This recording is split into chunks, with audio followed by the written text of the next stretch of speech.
I want to welcome everybody here to the 2015 South Carolina National Security Action Summit. We are so excited that you're here, that you're making investment of your time on a Saturday to discuss these timely and critical issues.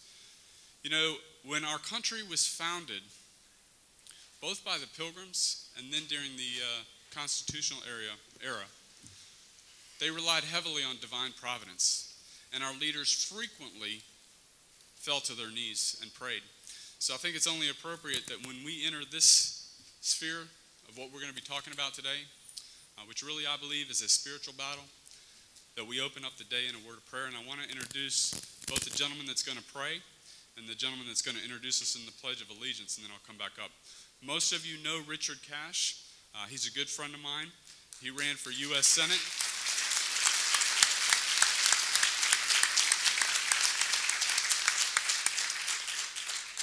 He ran for U.S. Senate in 2014, ran a great campaign, much to be proud of. The gentleman that's going to come up and lead us in the Pledge of Allegiance is a gentleman who I have a great deal of respect for, has done more, I think, to educate this state than anyone else. His name is Joe Dugan. You know him. You know him as the executive director of the Tea Party South Carolina Tea Party Coalition Convention, and he's done a phenomenal job. So with that, I want to introduce Richard Cash.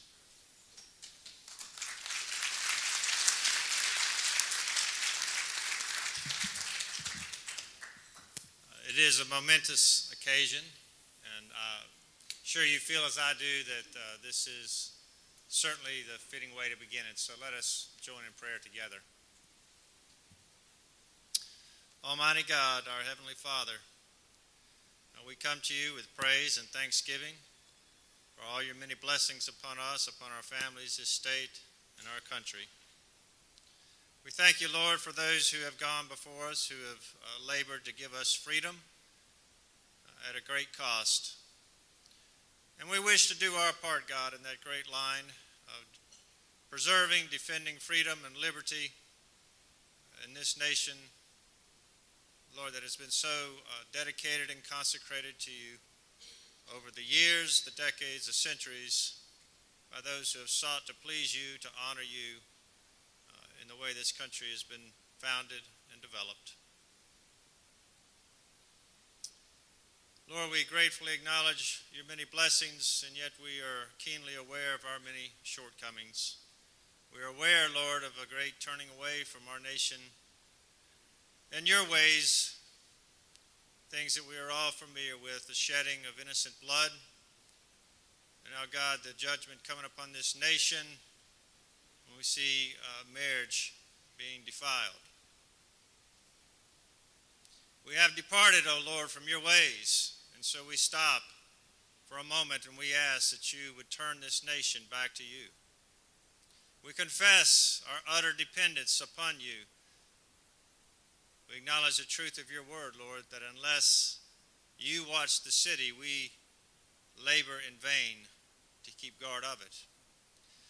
Father God, I thank you for our many esteemed guests who have traveled to be with us today, to bring inspiration, education, enlightenment. I pray your great blessings upon them as they come and speak to us from the depths of their heart, from the perspective of their life work, in trying to secure the freedom and safety of our nation. Bless them, O God, in their coming and their going. Bless them in their ongoing work. All those, Lord, who are serving and sacrificing that we might enjoy the freedoms and the liberty passed down to us. We consecrate this day to you. We ask your great blessings upon it. Show us each what our place is in this great battle that needs to continue to be fought. We pray all these things in Christ Jesus' holy name. Amen.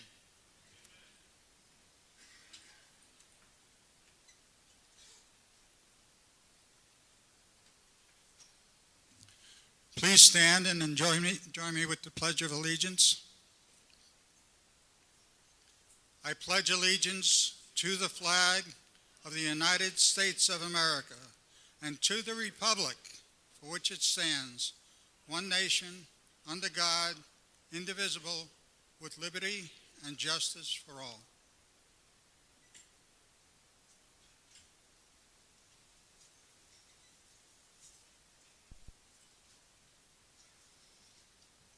Before I introduce the moderator of today's event, I want to do a couple real quick housekeeping items.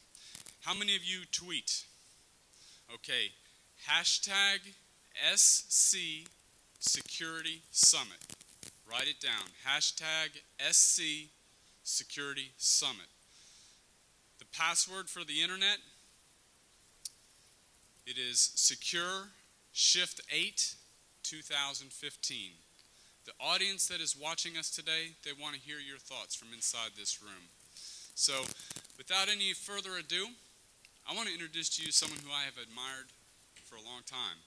And you can read his bio on the website, and you can read his bio in numerous places, but I want to tell you something personal about him. There's a lot about his professional career, but he is a man who has stood on principle in an arena which is very difficult to do. And I have seen him be challenged on those principles by people that should be our friends.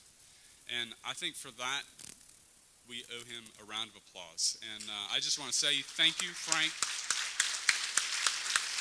Gaffney, for your leadership and the fact that on a rainy day in Columbia, South Carolina, we have close to 250, 300 people here, says that you have a message that America needs to hear. And I thank you for coming.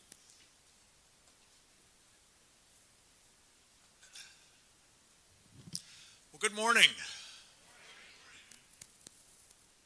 Notwithstanding what's going on out there, it is a very good morning because you are here, and we're very grateful to you. I'm particularly grateful to Scott Cooper, whose idea this really was at the outset, to his father, Hank, to High Frontier, which they are critical parts of, and our other partners in this enterprise. Particularly, I want to say a word of thanks to Stuart Kaufman, who many of you know from the efforts here in South Carolina with the Tea Party, of course, Joe and his team. The folks at the Center for Security Policy, we're calling it Secure Freedom these days. I'm very grateful to them for all of their help.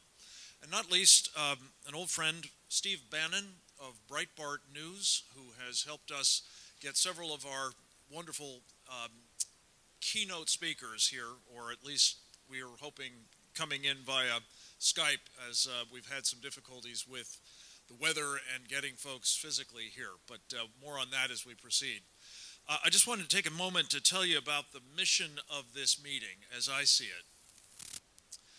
It's twofold. One, it is to help ensure that people, starting with you, but also those who are receiving the messages of this meeting via Skype, are informed about the challenges that we're facing in terms of our national security. That you're given the educational tools with which to become part of the solution to those challenges, that you're empowered, in other words, to be part of what fixes these dangers and ensures that we bequeath to our children the America that we received from our parents and forefathers beyond. So a very important part of this program, we've asked each of our panels and our keynoters not only to talk to you about the challenges, to some extent you're familiar with them, I suspect, already. You'll be more knowledgeable, I assure you, by the time we're done, but also to talk to you about what we can do about these challenges. What we can do about them, not just at the national level, but right here in a critically important state, South Carolina. Which brings me to the second part of the mission. This may have come to your attention already. I'm reasonably sure it has. there are some people that are going to be spending a lot of time here for the next year or so. They aspire to high office. We will have some of them with us today, as I say, one way or the other, and there are evidently a bunch more besides those who will be with us today. You will be interacting with them. They will be interested in you keenly for the next year. They will want to know what is on your mind, what is important to you. They will want things from you. They will want your votes. They probably would like your contributions or endorsements, perhaps. This means that it is a perfect moment for you to be telling them about the sorts of things you're going to be hearing today. And that means that this is a very operational meeting. It is not just educational. We hope that you'll be hearing about what you can do, and then you'll be hearing and thinking about what you can do with some of the people who will be here and some of the people who you will be talking to in the months ahead. So for all these reasons, we're profoundly grateful to each of you for being part of this, not just today, but going forward, most especially in the course of this year. It's my great pleasure and real privilege to have an opportunity to introduce somebody to you who truly needs no introduction, certainly to this audience. He's a man that you probably have followed over the years in various incarnations. He's an attorney by training. He has been a senior diplomat of our country, served in a number of other high government offices in various agencies. He's been a policymaker. He is now a pundit. He is a best-selling author and fantastically well-positioned columnist and writer in various periodicals. He is above all else two other things. He is a patriot, and he is a leader. I'm delighted to welcome the Honorable John Bolton.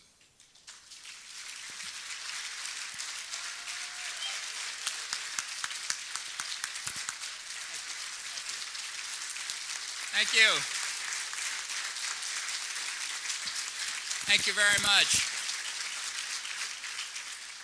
Well, thank you, Frank, for that very warm introduction, and thanks to all of you for turning out, especially on a morning like this. I'm delighted to be here. I've been to Columbia a time or two, including several weeks one summer long ago for my Army Reserve summer training, and was happy to get out of Fort Jackson as well, but glad to be back here. And I want to congratulate Frank and Breitbart and the others for sponsoring this conference on national security. You've seen the four themes they want to cover: the decline in our military, the vulnerability of our electrical grid and our critical infrastructure, the rise of the global jihadist movement, and the threats to our border security. You're going to hear from a lot of people today, very knowledgeable on these subjects, and they are, I think, among the most critical issues that we face and need to discuss in the 2016 election campaign. Because there's no doubt we are met here today at a time of grave crisis for our country and its place in the world. And of course, the gravest threat to our national security sits in the Oval Office.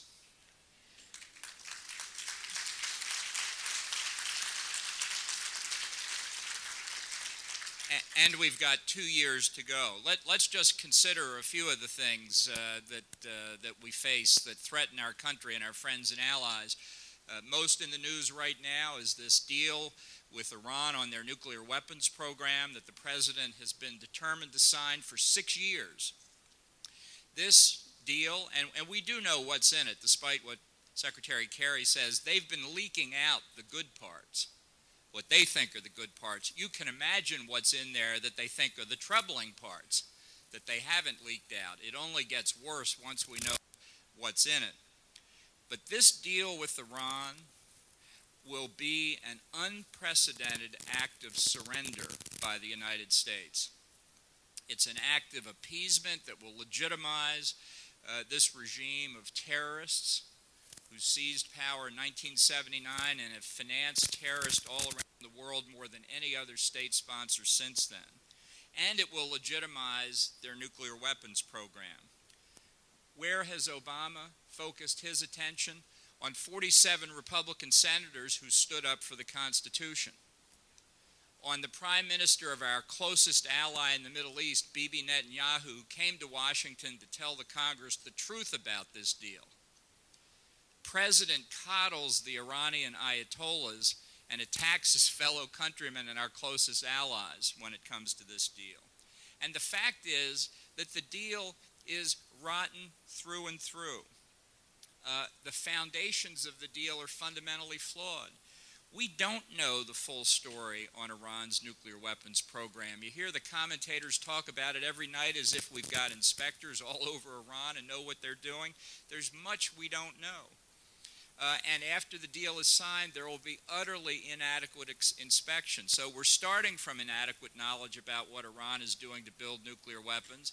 And for as long as this deal remains in force, we will still have inadequate knowledge of whether they're cheating. We have no reason whatever to trust Iran's commitments. They have violated every commitment on the nuclear side they've made since they voluntarily became a member of the Nuclear Non-Proliferation Treaty and committed they wouldn't build nuclear weapons, which everybody knows they've been doing for at least 25 years. And besides that, the commitments they're making are inadequate. It doesn't cover their weaponization efforts. It doesn't cover their ballistic missile program. There really is no deal that I would trust Iran with. This is a regime determined to have nuclear weapons, and this deal will give it to them. We've seen the consequence of the administration's indifference and hostility toward Israel, and Israel will be the principal target of Iranian nuclear weapons once they acquire them. The Israelis face what former Prime Minister Ariel Sharon called the threat of a nuclear holocaust. Israel's a small country, half a dozen nuclear weapons. There is no more Israel. But Israel is not the only country threatened. Let's be clear, we are threatened too. Our infrastructure, our borders are porous. The Iranians can give one of their nuclear devices to a terrorist group who can smuggle it into the country, put it on a tramp steamer, and explode it in any American harbor. They don't need ballistic missiles, although they're getting very close to it. And just as the administration has bungled the threat of Iranian nuclear proliferation, they've ignored what's going on in North Korea, also a heavily sanctioned country that's already exploded 3 nuclear devices. The consequences of this deal will make the Middle East more insecure, make us more insecure, make our friends and allies more insecure. The president's determined to do it. The Iranian leadership knows it. They're just now extracting the last concessions. They'd drag it out for another couple weeks if they could, because they'll get more concessions. The administration is so determined to sign. And this is just one example, unfortunately, the most immediate, of a president who doesn't seem to care about American national security. I think he believes it's a distraction from what he really wants to do, which he told us in his 2008 campaign was to fundamentally transform America. He has gutted our defense budget, cutting close to $1.5 trillion off the Bush administration baseline in 2008. Weapon systems that we desperately need are not being bought. Our military is understaffed. His own budget projection for the Army force level is the same as our Army in 1938. So that was a good year, wasn't it? Our Navy has the same number of ships at sea we had in 1916, and it's going down. Even a new president in 2017 rebuilding the Navy will face ships aging out of their useful lives and the size of the fleet diminishing. We face challenges from Russia and China that we're not answering. From Russia in Eastern and Central Europe, from China in the East and South China Sea. That may sound like a long way away, but remember the 2 hot wars that our country fought in the 20th century, where in 1945 we said there will be no more changing borders on the continent of Europe because of military force. And Vladimir Putin's doing it, and we're standing by.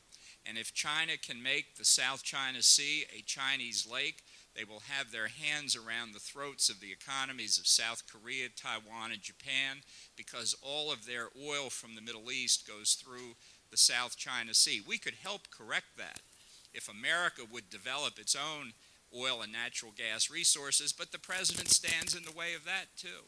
Be an economic boon for our country and a strategic game changer, and of course, he's against it. Now let's consider the threat that we see on TV all the time of international terrorism. Ladies and gentlemen, the Middle East and North Africa are descending into chaos. Crisis after crisis and country after country have come together in a way that is destroying the system of states around the region. Somalia hasn't had a government in 25 years. The government in Yemen has collapsed, and we see there both Al-Qaeda in the Arabian Peninsula and the Al-Houthi, a surrogate militia for Iran. ISIS has taken over eastern Syria and western Iraq. The governments of Syria and Iraq have effectively collapsed. The Sinai Peninsula is out of control of the government of Egypt, and our ally Israel is threatened on all sides. Boko Haram in Nigeria has declared its allegiance to ISIS. The threat is growing. Look at a map. You cannot say with a straight face, unless you live in the White House, that the threat of terrorism is receding. I think it's obvious to all of us. And it's been obvious for a long time. It became painfully, tragically obvious to us in Benghazi on September the 11th, 2012, when Ambassador Chris Stevens and 3 other Americans were murdered by terrorists, while our government stood by and did nothing. The next Democratic nominee for the presidency has insisted right on through, including in her memoirs, that she didn't really know what was happening in Benghazi that day. There was the fog of war, and that's why she thought that this was an attack by people upset about a Mohammed video. She talked to the President of the United States once that day, half an hour before a press release came out blaming the attack on the video. That whole day, she never spoke once to the Secretary of Defense, not once, to say, how can we protect our people who are exposed in Libya? And then she went home for the evening. She went home for the evening, while the fate of our people in Tripoli and Benghazi was still uncertain. Now, ladies and gentlemen, I have worked for 6 different secretaries of state. Very different people, different backgrounds, different styles. Not one of them would have gone home that evening. Not one of them. And this woman thinks she's qualified to be President of the United States.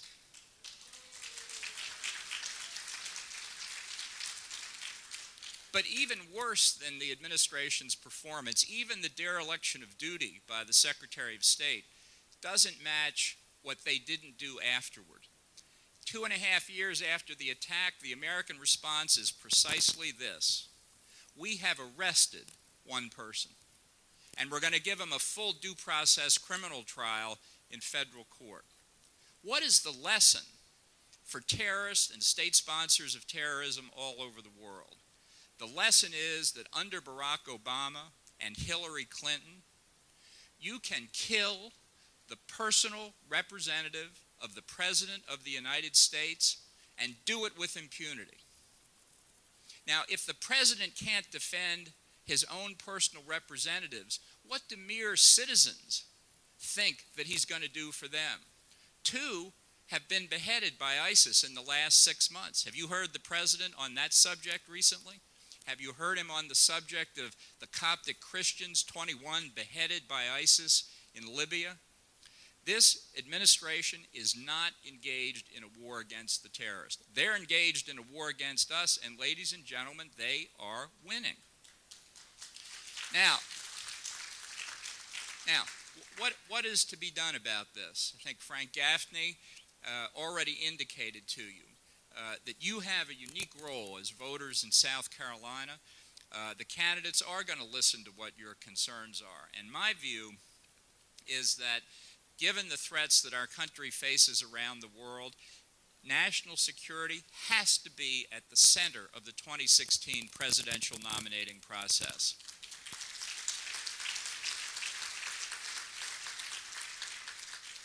And I tell you this, the would-be candidates can't just come in and give a speech on foreign policy and say, oh, well, check that box. Now I can move on to the critical subject of broccoli subsidies or something like that. They can't just have a couple of stuck paragraphs in their campaign stump speech. I think what we need from all of the people who would be president is that in their mind and in their heart, they have to believe that protecting our country is the president's first and most important job.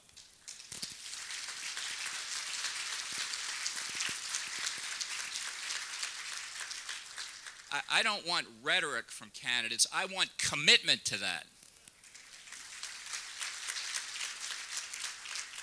We have twice in the last two elections now elected somebody who was not competent to be president of the United States on national security grounds. We cannot make that mistake again.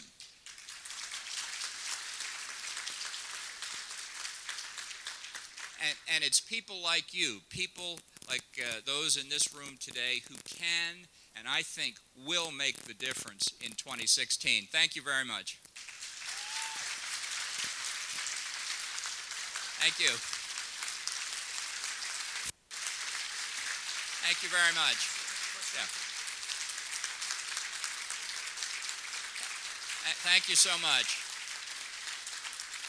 Thank you. I've been asked to take a few questions, which I'm happy to do. We don't have much time, but I'm happy to do it. I don't know if there's a microphone. Raise your hand. I'll repeat the question. Yes, sir. Go ahead. Go it alone. I remember when they bombed Iraq's nuclear reactors when nobody else would respond, and they'll do whatever they have to. Thank you. Yeah. Well, this is a very important point because our president, this is another example of our president at work. He says with respect to the Iranian nuclear weapons program, all options are on the table. Nobody believes him. He talked about red lines in Syria. He ignored them. This goes on and on. You know, when the word of the President of the United States doesn't mean anything, we're in trouble as a country, and we are in trouble as a country today. Yes, sir. So the gentleman by the microphone, please. Go ahead. Ambassador Bolton, we see now a huge contretemps between the President and the Congress about what the President is doing in Iran, and the issue about whether it's constitutional what he's doing and the Congress approval, et cetera, et cetera.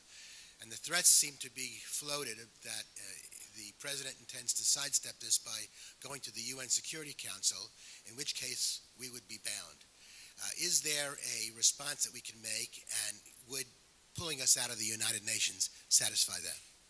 Well, this is a very pertinent question, and it tells you a lot about Barack Obama, that his preferred way to get this awful deal with Iran approved is not to go to the American Congress, but to go to the UN Security Council. I have no doubt that that's what he intends to do, and I have no doubt that he'll get a resolution to his liking, because if we're not protecting our interest, you can bet that Russia and China aren't going to protect our interest for us. Here's the good news. Nothing in that resolution, whatever it says, can stop a subsequent American administration from doing the right thing with respect to Iran's nuclear weapons program.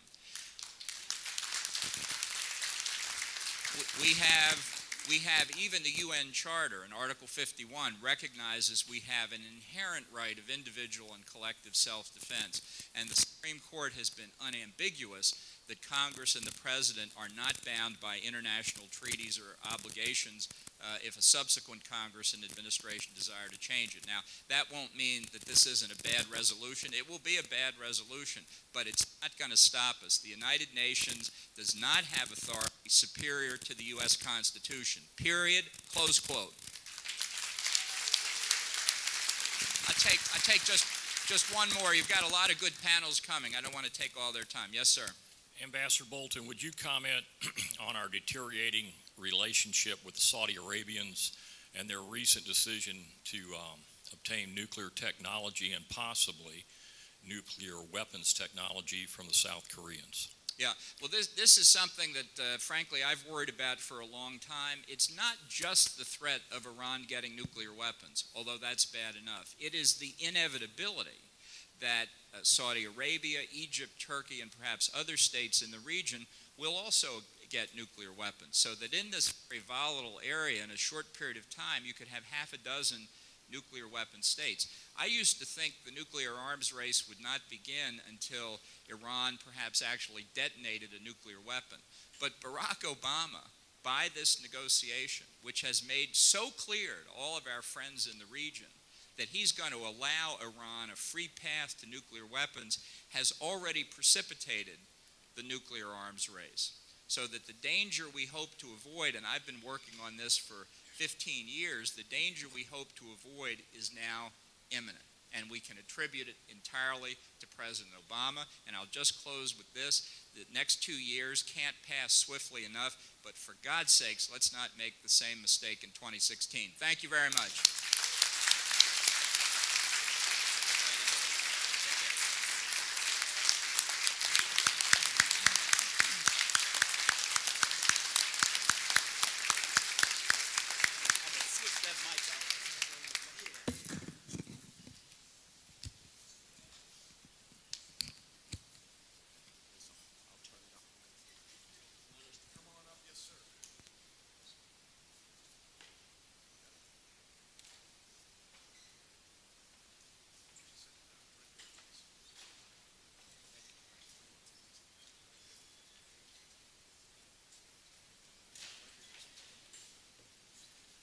Okay, we're going to move right along. I think I alluded to this, but let me make it very explicit.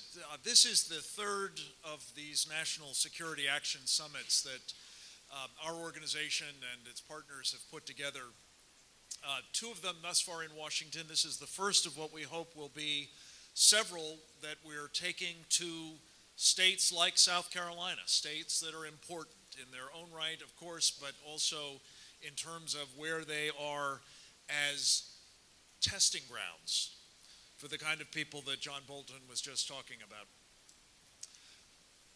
In each of these meetings, we hope to do what we're going to start with in this panel, which is to present to you some of the best people in the country in this particular portfolio, with one or two of them drawn from sort of national level roles and prominence, and one or two of them drawn wherever possible from states like this or its neighboring states, so that you get a flavor of both what is being done or needs to be done or isn't being done at the national level and what can be done here as well. So without further ado, you again have bios for each of these remarkable men in your packages and available to you online. Let me just say the quickest of words about them. The first of our speakers will be a dear friend of mine, a man who has distinguished himself in many respects. He's a Mustang, as they call him, having served as an enlisted man back in World War II, having risen through the ranks to the rank of a 4-star admiral and Commander-in-Chief of the Pacific Fleet. He has been the chairman of the Military Committee of the Center for Security Policy in recent years, and something of a rock star of late, because, as I suspect he will do again with you, he has unburdened himself of some of his rather strong views on subjects, and we're hoping that he will do so here today on the question that we're addressing right now, which is the hollowing out of our military, the implications of that in the kind of dangerous world John just talked about, and what we do about it. He will be followed by Peter Husey. Peter is one of the most knowledgeable and I think influential experts on national security in Washington, D.C. For a variety of reasons, he's worked on these issues for a long time, including on Capitol Hill, but also because he presides over a really important breakfast series that meets every couple of days and brings in top people to talk to other very knowledgeable and influential figures on Capitol Hill and elsewhere in Washington about the condition of our military. Notably, but not exclusively, the problems with missile defense and our nuclear forces. So we're looking forward to having Peter's comments on those issues. We are going to be very pleased to have with us Lieutenant Colonel Bill Connor, who many of you may remember as a candidate for the United States Senate in the last round. He also brings an extraordinarily impressive background to this subject as a former Army Ranger, a man who has served, I think, with distinction in uniform and is happily continuing his service out of it. And finally, Danny Strickland, another Ranger, also a member of Delta Force, veteran of 24 years in service in uniform. Now continuing his service with Congressman Jeff Duncan as one of his military advisors. I'm very pleased to say that while Congressman Duncan regrettably was not able to be with us, we do have a letter, I believe, that we will read at some point in the proceedings. But in the meantime, we're going to be very happy to have one of his go-to guys with us as well. So without further ado, I will invite Admiral Lyons. Would you like to come to the podium, sir? All right. Thank you very much.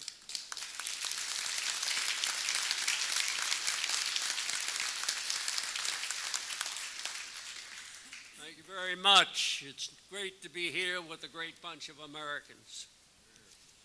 And this is kind of like a homecoming for me. My daughter's a Gamecock.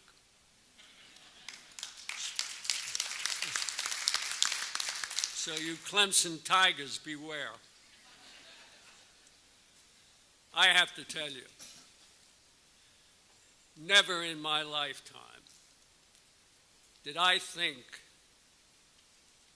I would be witness to this great country being taken down and withdrawn from our world leadership role by our own administration. Incredible.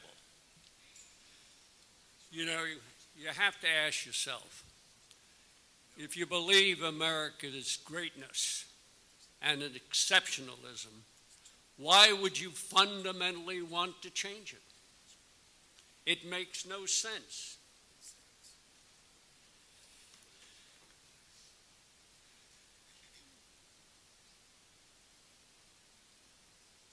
That's why sequestration, with its draconian budget cuts, was the perfect vehicle for the administration to unilaterally draw down on our military forces. You have to recognize that the defense budget only represented 20% of the federal budget. However, defense was required to absorb 50% of the sequester cuts. That's almost $1 trillion over 10 years. Unbelievable. And what's the impact been? Well, as Ambassador Bolton mentioned, we're going to have the smallest army since prior to World War II, 420,000 troops. That they can't do an exercise above the company or battalion level. That he's not sure, according to the Chief of Staff of the Army, that he could prevail in a major regional war. Unbelievable. The Air Force, according to the Chief of Staff, Mark Welsh, he's not sure in a combat situation that he could control the air war. Only 50% of our squadrons and bombers are combat ready. Individual squadron readiness is at 50 to 60%, when it should be at 85 to 90%. And then we get to the Navy with its anemic shipbuilding program. According to the Chief of Naval Operations, if he loses a few more ships, we'll be down to a regional power. We now have roughly 270 ships. And let me put that number in perspective for you. That's about as many ships as I had under my command in the Pacific Fleet. And with the shipbuilding program we have, we could go down as low as 240 ships. This is unbelievable. And the Marine Corps is in the same situation. So we have a major problem. We really have a national security crisis. Now, while we're unilaterally disarming, our potential enemies have been modernizing all their strategic nuclear and conventional forces. It's unbelievable that we could continue in the direction that we're going, knowing the threats that we face. Now, compounding the problem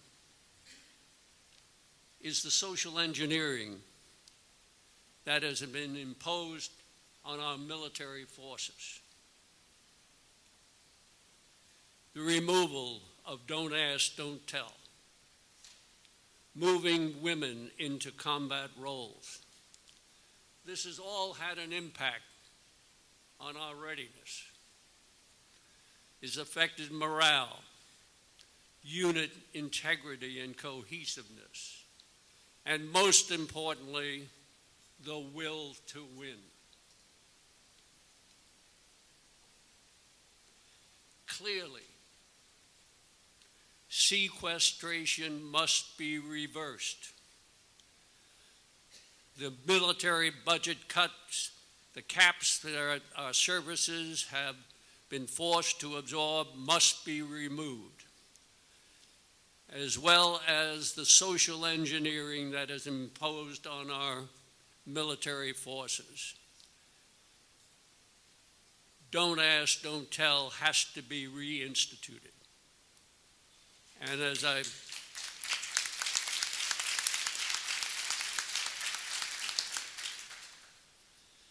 as I've said many times, there's many viable jobs for women in the military. Combat is not one of them.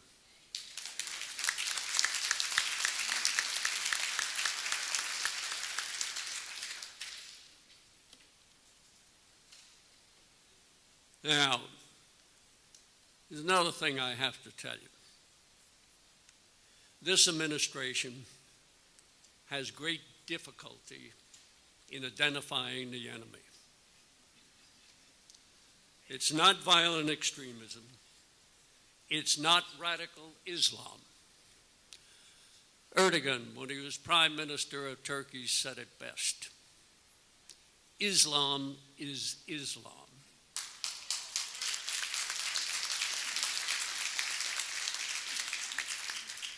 There are no modifiers. Democracy is the train we ride to achieve our ultimate objective. Now, Islam hasn't been reformed in over 1,300 years. You know, there are 109 verses in the Quran that sanction violence. In chapter 2, verse 106, on abrogation, it says plainly that the more violent, later violent verses supersede the earlier, less violent verses. It can't make it any plainer. So here we have a courageous president from Egypt President al-Sisi on New Year's Day giving a speech to the leading Sunni clerics and charging them with the reformation of Islam. Monumental declaration. I hope his insurance policy is paid up.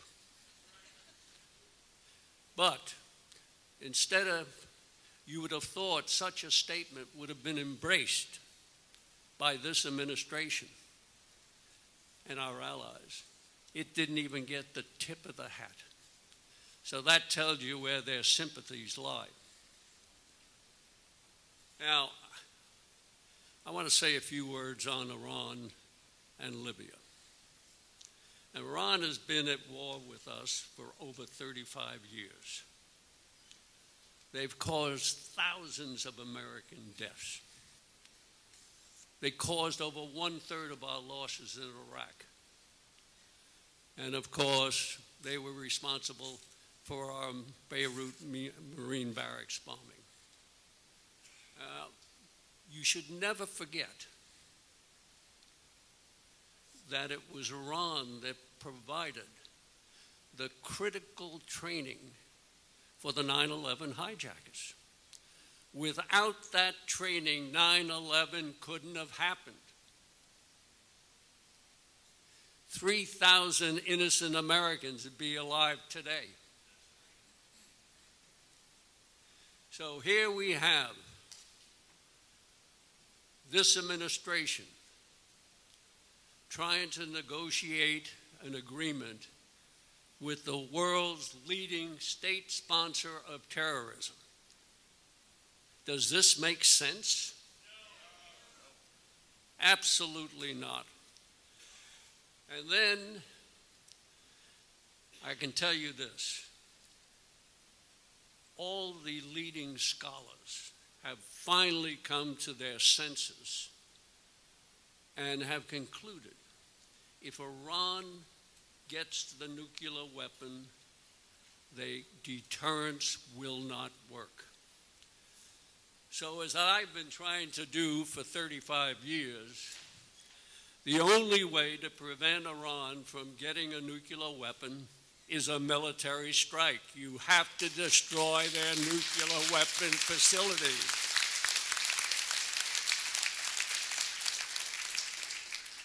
Now I'm going to tell you something else. With this kabuki dance that's going on in Geneva over the nuclear weapon negotiations, there was an article written by Michael Ledeen in the New York Times last year. It got little attention and was quickly withdrawn. And in that article, it said, after President Obama got the Democratic nomination in June 2008, he opened up a secret channel of negotiations, communications with the Iranian mullahs. And what he said was, do not make an agreement with the Bush administration. I am a friend of the Iranian theocracy. You will like my policies. You will get a much better deal waiting for me. And of course, they have. Actually, he granted them their enrichment objective. Now, who was this secret channel? It was Ambassador William G. Miller who reported all of this to Michael Ledeen. Clearly, we have to wipe out that nuclear infrastructure.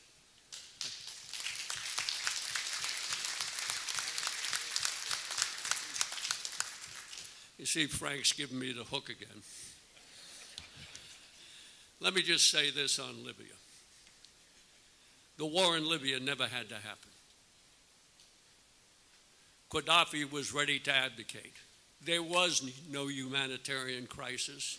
What we did in Libya was switch sides. We armed the Al-Qaeda militias and the Muslim Brotherhood militias. There was no humanitarian crisis. And it's those same militias that took down our special mission compound and caused the loss of 4 brave Americans. And of course, the pathological liar, Hillary, then went on to try and spread false information. Now, I've got to tell you, while this great country is being taken down, we have a constitutional crisis. And what I'd ask you to do is you recognize we have to change the Republican leadership in the House and Senate.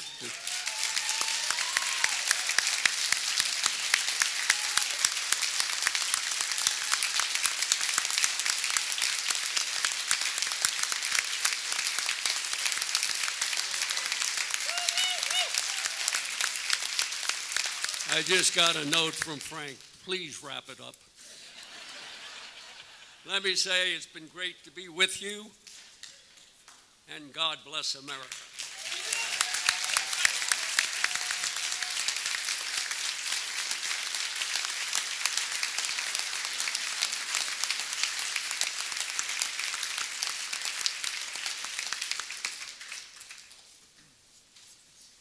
You have no idea how much it kills me to cut him off, but there's a show to run here. Peter Husey. Frank, I want to thank you for inviting me to come down to talk to you, and it's wonderful to be in any place outside of the Beltway in real America. I'm reminded of Winston Churchill when he was told that the Brits were going to sign an arms control agreement in the 1920s that would limit the size and speed of destroyers. And he said, "Build slow destroyers? That's like breeding slow racehorses." We are in the process of breeding slow racehorses in our entire national security apparatus. All of you have moved a number of times, I would assume, in your life. I'm assuming that many of you who are in the military have moved a dozen times. I'm always curious, when you go to a neighborhood, what's the first thing the mother asks the realtor? What are the schools like? The second thing they do not ask is, there aren't too many police in the neighborhood, are there? And the crime rate's really high, right? My friend John Bolton is right. We don't want to be, nor should we be, what is referred to as the world's policeman. But where we want to operate in the world, we want to be safe for prosperity and freedom. And in 1960, when John Kennedy became president, we had $80 billion worth of trade with the world. Today we have $3.6 trillion. That's just in and out of America. Two numbers, 80 billion, 3.6 trillion. In 1960, 50% of the budget of the United States of America was the defense budget. 49 billion out of about 100 billion.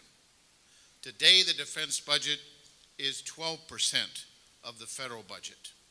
And the amount of money we spend buying weapons and doing research on new weapons, adjusted for inflation, is no higher than it was at the bottom of the nadir at the end of the Cold War in 1995, which at that time was $65 billion. Adjusted for inflation, it's now 105, which is about where our procurement budget is. We are buying weapons at the same rate that we did at the end of when the Cold War was over, when we were told, remember, by Mr. Fukuyama, that it was the end of history and that there were no more threats. So remember those. In the 1970s, we tried what we're trying today. We delayed everything. We came up with what was known as the Hollow Army. I remember When I went to work for President Reagan in 1981, he sent General Doherty and a group of us around the country on military airlift command planes, and we went to every major military base in America. And I could see that the planes didn't fly, the tanks didn't have enough gas, the ships didn't steam, the barracks and the equipment that our soldiers lived in and used, the homes you would not put your dog in.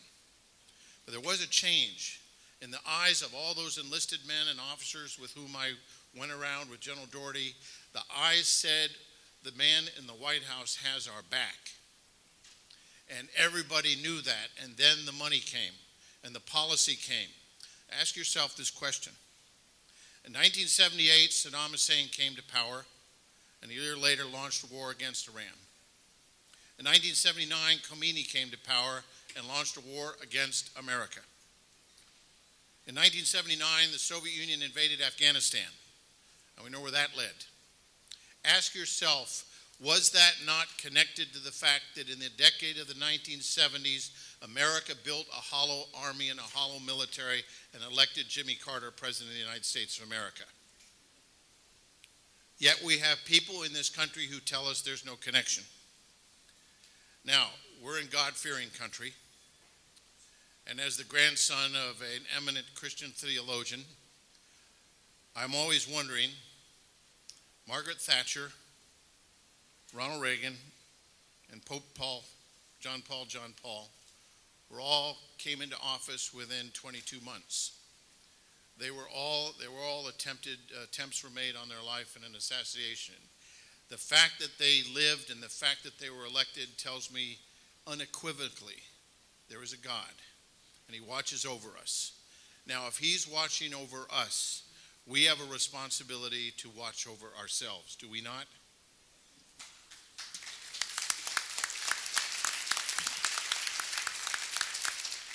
In 1993, when President Clinton came into office, the defense budget was $300 billion.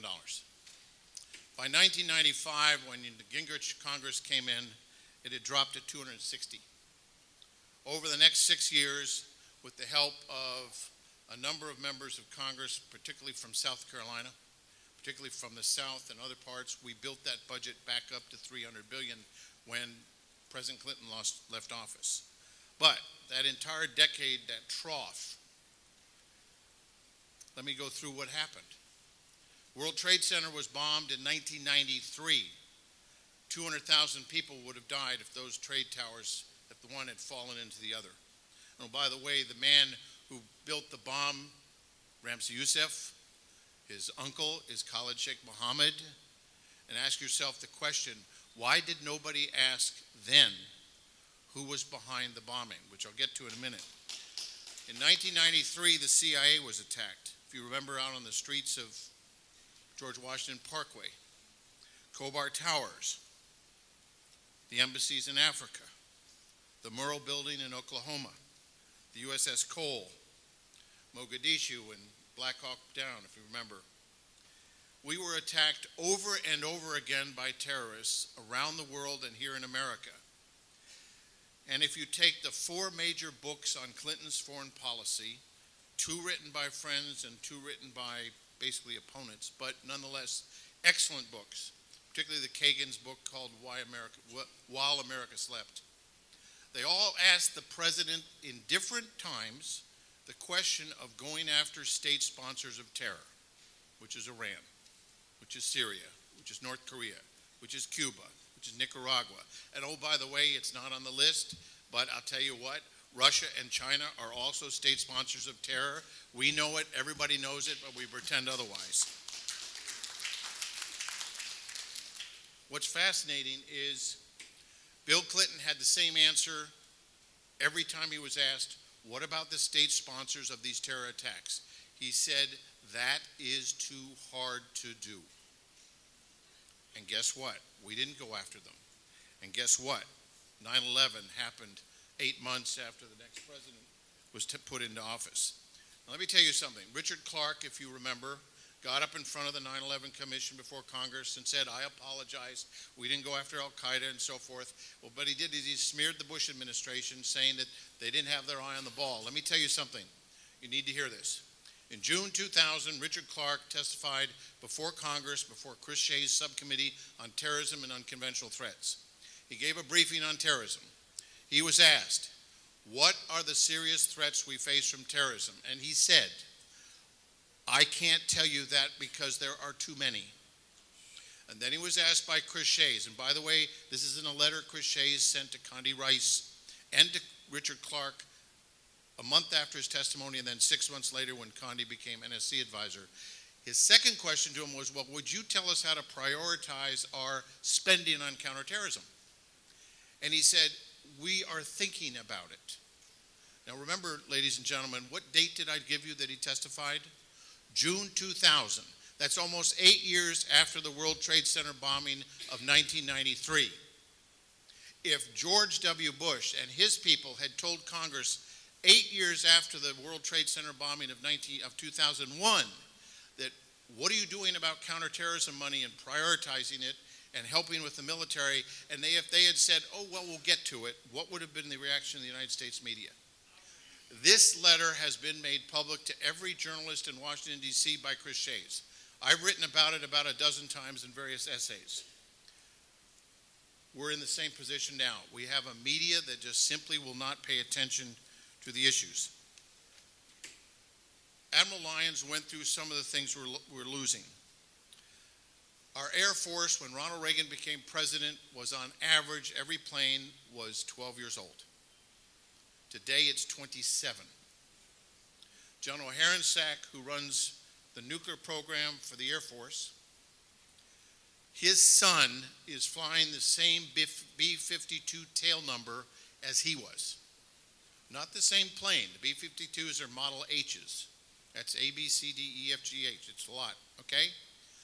General Herensack's grandson is just graduating from the Air Force Academy, and he's going to go into flying B-52s. And guess what plane he's going to be flying? Exactly the same plane that his grandfather flew. Now, people tell us we don't need a strategic bomber. We only have 20 B-2s that are capable of doing the intelligence gathering, surveillance, and reconnaissance that a bomber does. It's not just something to drop bombs. It has to do with the surveillance of the area. It has to do reconnaissance. That's what its suite of electronics does. The only planes that can do that in the 2020s are the B-2. We only got 20 of them. That's why we need a new strategic bomber. If I went through the litany of Yemen, Libya, Nigeria, Ukraine, North Korea, Iraq, Somalia, Syria, Afghanistan, the South China Sea, Venezuela, what is the first thing that comes to your mind? These places are a mess. And yet we have a White House that says we've never been safer. And yet we have a director of national intelligence, Mr. Clapper, who I just read his testimony again last night. He said, there have never been more terror groups in the world than there are today, arrayed against the West and the United States. And remarkably, he said, there have never been more state sponsors of terror as there are today. Let me conclude. Ace Lyons is right. The budget cap was invented to kill the Defense Department, not enhance our security. The thing is that the Republicans said, no, we're not going to agree to massive tax increases to hurt the economy and throw us down the tubes economically in order for us to save defense. But now, Paul Ryan saved defense the last 2 years with that budget agreement with Senator Murray. We're now in the place where we don't have that anymore. Okay, and we only got partial relief. The budget cap's about $32 billion in what we're talking about. Let me give you a final thing. I read General Accounting Office reports. Do you know that the Earned Income Tax Credit fraud and Child Tax Credit fraud comes to $20 billion a year? Do you know the majority of the people who file such fraudulent returns are illegal aliens? Do you know they file them by the tens of thousands from one post office box in places like Atlanta and Houston? That's just the beginning of where we can find money in the budget. We have got to be like Chuck Schumer was in 2009 when he was asked, would the stimulus package be $100 billion? And he said, what? No, I think it should be $860 billion. And the national media didn't blink. Congress didn't blink. They passed it. We can be just as audacious. do what we have to do to protect America, and that means get rid of these stupid budget caps, set the stage for a sound American security policy, and elect a Ronald Reagan conservative in 2016. Thank you.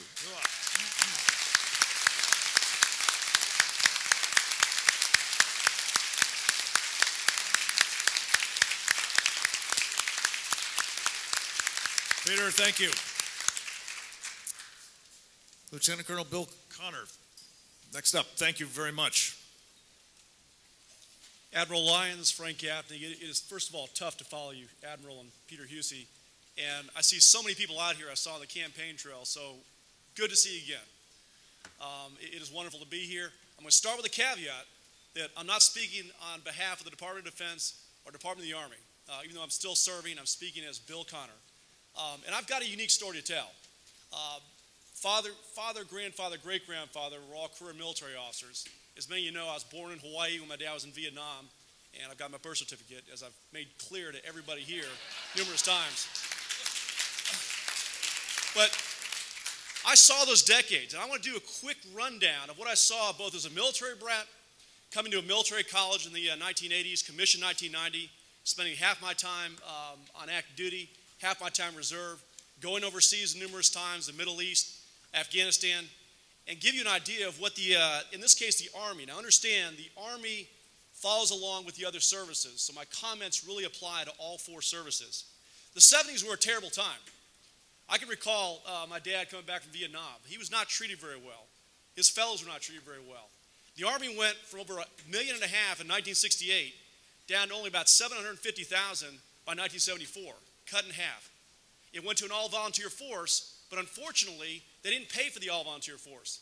So I can recall being on posts like Fort Hood and seeing what Peter Husey already talked about in the Hollow Army of the 1970s. And General Shai Myers, who was Chief of Staff of the Army in 1980, called it in front of Congress a hollow army because he was opposing Jimmy Carter's budget at that time. It was a terrible time. Now, my father was stationed in Europe in 1981, and we spent 5 years there. In fact, I graduated high school there in 1986. And it was amazing to see a transformation that occurred in our military, going from the terrible 70s to what it was in the 80s. It was one man, and Peter Husey mentioned him, Ronald Reagan. They put the money into it. They gave the benefits. They gave the pay for an all-volunteer force, which you've got to do to keep quality people in the Army. Because you'll volunteer for war and patriotism. If you got a family, you've got to pay them, you've got to take care of them. In the 1980s, we did. We built the National Training Center to train our battalions, our brigades on how to fight. We had the warrior ethos, which is something I'm going to talk about because it's something right now that our military is losing. The warrior ethos at that time was the top priority because Ronald Reagan said he was going to win the Cold War, and darn it, he did.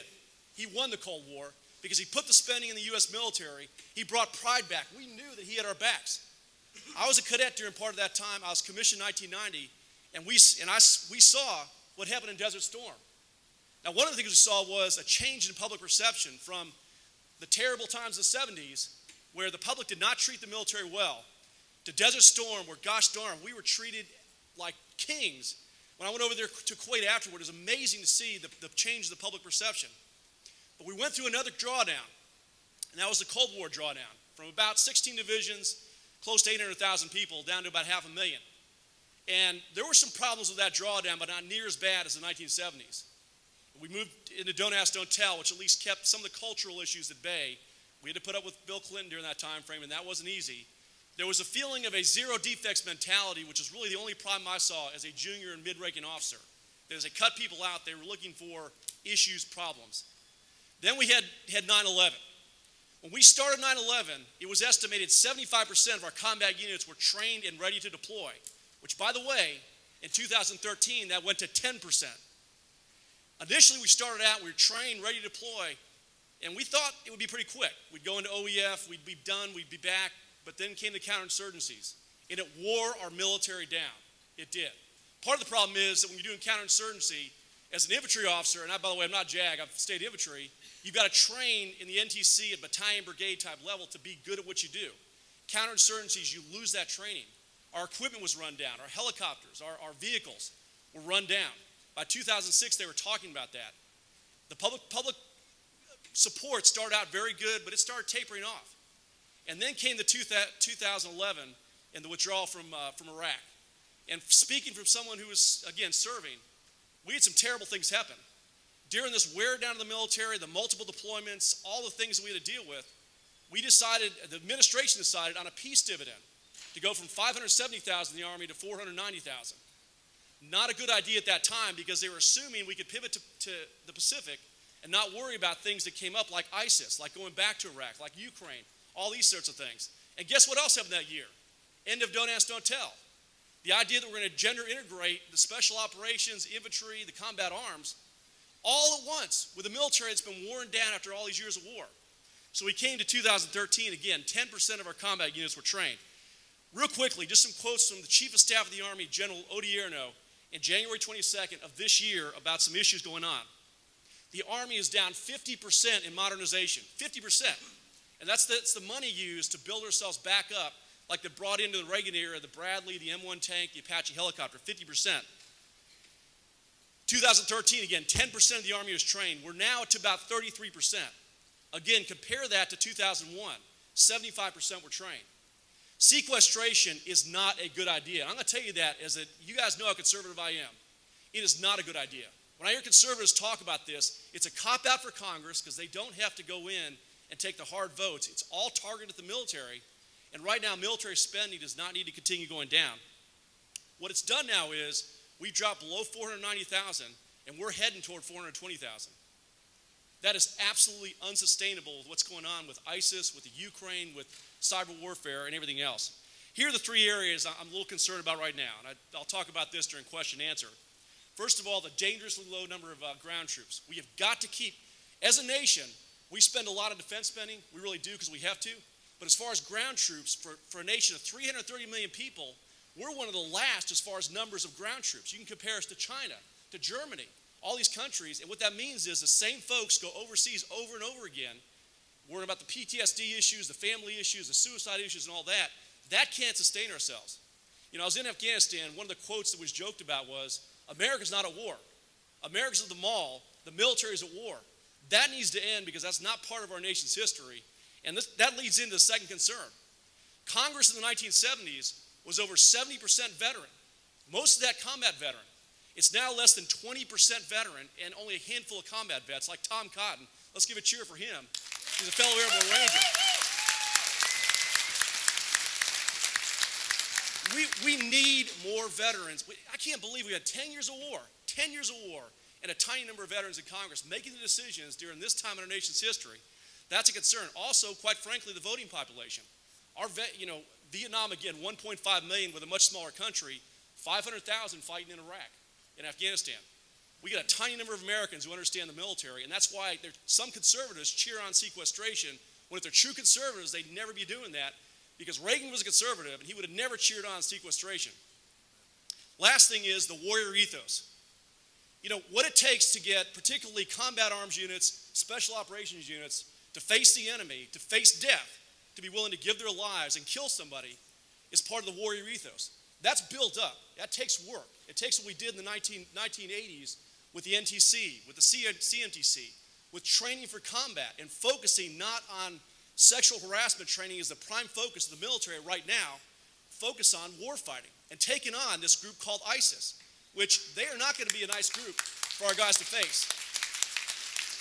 And here's what I'd end with is we're responsible for the decisions that Congress makes with our military. If they lose the national defense, we're gone. Douglas MacArthur said it right. There's no other area, when we're talking about national defense, where the consequences of bad decision making are so devastating and irreversible. If we lose our nation, it's gone. People die, they're gone. So what I'd end with is this, is please take this bit seriously. Please take the message back to conservatives that if you're a conservative, you're a Reagan conservative, you believe in a strong military, taking the fight to the enemy, and not cutting ourselves down to nothing. Thank you so much for having me up here. I'm honored to be with all of you, and great to see you again. Thank you. Thank you. Thank you, Bill Connor.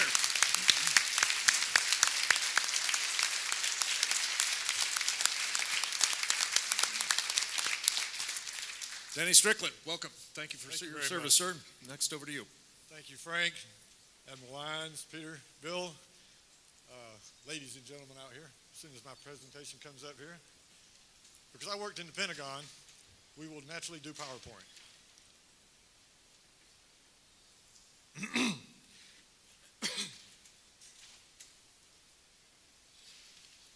Very young in my career, I had an opportunity to meet a gentleman named Walter Shoemate. Walter Shoemate was the first enlisted man ever assigned to the Army's elite Delta Force. And I was fortunate enough to have that man as a personal mentor. Walt and I were discussing one afternoon the importance of thinking, training, and learning, how they all work together. How your mind must be actively engaged in the absorption of knowledge and information and processing it, much like all of you people clearly are involved.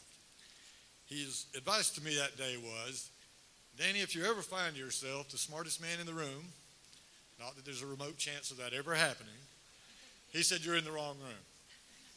Well, today, ladies and gentlemen, I'll tell you I'm in the right room, and I'm honored to be here, and I appreciate it. Thank you very much.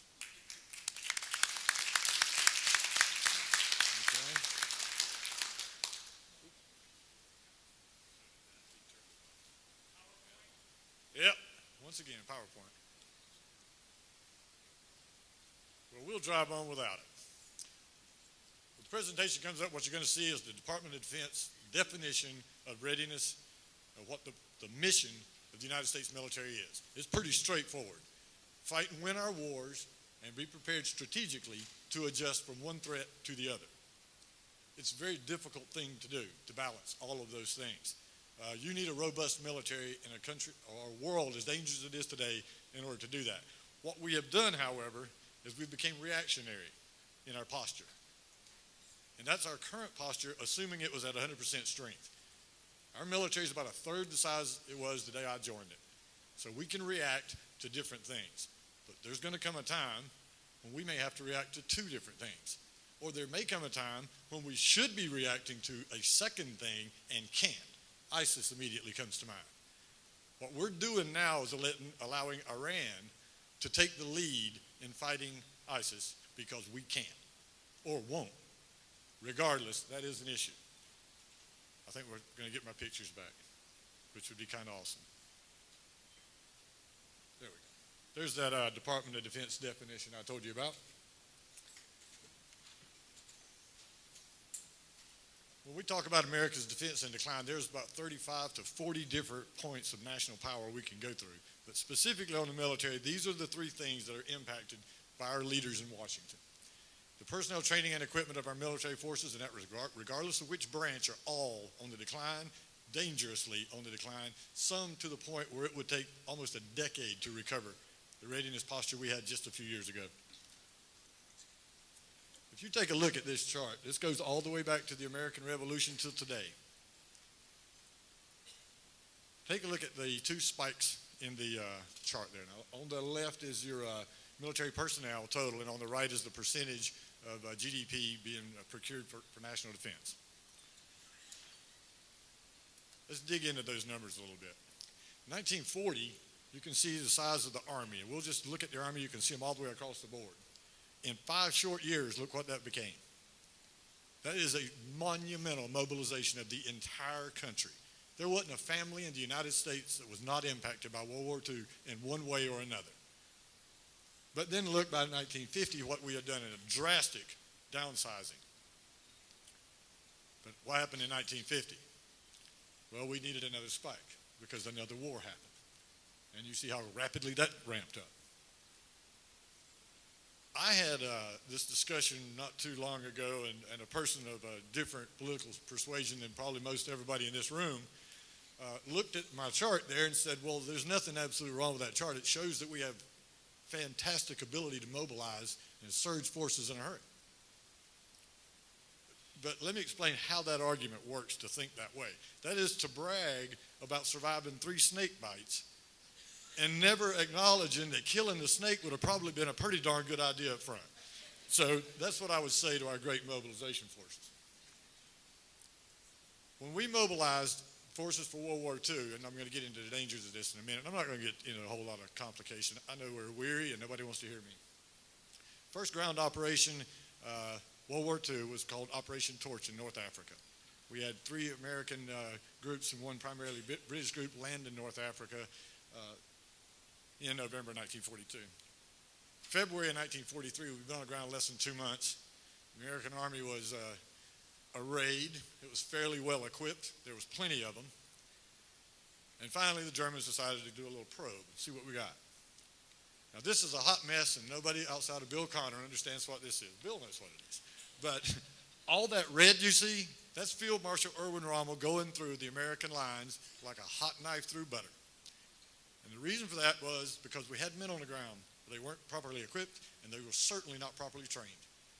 This is what happens with that great surge right off the map.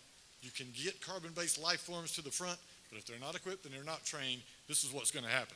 And to put that in numbers that you would see today on the headlines of the New York Times if it happened again, after 2.5 days of battle, this is the results. 10,000 men, 183 tanks. That's an armored division was killed or missing within 48 hours. We're getting real dangerously close to this happening again. Not with the current active force we have, but should we have to do a massive surge like we did in this case, it could happen again because raw troops are going to be on the front. There's no question about it. I want to introduce you to a gentleman some of you may be familiar with. This is Lieutenant Colonel Charles B. Smith. And I don't know if you would say he's one of the luckiest Americans that ever lived or the unluckiest. I suppose that would depend on your point of view. He was a 1939 commissionee from West Point. And in 1941, he found himself a first lieutenant serving with the 35th Infantry in Schofield Barracks, Hawaii, on Oahu. Beautiful place, a little before Bill's time, but beautiful place, no question about it. December 7th occurs. At the time, First Lieutenant Charles Smith with the 35th Infantry managed to mobilize Delta Company, which he was commanding as a first lieutenant, to tell you how short we were. He managed to get 41 men gathered out of the 129 that he should have had assigned to him, and they ran out to the point on Barrows Point and set up a hasty defense where they only had 11 rounds of ammunition apiece, waiting on a ground attack. Now, had there been a Japanese ground attack that day, how long do you think Lieutenant Smith and his 41 guys would have lasted? But they did it. They went to the point of the spear, fully prepared and knowing beyond any shadow of a doubt that if that ground attack comes, they would die. It was just a matter of when. There was no question they were going to die, but they did it anyway. All right, so fast forward. Lieutenant Smith is eventually assigned to the 21st Infantry Regiment, spends 4 years of distinguished service in World War II. After World War II, he decides to stay in the Army. He has, by this time, gotten married, and he's moved his wife to Japan with him. He's a lieutenant colonel. He's commanding the 1st Battalion, 21st Infantry of the, they're in occupation duty in Japan. To keep this in perspective, understand that his battalion was authorized strength was a little over 400, and at the time he had about 250. They were poorly trained because there is no place you can maneuver tanks and very little rifle engagement at long range. There's just no resources to do that sort of stuff in Japan. We were basically being MPs in occupation duty, and that was it. Nobody was trained to be infantry. But then the world didn't stay as calm as everybody wanted it to, especially if you're in occupation duty in Japan. June 25th, 1950, everything in the Western Pacific changed. 89,000 North Koreans came across the DMZ into South Korea, and it was on. Within 4 days, the capital of Seoul fell, and just one day after that, the U.S. military decided we needed to put boots on the ground in Korea to help defend it. Lieutenant Colonel Smith was tagged to fly out of there from Japan into the Pusan Peninsula, where he was to establish a blocking position until other forces could get there.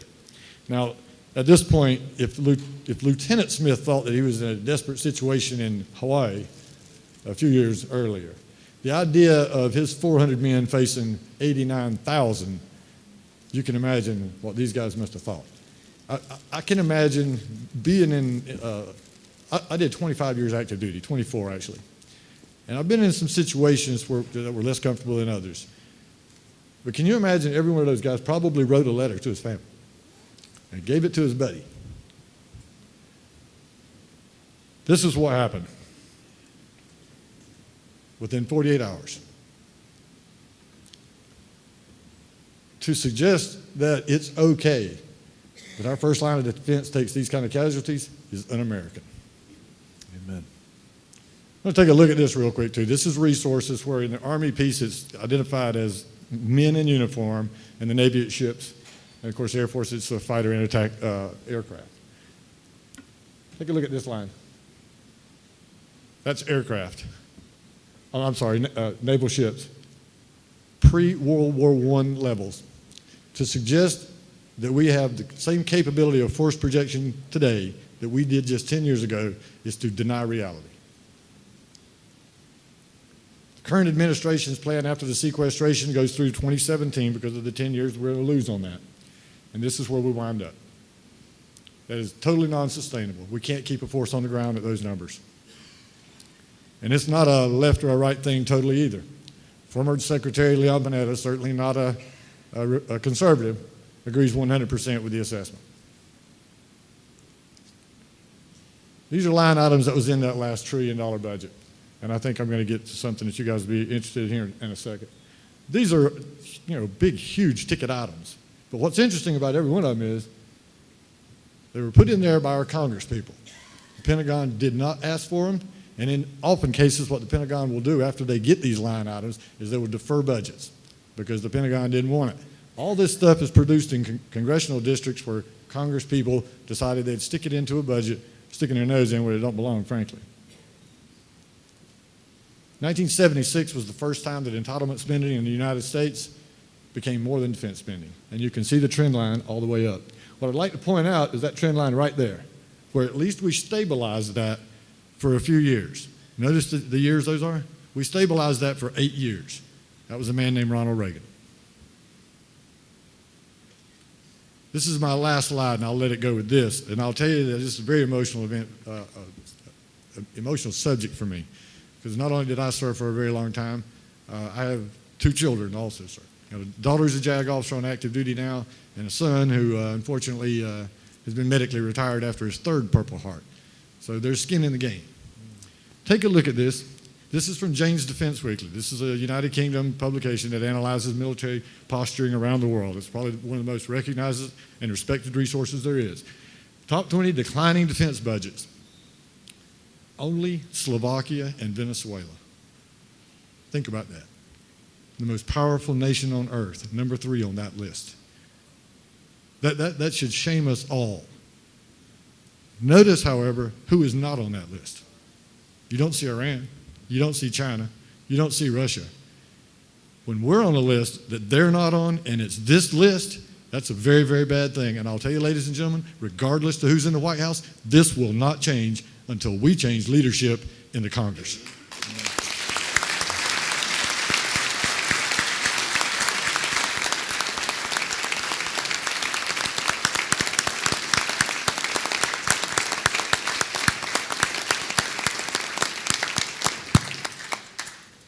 Because we got a late start and because we've got an awful lot of other things to do, I'm going to ask your indulgence to keep the question period relatively brief here. These gentlemen, I think, will be around for the rest of the day and be happy to talk to you.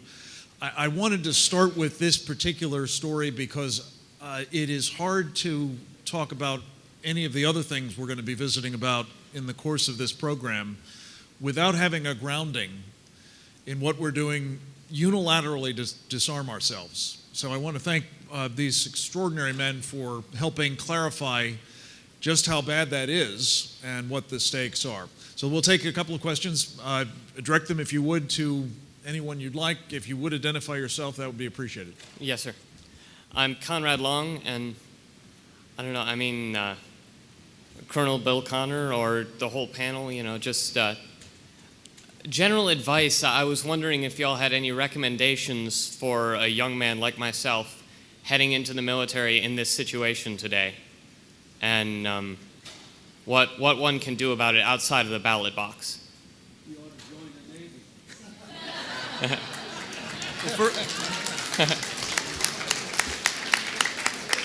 Well, I'm sure you're going to get a little competition on that point. As I say, Bill. First of all, let's cheer on Conrad Long, not only being accepted to the Citadel. I have no Conrad, but he's a Citadel scholar. Good job, Conrad. I really appreciate it. Thank you, sir.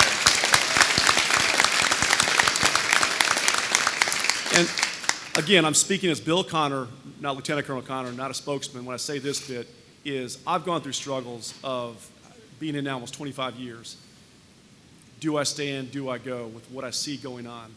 And it's been a struggle because I'm seeing things. I talked about the cultural changes.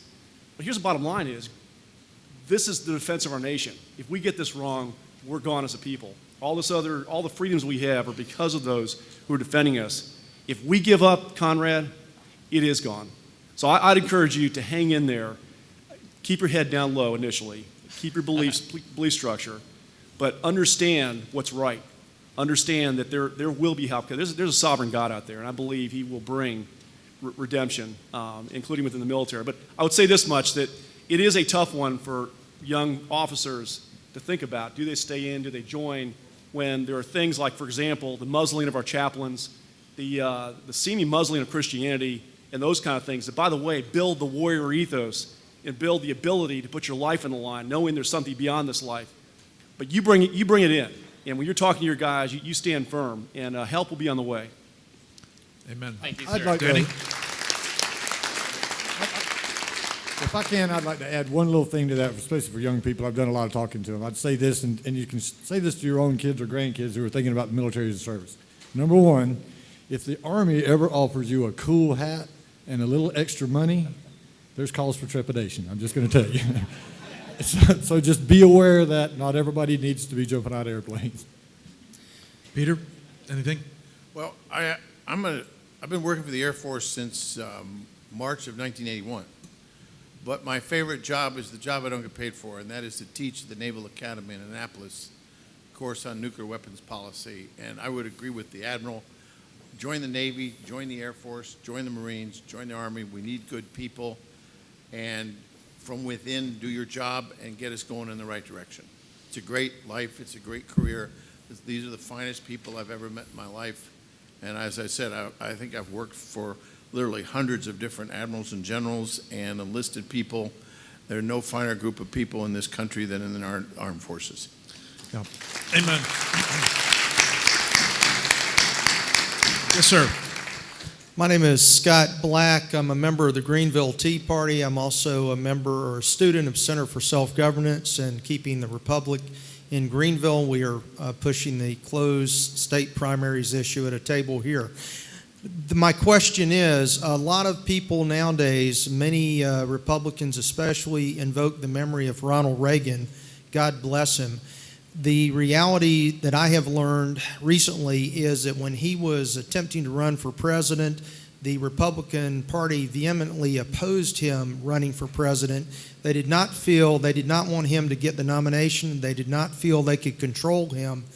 How do we combat the established forces within the Republican Party that are trying to keep our strongest and best candidates from making it becoming their candidate for office? How can we combat that? This may be, if I may say, a question that you'll want to address to some of the other folks who will be up here in due course. I'm not sure it's particularly appropriate for these guys, but anybody want to respond? That's what primaries are for. And the polls show that even on Fox News, the two favorites are Walker and Rubio. And I'll tell you what, you put them in as president, vice president, I don't care which way you do it, that will be one of the most extraordinary sea changes in American politics. I like Mr. Cruz. We got, 30-some governors in this state, a country of Republicans. All of them would be better than the folks in the White House today. So just, that's what primaries are for. Go out and vote, make your voice heard. And no one can tell you who's going to be the next. They told us that. I just want to say one thing. Figure this out. Hillary said she sent 30,800 emails that she got and received back to the State Department. No one said, you were Secretary of State for 1,475 days. That's 20.8 emails a day. The janitor of the State Department gets more emails than that. What in the name of, what fairy tale are we talking about here? Everybody said she was inevitable? Don't think so, folks. Thank you, and another reason to close our primaries. Thank you. It again brings us back to why we're here, is to talk about the kinds of decisions you all will be helping to shape in this state. I think we've got time for one more. Please, Joe. Frank, and this is to the panel as well. even if we were to get the military buildup that we have, that you're looking for in your graphs and so forth, don't we have to fight and win the battle of political correctness first? I mean, when I watch TV and I hear Leon Panetta say that we need permission of the UN to go to war, not the Congress, I mean, that's the battle, the fundamental battle at the roots that we have to win in order to follow through and take the next step, which is your military buildup. Let me answer it this way. We have a very far-left administration in office, correct? Yes. Every one of their officials say the budget caps on defense are a disaster for our national security policy. That's for their national security policy. Take what they just gave you, put it in your pocket, and run with it. The left has told you our national security is in jeopardy if we don't get rid of the budget caps. That's just a $35 billion increase, which gets you in the direction, say, thank you very much, take the argument and go with it. You don't have to convince them, even if they're lying. Take them at their face value. Take even Panetta and Gates and others have said the budget caps are crazy. Not just sequestration. Sequestration is the way you implement the budget caps. It's the crazy caps. Now, do we get bribed and say, oh, yes, Mr. President, we'll give you 200,000 federal employees, which is what you want in your budget for non-defense? Forget it. As I said, be audacious like Schumer, for God's sakes. Did we lose our ability to lay down a marker as what we're for? That's why you folks are upset with the Republican leadership. A good idea can overcome the banana heads inside the Beltway. Okay? Admiral Lyons? Yeah, let me just say on political Mike? correctness. Mike? Yeah, is it working? Okay, there we go. Political correctness is really a disease. It's infected every level of command throughout our military.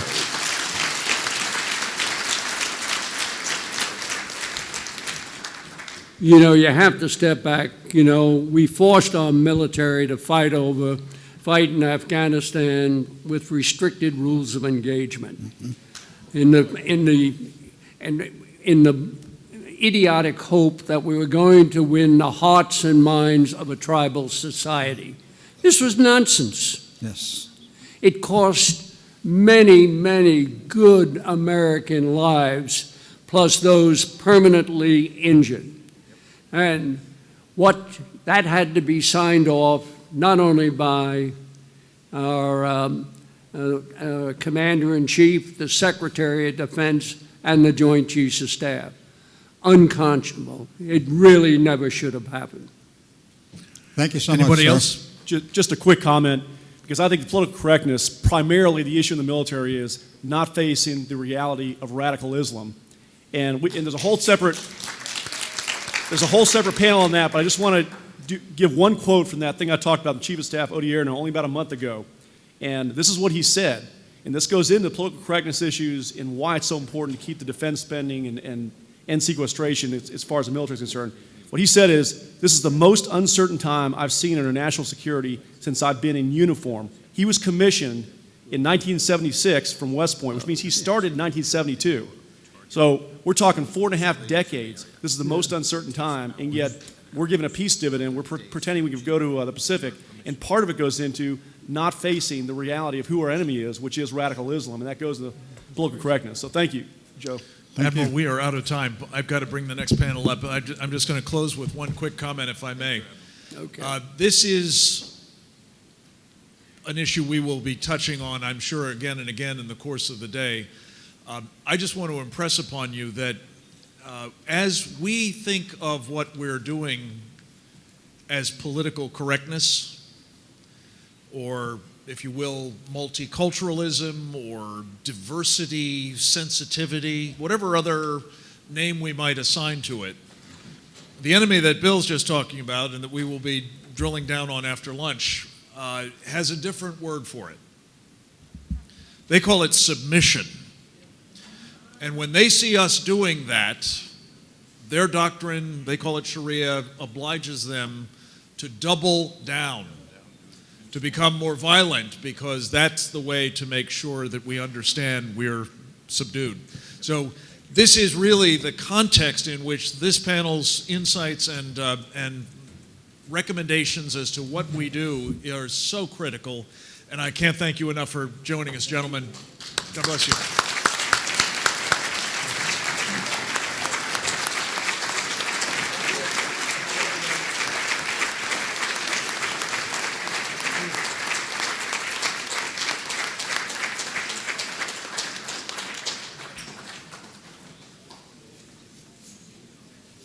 Good question. I think it was this one. Ladies and gentlemen, we've got another superb panel. I'd ask them to come on up at this point, if they would, on a topic that I'm going to make a bold prediction about. Every single one of you came into this room today, and those of you who are joining us by live streaming, with an issue that you believed was of surpassing importance. The most critical thing for our country, for our future. And my bet is, going into this, that it probably wasn't the topic of this panel. Namely, the vulnerability of the electric grid of the United States. A piece of the critical infrastructure that I think of as the most critical of critical pieces of the infrastructure.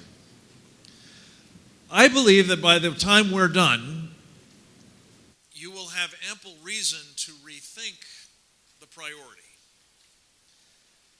Because no matter what it is you were thinking was more important than this, I think you're going to realize, I hope you're going to realize, that you're not going to get to that problem if this problem isn't solved. Without power, we don't have the opportunity to address the rest of the challenges that we're facing, and they are many. So I'm thrilled to have with us truly extraordinary individuals with deep knowledge of this subject from a variety of different perspectives. Again, I will introduce them briefly in turn. I believe we ought to start with Dr. Peter Pry. Dr. Pry has been a Central Intelligence Agency analyst for 20-odd years, a man who has served on Capitol Hill in a variety of capacities, including on the professional staff of the House Armed Services Committee. But he particularly rendered an incredibly important service as a member of the EMP, or Electromagnetic Pulse Threat Commission. And this is one of the attributes that makes, I think, his presentation so particularly valuable, is that draws on years of experience with the people who probably drill down most seriously and comprehensively in this set of problems. Peter today runs the Task Force on National and Homeland Security for the United States Congress. He is also a member of the Secure the Grid Coalition, which we're very proud to sponsor at our organization, Secure Freedom. We'll hear next from Ambassador Henry Cooper. Hank is a twofer, a national figure of great renown for his service in both uniform in the Air Force and in a series of official capacities, including as the ambassador for the man we were revering a moment ago, President Reagan, to the defense and space talks back when we were in the administration together. Hank today runs a marvelous organization called High Frontier and is one of our sponsors of this program, also hailing from South Carolina. So we get the benefit of the local as well as the national asset. Dr. George Baker, another true national authority on these problems. He has been working to actually protect things against various threats, electromagnetic pulse and others, and has some considerable insight into a piece of the grid that is particularly relevant to you all here, namely nuclear power, and how those plants play an important part in, hopefully, a resilient electric grid. And finally, another South Carolinian by birth and transplant, at least at the moment, Hank Cooper's son, Scott, who you heard from at the very beginning. Scott is now not only the executive director of High Frontier, but he's also a practicing farmer here in the state of South Carolina. And it seemed to us it was an important piece to talk about in terms of our resiliency, to think through what the implications of the loss of power could be for the food that we all depend upon. So an all-star cast. We'll start with Dr. Peter Pry. Peter, thank you again for joining us.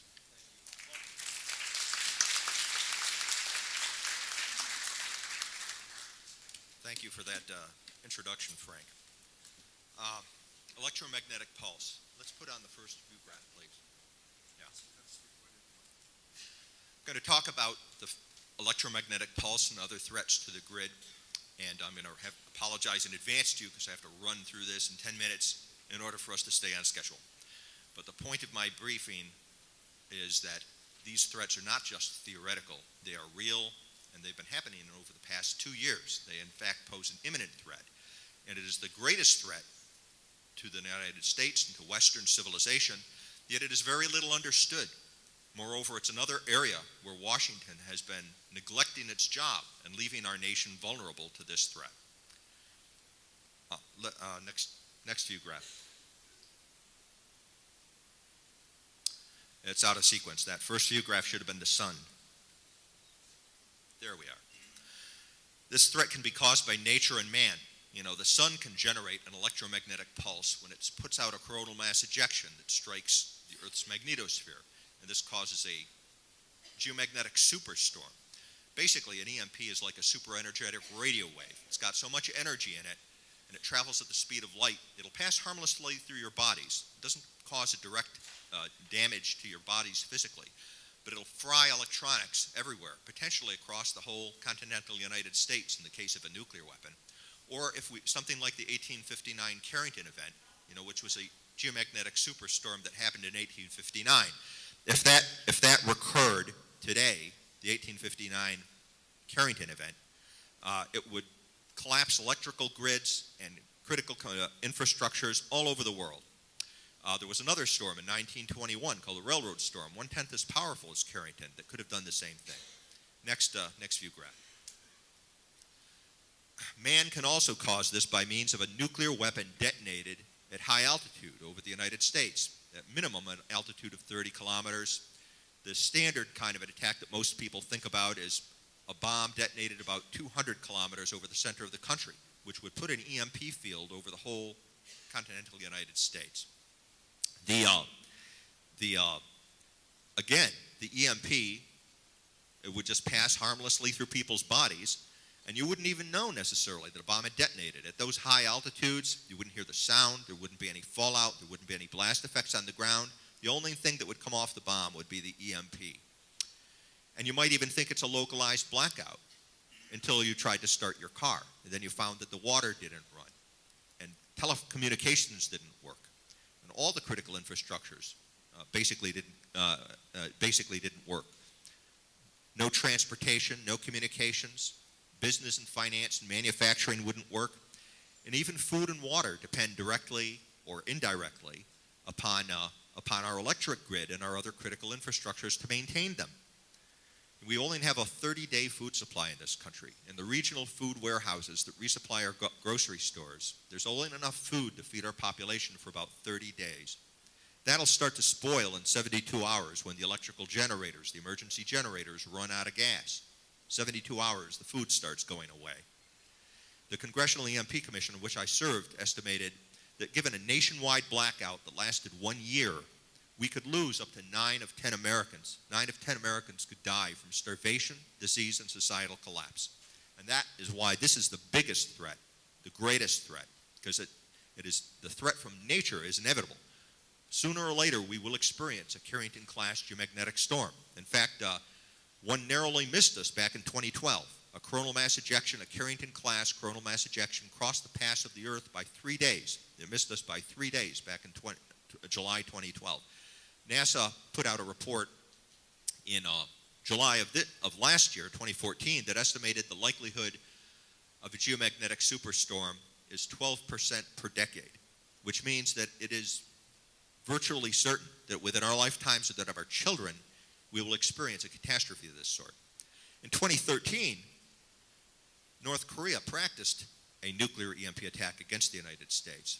In the aftermath of its third illegal nuclear test, in response to President Obama's threatened going to the United Nations to ask for heightened sanctions against North Korea, Kim Jong-un, the dictator of North Korea, started making nuclear threats, threatening nuclear missile strikes against the United States and its allies. And here he is pictured in his command post while this crisis was going on back in 2013, talking with his generals. There's a map on the back that shows North Korean missile trails going to the United States. Next view graph. In fact, in the midst of that nuclear crisis, North Korea orbited a satellite, the KSM-3 satellite, over the United States in the optimum trajectory to evade our national missile defenses. It approached us from the south. They launched the satellite over the South Pole, and it came up from the south because our national missile defenses are looking northward. They're expecting an attack to come out of the north. We don't have any ballistic missile early warning radars or missile interceptors facing south. This is a huge hole in our national missile defenses, and they took advantage of it. And those lines, those red lines, are the tracks of the KSM-3 during the nuclear crisis with North Korea. On the April 16th of 2013, it was in the optimum position for putting a peak EMP field over Washington, D.C. and New York City, which are the political and financial capitals of our country. And it would have taken out the eastern grid of the United States if it was a nuclear weapon and if this was a serious attack. Even just taking down the eastern grid would basically destroy us as a society. 75% of the electricity in the United States is generated by the eastern grid, and most of our population lives under the eastern grid. We can't survive without that. Coincidentally, or perhaps not, on that very day, 16th of April 2013, there was a mysterious attack by snipers on the Metcalf Transformer substation outside San Jose that services the Silicon Valley. Perhaps to this day we don't know who did that. Parties unknown. The U.S. Navy SEALs that looked at it said that it looked like it's the way they would have done it, that it was a very experienced, highly professional commando type operation. Next. That's what the field would have looked like if the KSM-3 satellite was a nuclear weapon detonated. Next. Next. A few months after that, one of the nightmare scenarios for the EMP Commission also was that a country like Iran or North Korea, and Iran has practiced this. We've seen them practice launching short-range missiles off of a ship, a freighter at sea.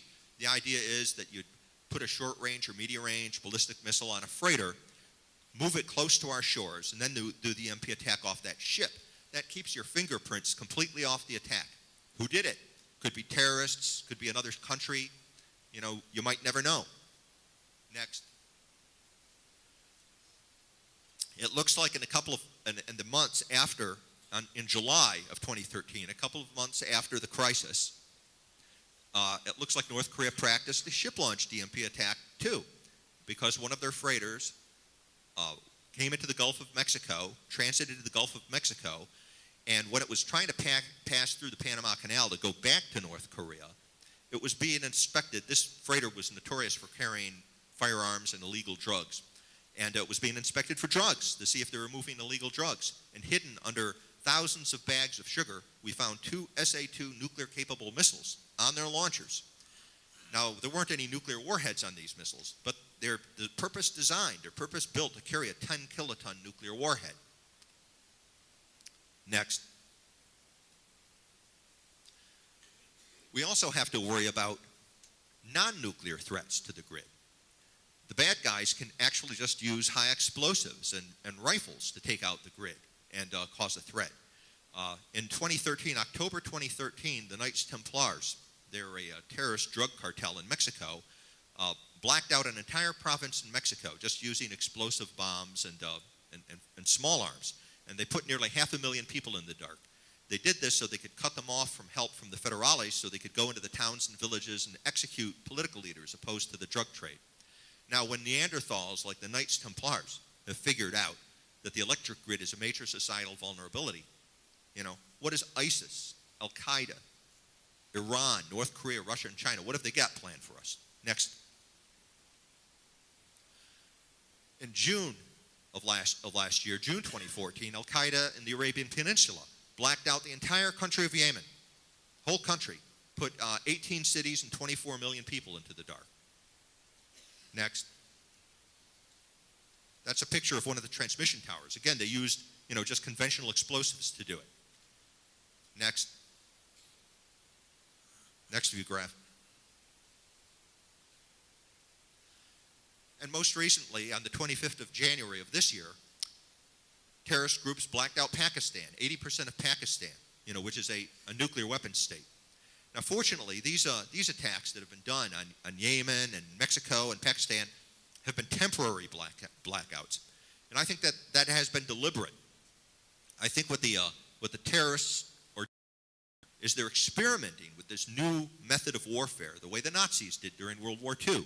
They used the Spanish Civil War and they used military exercise to experiment with the Blitzkrieg, which was this revolutionary use of combined arms, a combined arms operation, using armor and air power and fast-moving infantry to see if they could overcome the antiquated strategies of World War I and restore mobility and achieve a decisive victory, what the Russians call a revolution in military affairs. Such a decisive application of military force in such a unique way that it would enable one civilization to prevail and replace another. So if you think about how the Nazis experimented with the Blitzkrieg and all through the 30s and then in 1938, and then they sprung it on the Western democracies in the early 1940s, they nearly conquered the world. And the only thing that stopped them is that the Allies had to learn how to do the Blitzkrieg back. We did do that, and that's the only reason we won World War II. But it cost the blood of American soldiers, and tremendous losses on the battlefield in order for us to learn how to do that. Next. Let's skip through down to the last view graph. Go to the last one. Yeah. Basically what we're talking about here, I call it a blackout war. It's a whole new way of warfare, what the Russians, the Chinese call a revolution in military affairs, where instead of using armies to attack your adversary, you attack the electric grid and critical infrastructures. And you can do that by means of cyber attack, using computer bugs and hacking. Admiral Mike Rogers, who's the director of the NSA, told us in November of last year, November 2014, that in his estimation, China and other countries, just using cyber attacks alone, could probably black out the U.S. electric grid for 18 months. 18 months. Mind you, 9 of 10 Americans could die in 1 year without electricity. But in their military writings and in the way they exercise these things, the blackout war entails throwing in the kitchen sink. They would use everything. Cyber bugs, physical sabotage, non-nuclear EMP weapons, and then the ultimate cyber attack, a nuclear EMP weapon. You only need one. You only need one of these nuclear weapons detonated at high altitude. And it doesn't require a sophisticated missile. Scuds can be bought by private directors. It doesn't even necessarily require a missile.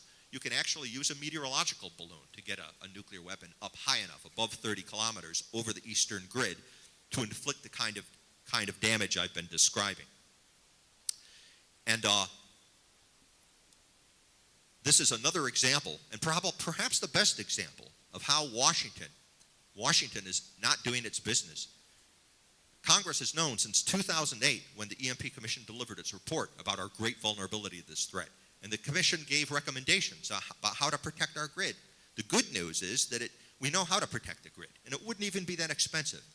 The Commission estimated it would cost about $2 billion, which is what we give away every year in foreign aid to Pakistan.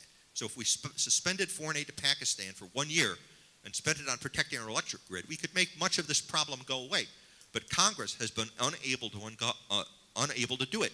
The President has not done it. He doesn't even want to talk about EMP in public, because I think it highlights his failures with nuclear North Korea and nuclear Iran. This, by the way, is why North Korea and Iran want the bomb. They only need one, in order to basically pose this kind of a threat to us. So wrapping this up, since Washington isn't doing the job, I need to ask you to be like the Minutemen of old. The Minutemen of old, Ultimately, we are all responsible as individuals for the security of this nation, of our communities, and of our families. One of the things I and Frank and others at this table have been doing have been going to the states, because it's possible for the states to protect themselves. State legislatures you can basically island the grid and protect your own state grid. So even if Washington doesn't act and all the other states aren't protected, South Carolina could protect its grid. And our next speaker, Ambassador Henry Cooper, has been leading the charge in South Carolina to achieve exactly that. So thank you so much for hearing me out.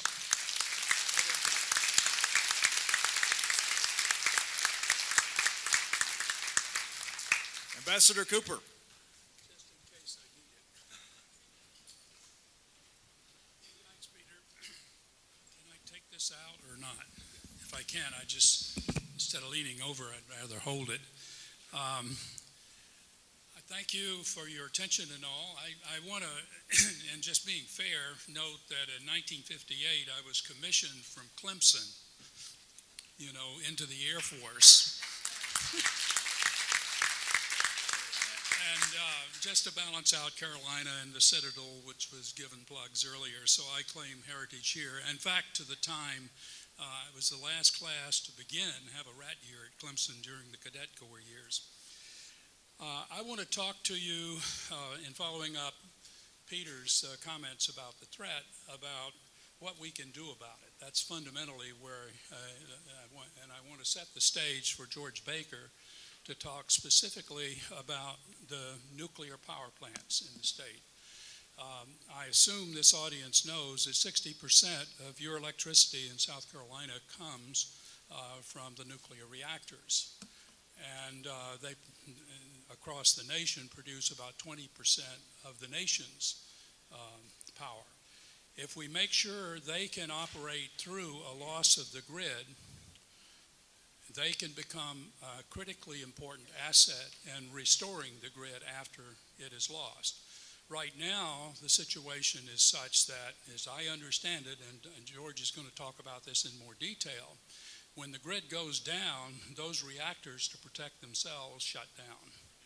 And then to restart them requires fuel for the diesel generators and that sort of thing, and there's not sufficient fuel to restart the reactors. So you have the potential across the country of 100 Fukushimas, or here in South Carolina, 5 or so, and we're building 2 more. And I'm an advocate of nuclear power, so don't get me wrong about what I'm saying. I'm not a Jane Fonda. I believe nuclear power is the answer, a part of the answer to this problem we're talking about, and that South Carolina can play a leading role in making critically important steps. Next chart. Just as an outline of my briefing, Peter spoke about the threats of physical, cyber, and I'm going to say just briefly a little more about them in both man-made and natural EMP. It's notable to me that of the threats that we're most concerned about in using EMP, it's my belief that it won't be either or as a selection, at least of the man-made ones. It'll be a combination. There's no reason to think that if they were going to launch a missile over the center part of the country, they wouldn't be using cyber threats that can come from anywhere in the world at the same time to confuse us, using physical threats to attack certain key installations to also empower whatever their overarching strategy might be. So it's not either or in my judgment on the man-made side. It's a combination of all three. What can we do about it? Well, obviously protect the grid. It'll take time to do that. For the missile threats that Peter spoke of, missile defense is part of the answer, and we have major holes, as he mentioned earlier. And I want to talk about the role South Carolina can play. The National Guard is critically important, in my judgment, in dealing with this issue, and the Adjutant General's office in the state of South Carolina in particular is where I think the charge ought to be placed for dealing with the issue. The power reactors, to ensure they can operate through, and then you are the critical element of the solution to make these things happen. Chart. Now, this is just the Metcalf to illustrate the Metcalf facility. It's a wake-up call in my judgment. John Wellinghoff, Peter didn't mention this, in an interview, I guess, with the Wall Street Journal, revealed a serious study done by the Federal Emergency or Energy Regulatory Commission that indicated there were only nine critical substations that, if they were attacked as Metcalf was and taken down, the entire grid could be taken down for 18 months. So, and the other key thing is these are identifiable. You can work it out. So one of the bottom lines is in South Carolina, make sure that the South Carolina substations are not one of the nine. And there are people in our universities and so on, the EE departments and wherever, who should be able to figure out where those weak points are. And we should make sure that they don't exist in South Carolina. Design the grid around them as best we can. And we need an independent authority, I believe, to assure the security of all of these. And as I said, I would focus that in the Adjutant General's office in South Carolina. Note, there's some 55,000 substations. All of them are not major ones, but there are 55,000 around the nation. Only 9 critically identifiable ones could take the entire grid down. Next chart. Cyber attacks. Interesting about cyber, I already mentioned, they can come from anywhere.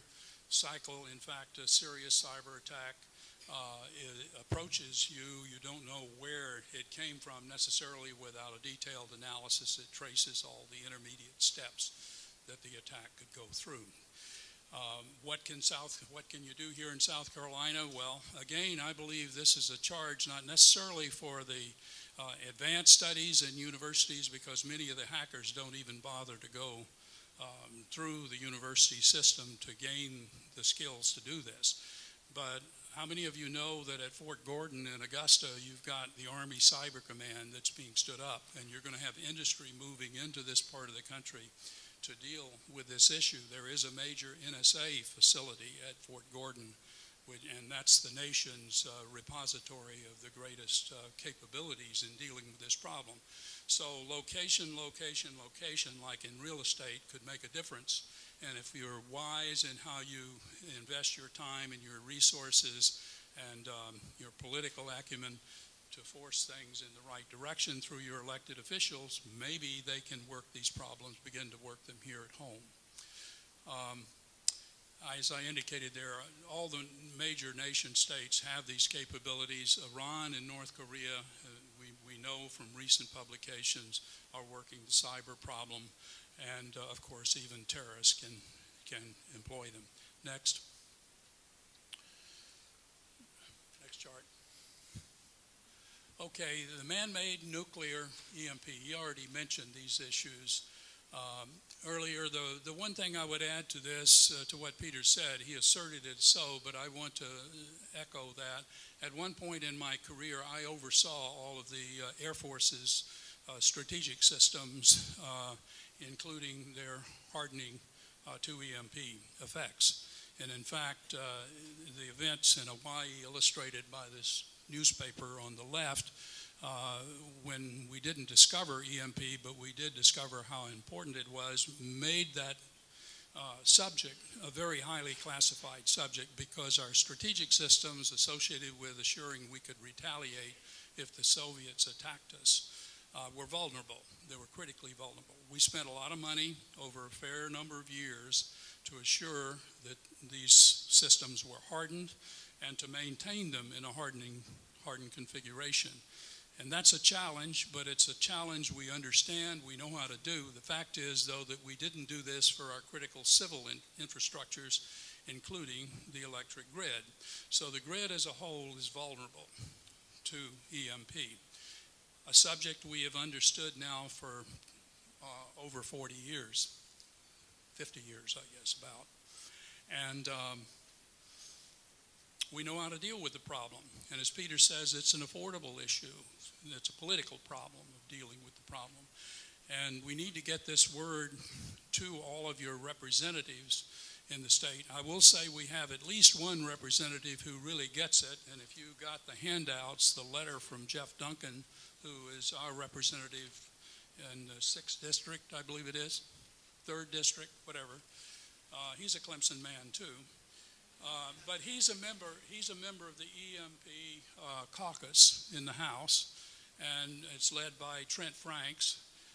And they get it, and they have been trying to work the legislation in Washington now for 3 Congresses unsuccessfully because it's being blocked, I hesitate to tell you, but it's the fact, by the electric power industry, who basically don't want the government telling them what to do, and on the other hand, they're not doing what needs to be done. So we have this kind of a political morass that I think has to be dealt with from the bottom up. Again, this is a challenge for you. Let's see, I think that's the main thing I wanted to say about these issues. Next chart. I want to talk about the nuclear power reactor issue. This is a chart showing you that most of the reactors in the nation are in the eastern part. I don't have an overlay of the electric what do you call them, the interconnects, pardon? The grid. Well, the grid's the whole thing. There are 3 interconnects, though, of the grid, and we're part of the eastern one, which runs from the south up through New England. Texas has its own, of course. They always do the Lone Star thing.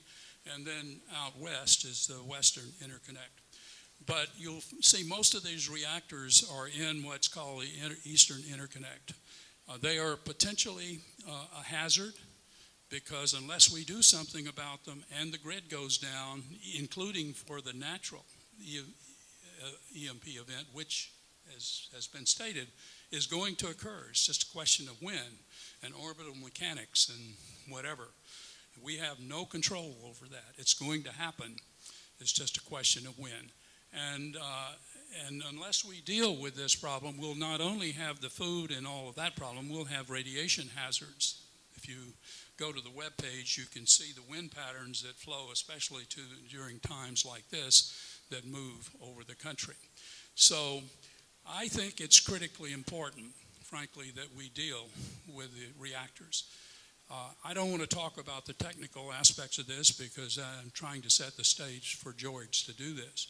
But I'm very interested here in the state of South Carolina to deal with this issue. I'm working with Les Eisner. Do you people know who Les is? Former Deputy Adjutant General in the state of South Carolina. We're working with the people in the Adjutant General's office to do exercises. I hope to have one by late spring or early summer, associated with the 263rd Air and Missile Defense Command. Bill Connor tells me he's associated with that command. Most of you may not. Well, I don't know. How many of you know about the Anderson command? Okay, well, not many. It's an important command for the whole country. They have responsibilities, for example, in defending the national capital region.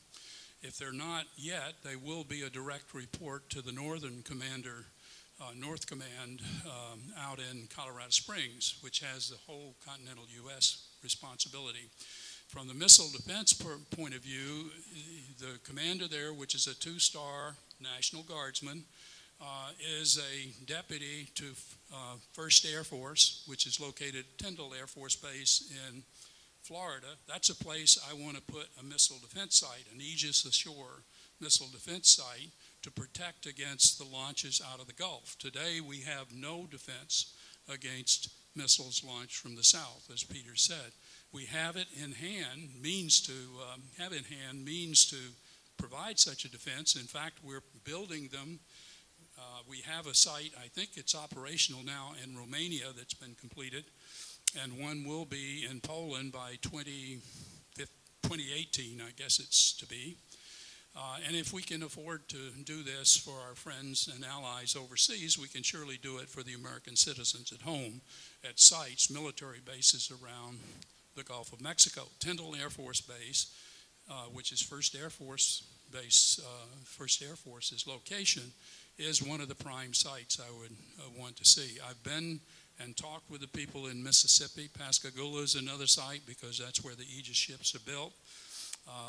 In addition to the site in Panama City, Tyndall Air Force Base, I think we need one somewhere in the southern part of Florida, and I'm also thinking about somewhere in Texas to put sites around the Gulf to protect there. Hope to make that happen.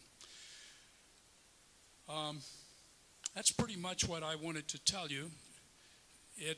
I believe there is a solution set for this problem that begins locally and works their way up. Are there people here associated with the electric industry? Just raise your hand. Okay. Bill, I know you are. I really want to figure out how to get inside their bonnets and how they think at the working level as well. It's turned into a political circus of sorts, and I think the citizenry, again, if they pay attention to this problem and basically demand that it be done. This is not a big deal. Somebody has said it's like giving up, I think it was Jim Woolsey, it's like giving up a Starbucks a year. For those of you who like your coffee, your Starbucks cuppy, to make this happen. And of course they pass the cost on to you as a customer ultimately. And if you say it needs to be done, they'll be responsive to you even if they aren't responsive to others around the state. Finally, I just wanted to say we need to have in the state of South Carolina legislation. Scott and I have been working with people to try to make this happen, local legislators. I'm hoping this is going to happen during the next year. We'll use as a model, or at least my plan is to use as a model, legislation that was signed by the governor just this past week in Virginia. And sense of pride, my son Scott persuaded Bryce Reeves, who was a state senator there, to undertake this last year. He did, and it passed unanimously in the House and the Senate, the House of Delegates in the Senate in Virginia, and the governor just signed it last week. So at least now in the state of Florida, there is a demand, legislated, signed law that says natural and man-made EMP is to be taken into account in the emergency management programs of the state of Virginia. We'll see how that all works out, but that's an important first step. Thank you. Mr. Ambassador, thank you.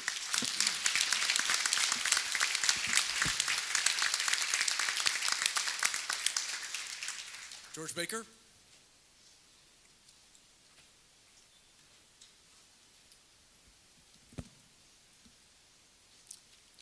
I want to thank Hank Cooper for inviting me to give a talk. The big point is a lot of people hear about EMP and it just looks like it's too hard because of the effects on everything. But we know it's not, and there are a lot of things we can do, and the costs are not prohibitive. So I'm going to drill down and talk about one particular aspect of the solution to the EMP problem, and that's a relook at nuclear energy and how that might be used to get us through, make sure that if we were attacked, that we could keep our infrastructures working. Next chart.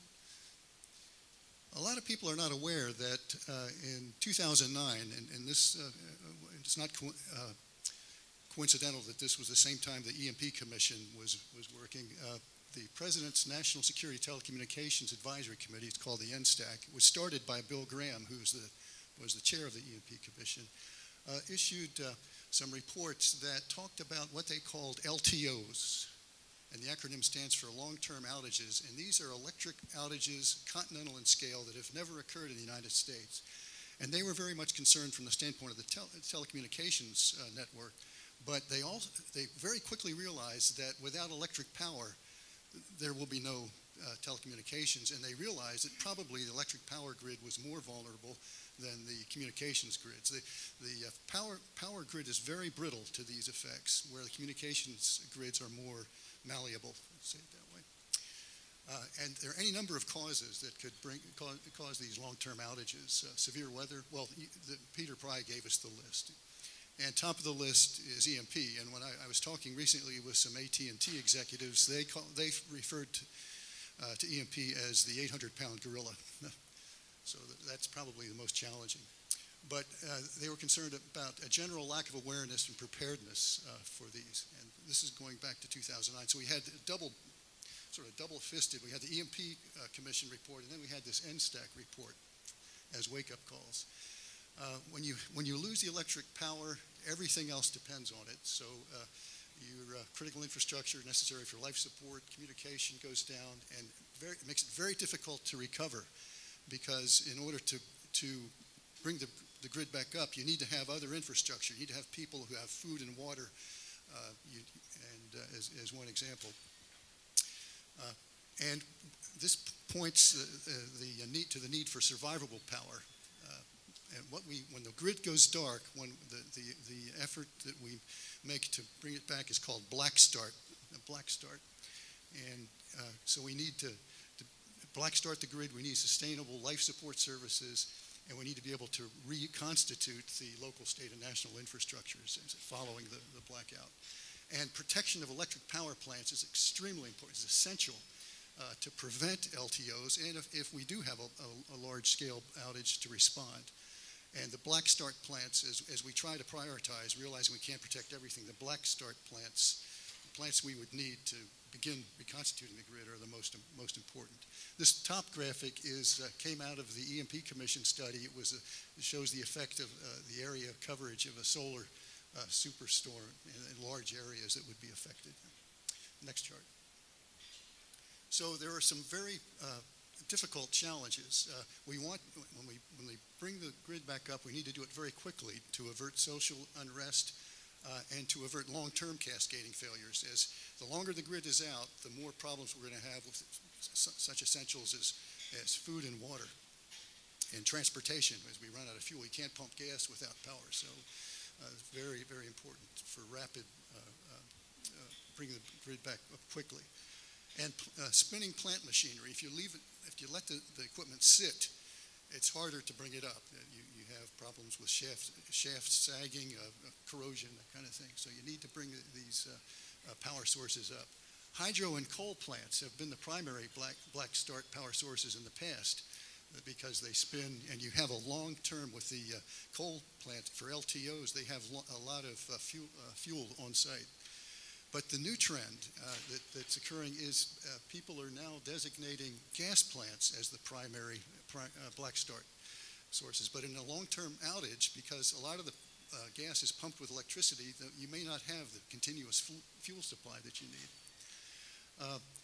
This raises the prospect of re-looking at nuclear plants as primary black start, especially in a long-term outage where everything is down, the grid is dark, and all the infrastructure down, because the nuclear fuel lasts multiple years. So there, with the nuclear plants, you have the fuel supply you need to sustain electric power for long periods of time.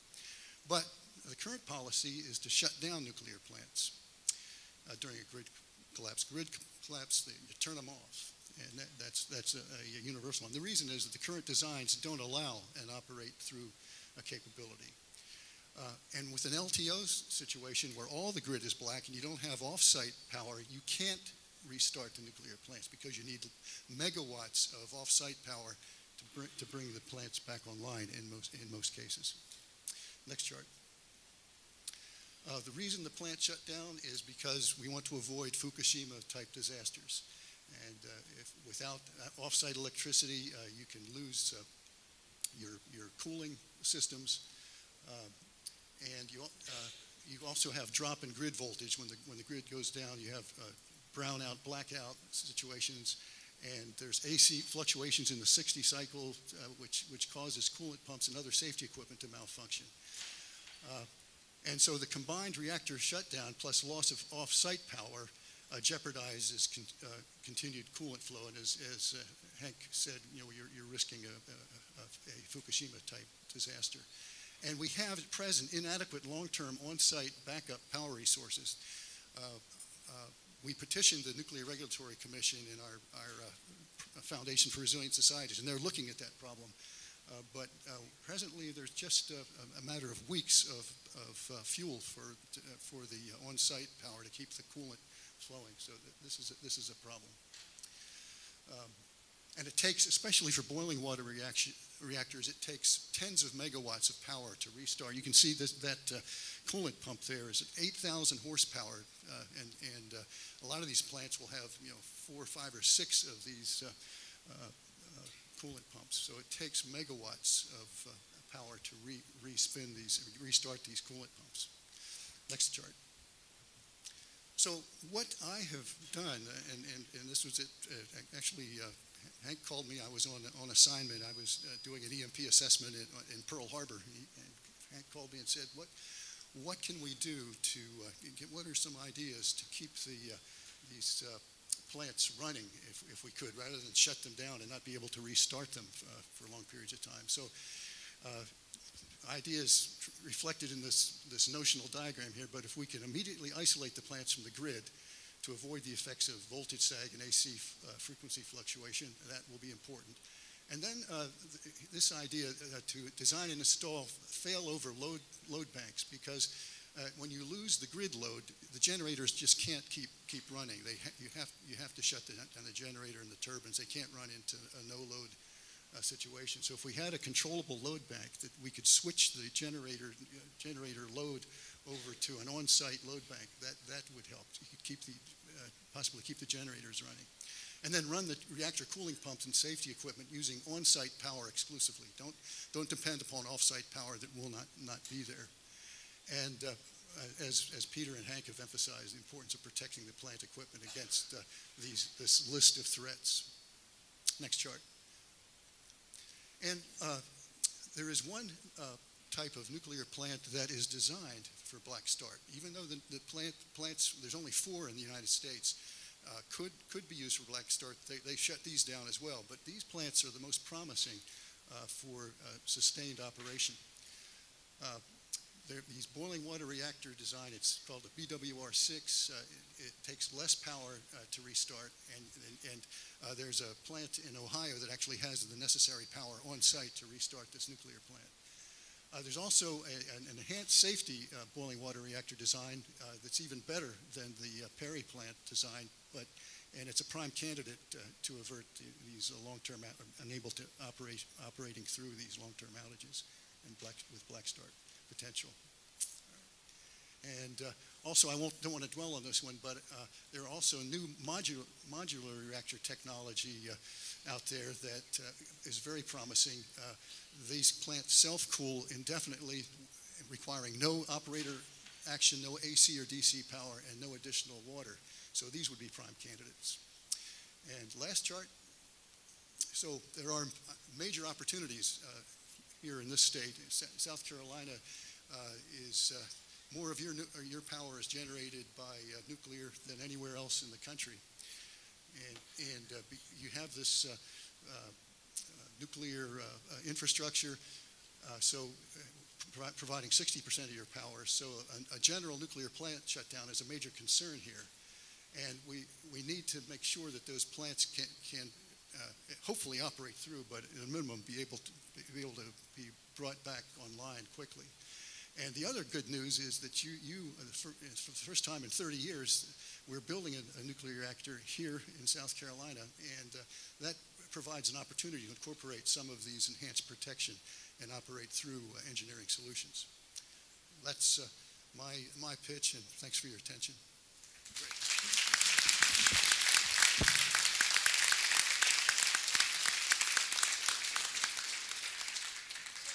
Dr. Baker, thank you very much.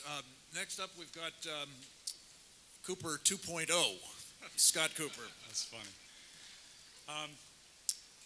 First of all, I want to say it's a real privilege to be a part of this panel. And I got to be honest, I feel a little out of leagues with these gentlemen who are scientists and diplomats and whatnot. But I have 3 things that I want to share that I think is relevant to this discussion. And they are, we are in an intergenerational struggle. And you can see it on this panel. I also want to talk about the importance of local agriculture and what that will do as we rebuild our local economies and rebuild in the event this type of catastrophe happens. And then finally, I want to share with you why I have hope. And I'm only going to take a couple minutes. But first of all, many of you may not be aware, I know Frank mentioned it, and he's going to talk more about it this afternoon, but some of the individuals that are in this room helped defeat an evil empire. And that thought process existed before there was a Ronald Reagan. There was a group of scientists and a group of thinkers that put together a system called missile defense, and Reagan was able to sell it to the American people. Same thing is with what we're talking about today. There are solutions to everything that we're talking about today. And this intergenerational struggle that we're in, we need to reach back from these guys and take it to heart at the local level. I want to talk real briefly about the paradigm shift in agriculture. How many of you are concerned about your food supply? Okay, how many of you have studied what's going on with our food supply in industrialized agriculture? Okay, that is a bridge that we can build to a whole new group of people that we've been talking about building that bridge, and I was in San Francisco a couple weeks ago at an agricultural summit. Those people get it, and we're going to bring them on board. But I want to talk about local agriculture in an additional reason. It builds resiliency in our economic structure as well. If we go and buy all of our groceries from Walmart, the majority of that money goes where? Bentonville, Arkansas. But if you choose to buy your grass-fed beef from me, it's going to stay in Edgefield County. Or if you choose to buy your honey from the Walshes, it's going to stay in Edgefield County, or whatever county you're in. And that's good for our economy, but it's good in the event we have a catastrophe. Because if we don't, how many of you remember the ice storm? We run out of food. It's already been talked about. So I want to stress the importance now, not tomorrow, not next week, not next year. Start thinking local. Buy local, shop local. It's a solution to this problem if it's ever needed, which God forbid. My grandfather, on my mother's side, again, I'm going to talk about intergenerational baton passing here. He was the director of security at the Savannah River plant in the 1950s, 60s, and 70s. I don't know exactly when he became the chief there. He had a huge garden. You know, and I just thought he liked to garden the way I liked to water ski. But I think he got it. Maybe it was the environment that he was in. And we need to return to the ways of our grandparents in that endeavor with agriculture. Finally, I just want to end with why I have, I'm going to say one more thing. I'm going to end with why I have hope. Again, we have folks here who have defeated evil in the past.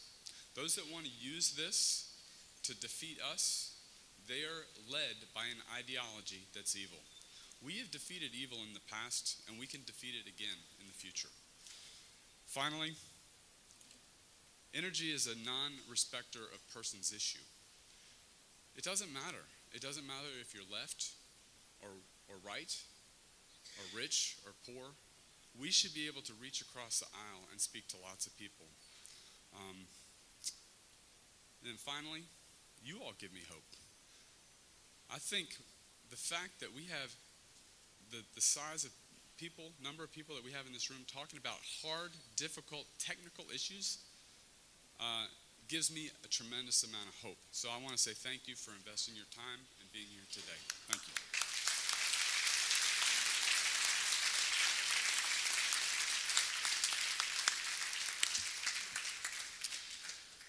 Thank you to you all for a very important input into what I hope will be your takeaway from this program.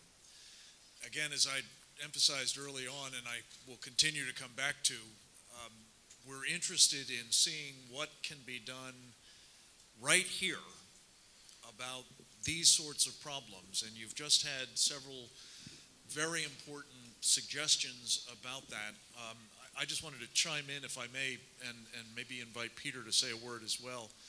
I've just come from Texas. I spent the week there talking to business people all over the state, as well as to two legislators in the Texas state legislature who have just introduced legislation to try to begin protecting that freestanding grid on really an emergency basis. And it's, I'm thinking, going to become a model, hopefully, for what we'll see done elsewhere.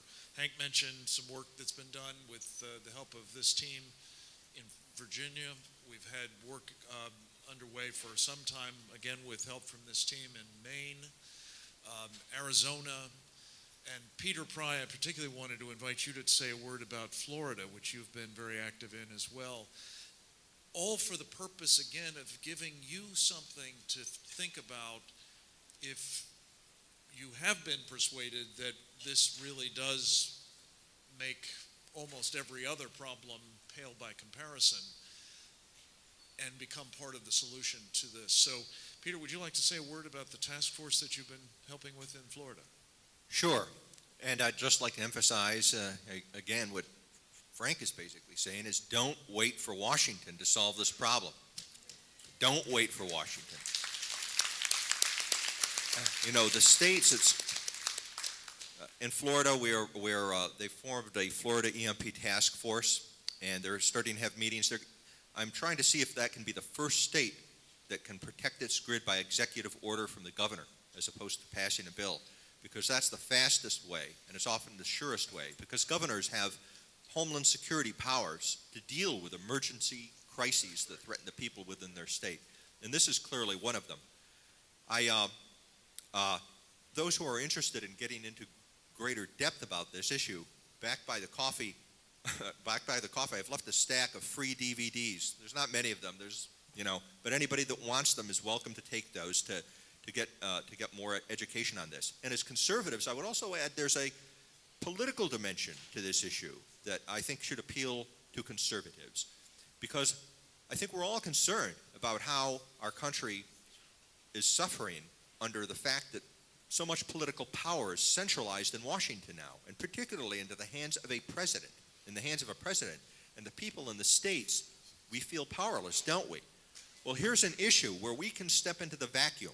It's a major national and homeland security issue, and perhaps by acting on this issue, if the states move to protect their people, it can restore some of that balance, some of the idea of federalism, which is what the founders had in mind, that all the power isn't supposed to be in the hands of Washington. We can take our own initiative. We don't have to wait on Washington. We can defend ourselves, our states, and our own families and communities without waiting for the disaster to happen upon us, because Washington is clearly asleep at the switch on this issue. Good. Let's go to your questions. Thank you, sir. Two quick questions and a comment. If you'd identify yourself, please. My name is Jim Bancroft. I'm from Rock Hill. Thank you. I used to work on peak power generating units for a company out of the Northeast. We both understand that for a black start, you can probably use something like that. But just my comment that I hope you guys act unilaterally and not wait for the federal government to make a decision on how you are supposed to harden your sites. I understand you've got to do some coordination on which site you consider to be the most dominant one. Your interconnections with the national grid, how quickly you can disconnect from the grid should a power surge come from an atomic blast or something like this, but I'm sure this is something you're already talking about. My two quick questions are, what is the minimum size of nuclear blast that you're talking about that's going to be effective at the altitude you're mentioning? Because I'm curious, is this a Hiroshima-sized weapon, or is this something like Tsar Bomba that's going to be necessary to destroy the grid? And the second question I want to give is, how effective do you think the preppers' preparations are in building Faraday cages for their local devices at home? Is a Faraday cage something that you think is reliable? As I understand it, a EMP pulse is going to destroy every electronic component that it's going to reach, whether it's properly grounded or not, because half of that electrical charge is going to come from the ground. So I'll just walk away and let you finish. Great questions. Peter, would you like to start? Well, first, protecting a state grid wouldn't involve disconnecting your grid from radical surgery like that, from the larger regional grid of which you are a part. It would entail installing proven known technologies like surge arresters and blocking devices and Faraday cages, which are basically passive defenses. And they only become active when a pulse or an overvoltage from a cyber attack or a pulse from a nuclear weapon, is detected. And so basically the grid could continue to operate as it normally does, but by the installation of these technologies that would protect you against EMP, the worst case cyber. The important thing is to protect against nuclear EMP. That's the biggest, worst, baddest threat. And the EMP Commission found that if you're protected against that, it will mitigate all these lesser threats, including severe weather. The question about, let's see, there were several questions in that. I'm not sure I remember all of them, but that's one. Oh, the size of the nuclear weapon. The Commission found we're not really safe from any nuclear weapon. Basically, any nuclear weapon will do it. Even a crude first-generation weapon that a terrorist organization could produce will generate enough EMP, so that our unprotected power grid, which currently is utterly vulnerable to this, would be taken down. And as it happens, however, there are nuclear weapons of special design. They're called super EMP weapons that are purpose designed to make extraordinarily powerful EMP fields by producing gamma rays. They don't require a high explosive yield. The Commission thinks this is what North Korea has got. And if North Korea's got it, Iran might get it too, because they are strategically cooperating. They have they are allied by treaty. On the prepper issue, how effective would be a Faraday cage? These things can be effective. It's not hard to build a Faraday cage. If you get a metal garbage can with a tight-fitting lid, and put what you want protected inside of a plastic bag, that can be a serviceable Faraday cage, actually. There's lots of things that can be done. It's not true that you need to have a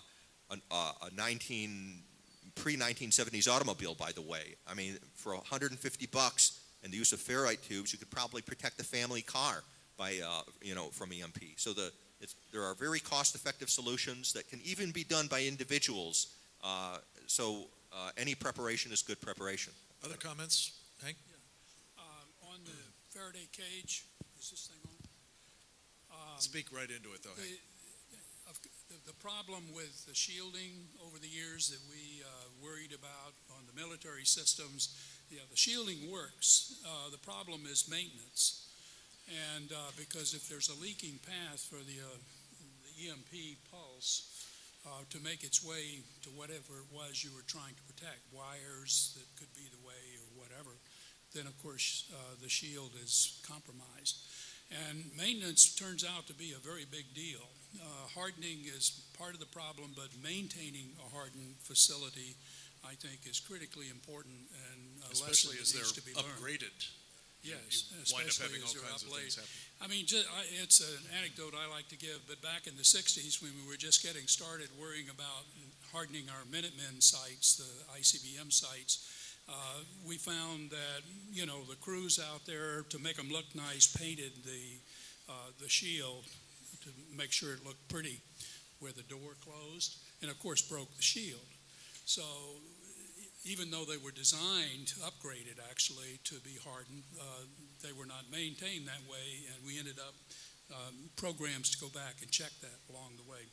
One other thing, you mentioned what you can do here. South Carolina has another option for thinking these issues through, and is my understanding that there is a simulation facility for the electric grid now in Charleston. I think it's at the Naval Yard or whatever it's called. I'm not quite sure. The folks at Clemson, I went by and talked to the EE department and the people who are in charge of working that issue. Folks at Clemson I know are engaged, and folks at Savannah River Laboratory are engaged. And this is a perfect place, in my mind at least, to try out ideas of what you can do in hardening various things, use the power of the computer in the same way we did to study nuclear weapons effects, first principle calculations, to understand what you can do to harden what's out there and minimize the trouble of the path to a hardened system. George, any?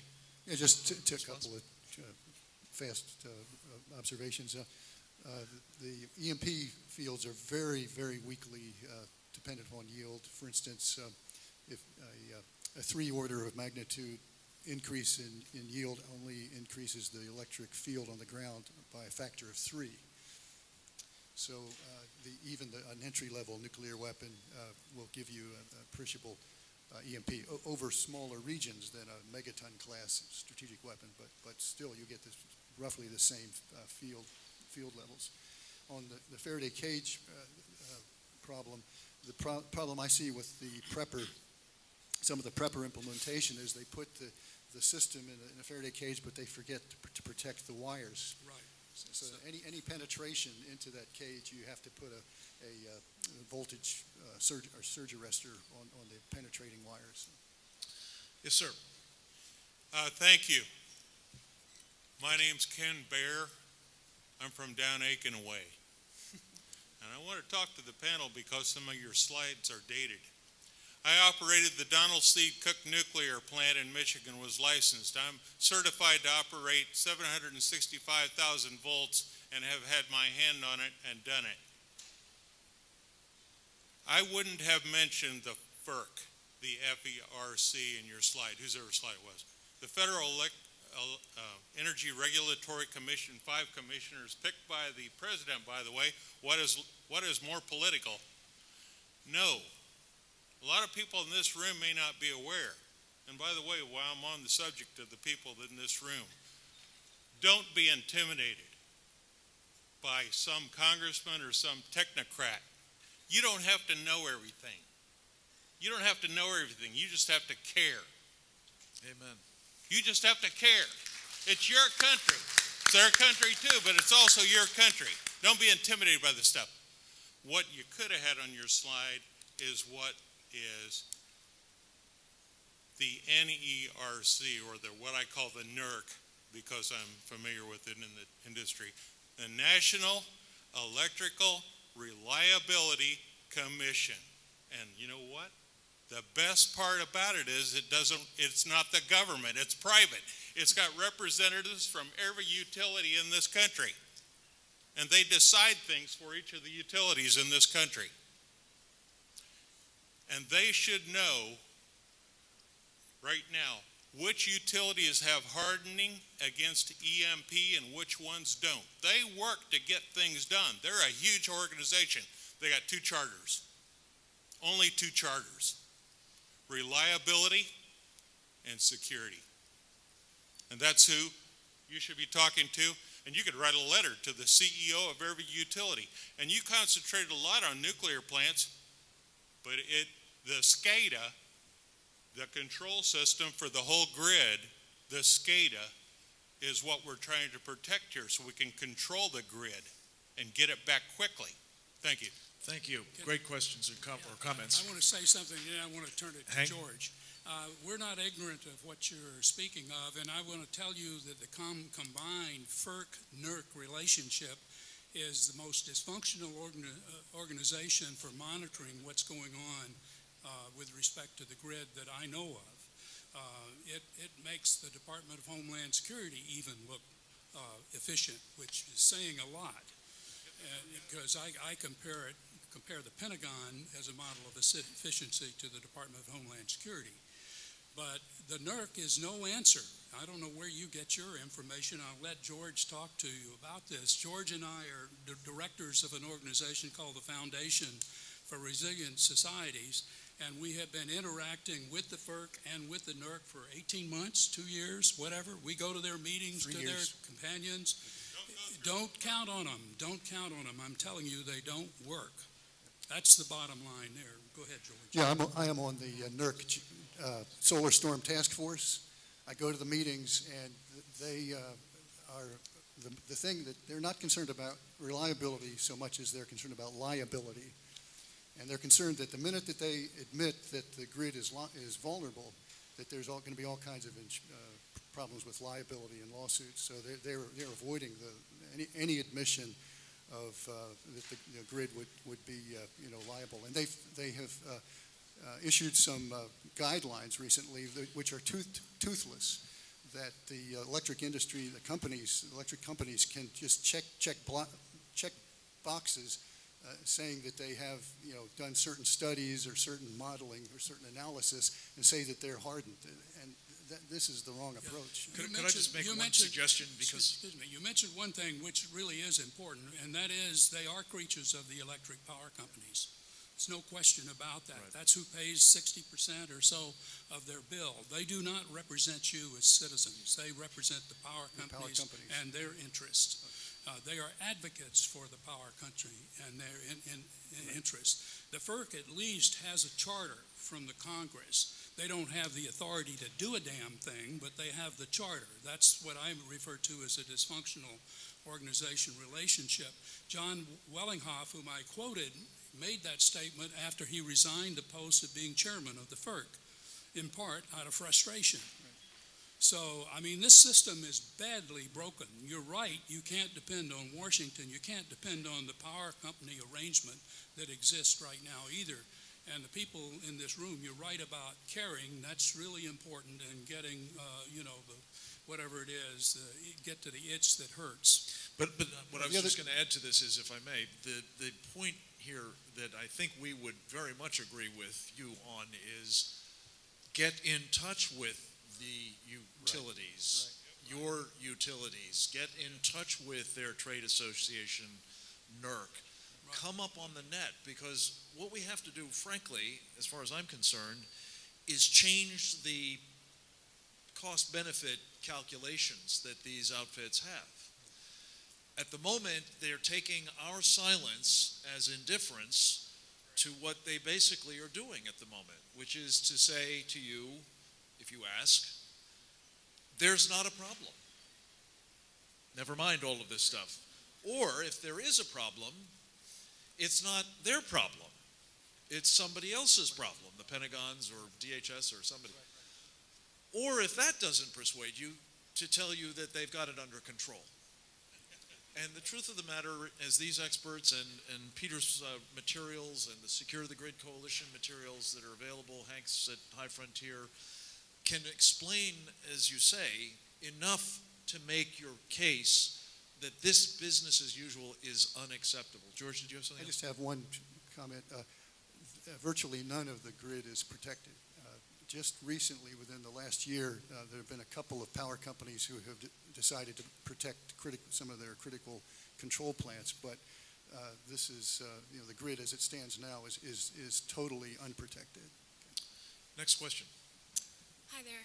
My name is Hannah Shattuck, and I'm actually here all the way from Honolulu, Hawaii, and I promise you we still think he's from Kenya. But aside from that... We're glad you came. Thank you. I'm glad to be here. First of all, I'd just like to thank you, gentlemen, for speaking, for listening, and for giving us your wealth of information. It's an honor to be here amongst so many patriots, and this presentation has definitely given me a sense of urgency, especially for my state, because this is so relevant. And even hearing about 1962 Starfish, I believe, was the operation you spoke about. But I just think about how crippling this would be to my state and to the people in it because of the way we live on top of each other. And I guess what I would just ask is direction. As the future of this country, I stand here as the millennial that is going to inherit this country, or whatever's left of it. And I want to know what I can do right now. Good for you. Peter? Remind me who the governor of your state is. It unfortunately is David Ige. Okay, it's not the. I was hoping. Who was the governor before? Linda. It was Linda Lingle, I Lingle, believe. yeah, that's yeah, and well, Duke Aiona was previous. I see. Okay, I hope that they had a. There was a previous governor of your state. His name escapes me now, but he served on the House Armed Services Committee. Abercrombie? Abercrombie. Neil Abercrombie. Mr. Abercrombie, right. And even though he's a liberal Democrat, he actually really cares about this issue. He was there when the EMP Commission briefed the House Armed Services Committee, and he remembered Starfish Prime. He was on Hawaii when that happened. So if Neil Abercrombie is still living in Hawaii, I would start by reaching out to him and ask him to form EMP Task Force Hawaii if he's retired. So you might find a surprising resource. And this is an issue that does cut across party lines. It's really genuinely is a bipartisan movement. We have Democrats and Republicans. In fact, most of the initiatives that have passed in states so far have been spearheaded by Democrats. The first one was spearheaded by a Democrat, Andrea Boland, in the state of Maine. So this is another good thing about this issue. It's a unifying issue. We all need electricity. We all want to live and survive. And it's something that even Democrats can understand. You know, there aren't many things like that around anymore, Don't right? hold out hope. So maybe we have to start with the most fundamental need, survival, national survival, the survival of our homeland, something that even the other side of the aisle can understand, and we can start working together that way. It really does offer an opportunity to build bridges, as I think you were talking about, Scott. Can I also say, and obviously you are a very clued up millennial, but in my experience, when you point out this will never work again, you can actually get millennials en masse too. So life isn't worth living without your cell phone, right? Thank you very much.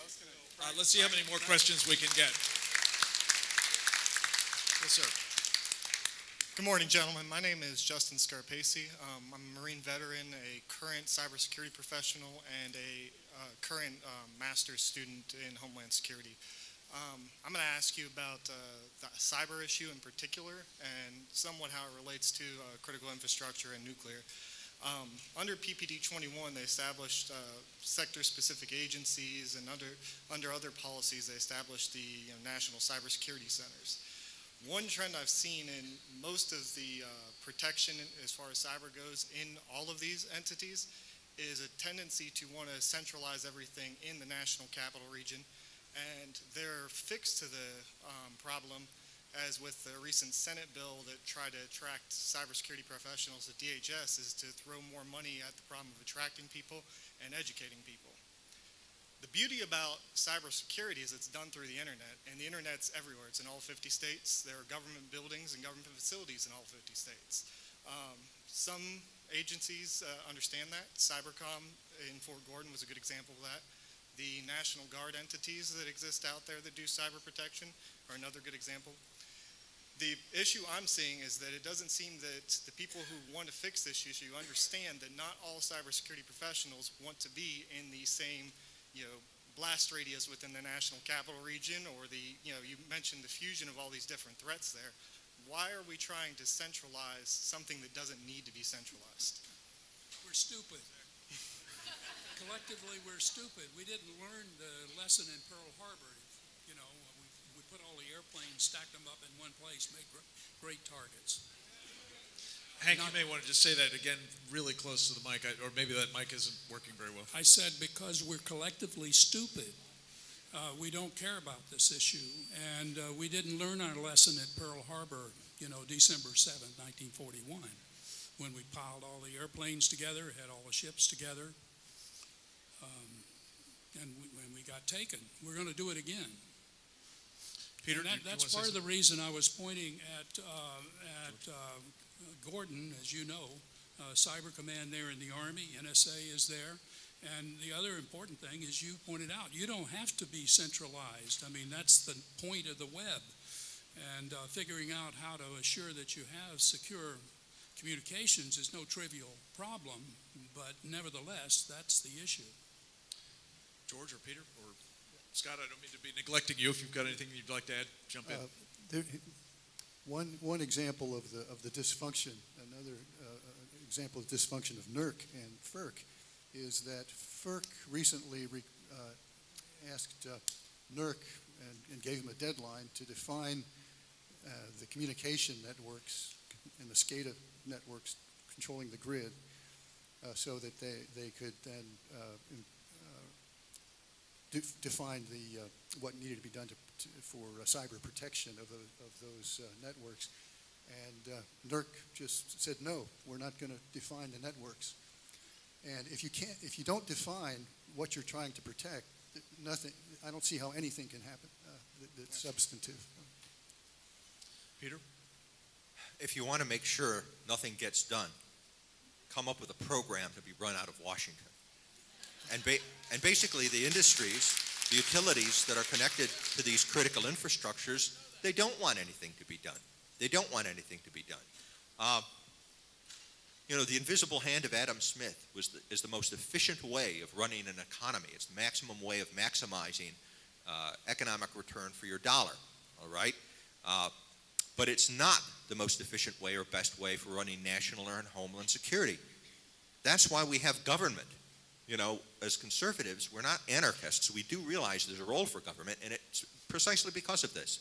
Because when industry or the utilities look at a black swan event, something like a once-in-a-100-year geomagnetic superstorm or the possibility of a nuclear EMP attack from Iran, they say, that's government's job. I don't want to have to pay for that. I don't have to do anything about that. But we've arrived at a place now in our century where our national and homeland security and our civilian-owned critical infrastructures are one. They're dependent on each other. And so you have to end up having, the initial approach has been this approach of government cooperation, where some government bureaucrats will talk to the industry, and the industry will naturally stir them in the wrong direction for achieving anything. That's why why we're talking to you, and why I think ultimately we're going to need a grassroots type solution.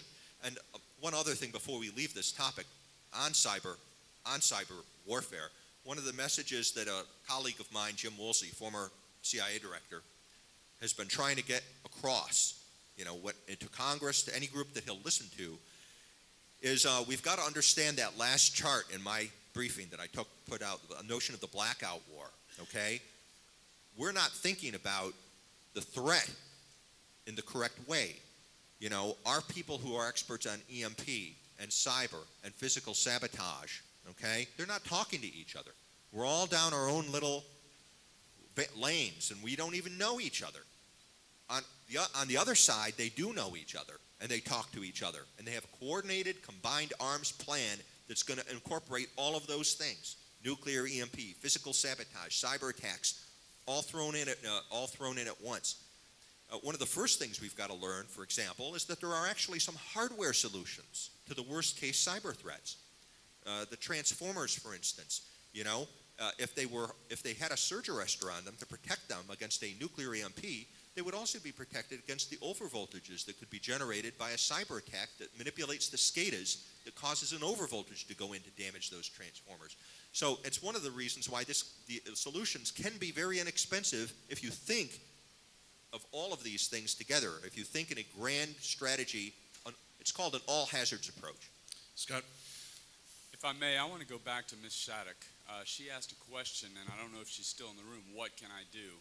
Well, I want to commend you because you've made the first step. You're here, and you made a point that I made, is that it's an intergenerational baton race.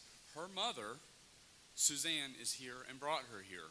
So I want to give us each a challenge. And Representative Clemens, is that your son? We need to engage, each one of us, the next generation that we're responsible for, and get them engaged in this movement. So I want to say thank you to the Shaddocks for having the next generation here. Thank you. We're going to get these two questions in, I hope. Go ahead. Well, my name's Cliff Corley, and I'm from Columbia, and actually you just said what I wanted to say. I mean, there was a comment earlier from Admiral Lyons. He said that, you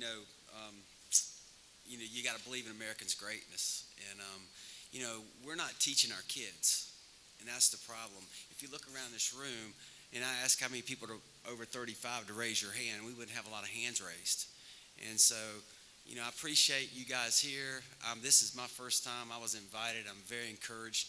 Conrad, thank you for your service, man. And but Scripture says that we're to talk to our kids, and we're to teach them diligently when we sit with them and when we walk with them, and we, just teach them. And we're really, and I have 4 kids, and I will confess to you, I missed out on a lot of that myself. So just thank you for coming, man. And thank you, gentlemen, and may God bless our country. Good. Amen. Thank you.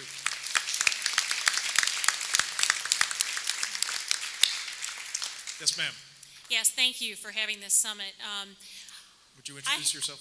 I'm sorry. I'm Diane Hardy, and I'm from Anderson.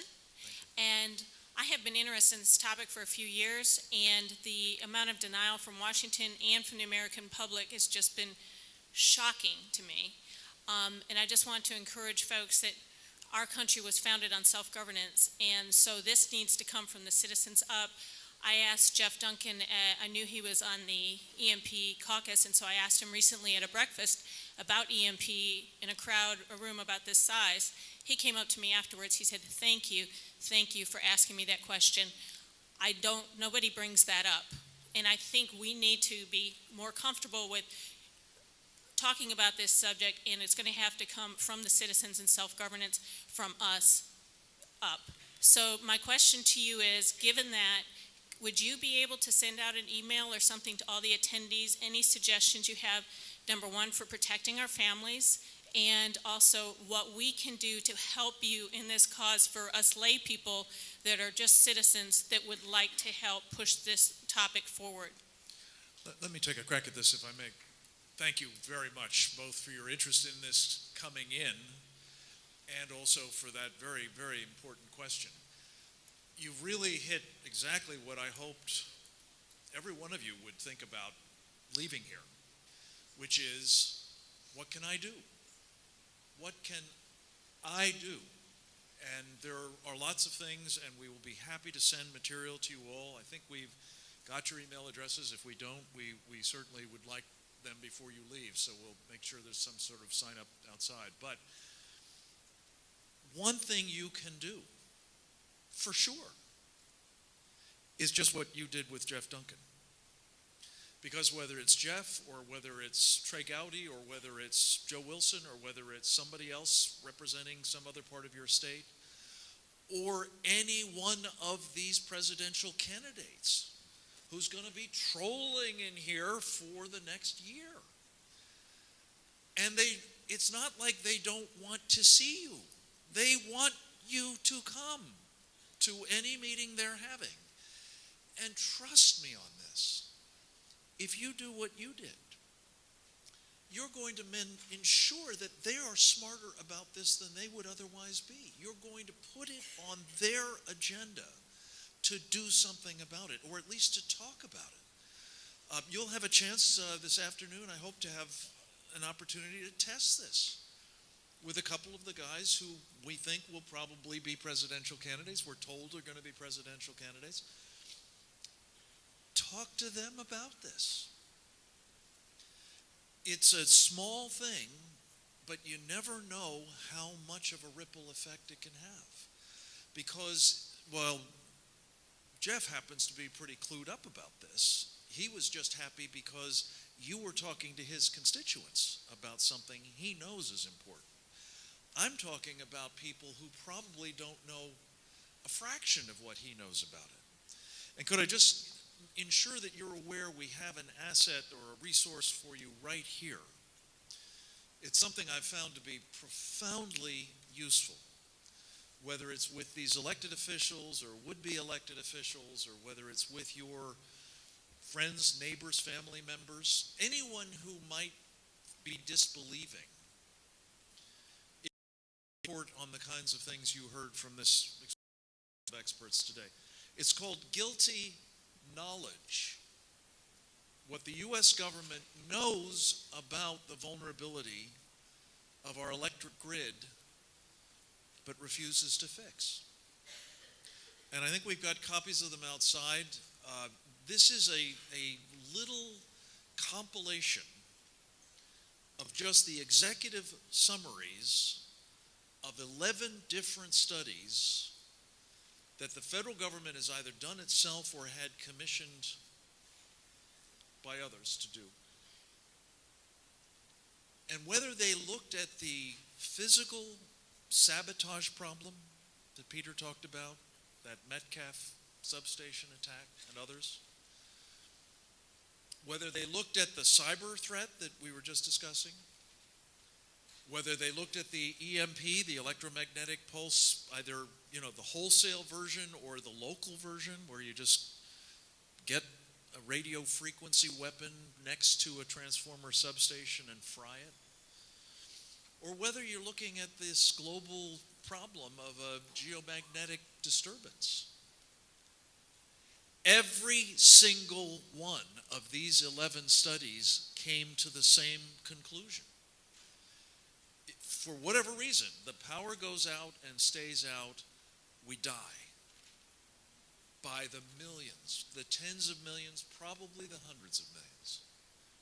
It is truly a nation-ending problem. So it may seem like a small thing to just be talking it up with neighbors, friends, family, business associates, or people who want your vote. But trust me, especially if you feel the confidence that this book can give you, and Peter's books and the work of High Frontier, Secure the Grid Coalition, you will move the needle on this. And I think it will make all the difference. You're away from the microphone, so you're going to have to really speak up.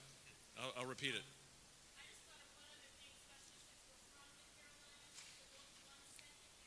No.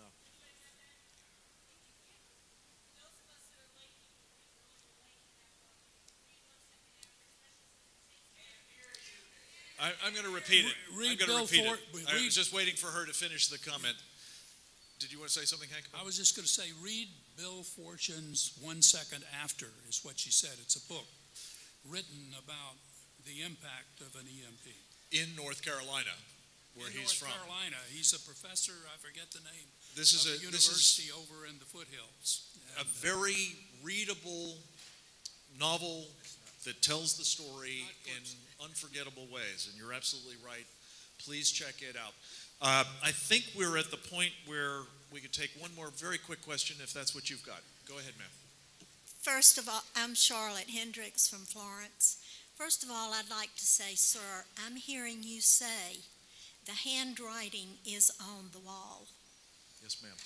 Now, I hope this isn't a dumb question, but it just occurred to me. How will natural gas be effective during all this time? We have technical experts here who can answer that. That's a very important question because with the Bakken oil fields and we have more and more natural gas available at lower prices. Natural gas plants are on the increase and now being advocated for Black Start. The problem is that when the electric grid goes out, since a lot of the natural gas lines, the control systems and the pumps are electric, there's no guarantee that the gas will keep flowing. And with a gas plant, you need continuous supply of fuel, so that the generation capacity will die with the outage. Hank? One last comment. It's worth tying this dysfunctionality together.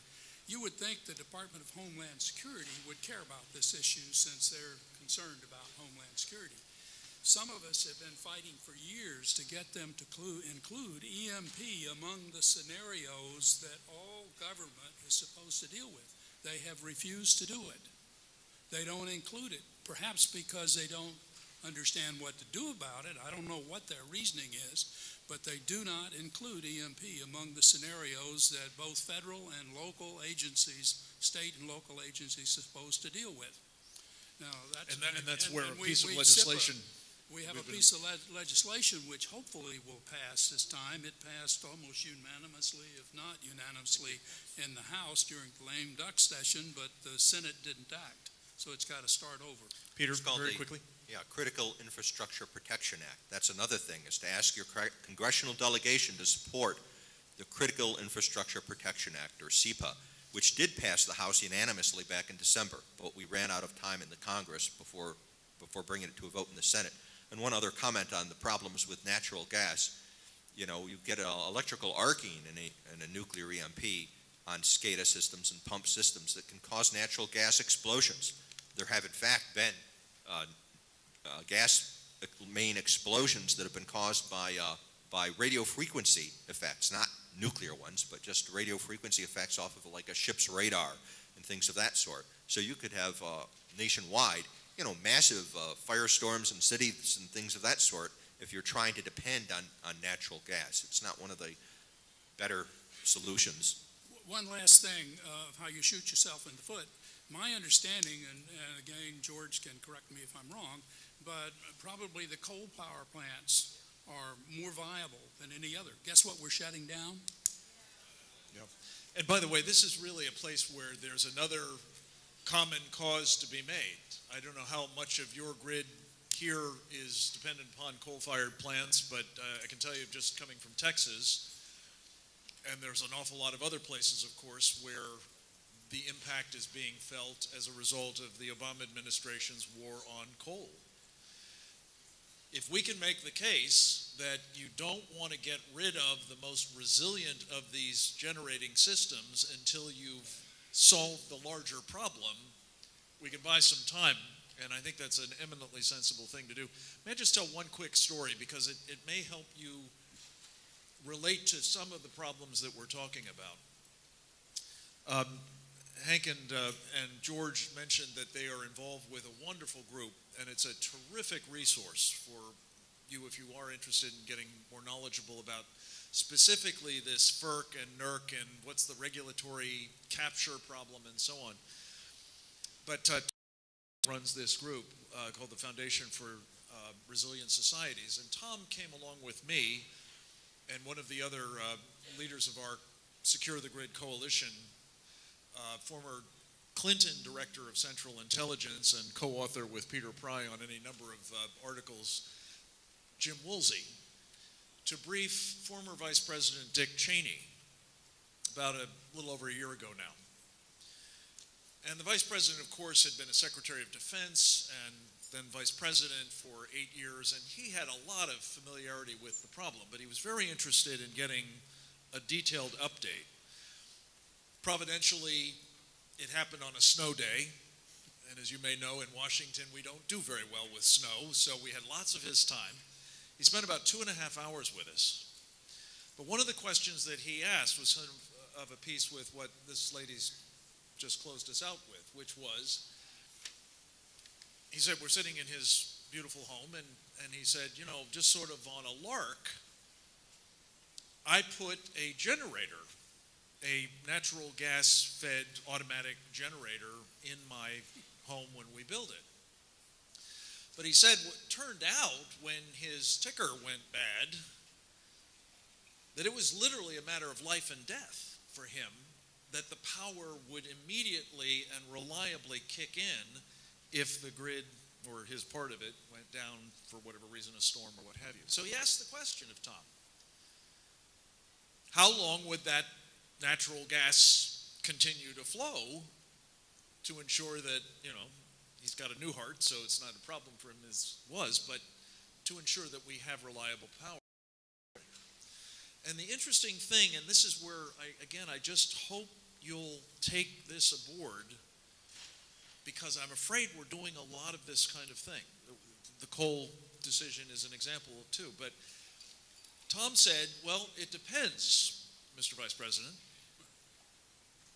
We're in the process of upgrading the fuel system for the natural gas, and it may be already affecting your service area, but he said the old way we did it was we had turbines, as I understand it. Correct me if I'm wrong, George, but turbines that were fueled by the gas itself, and those things could run for maybe 3 weeks or so without power.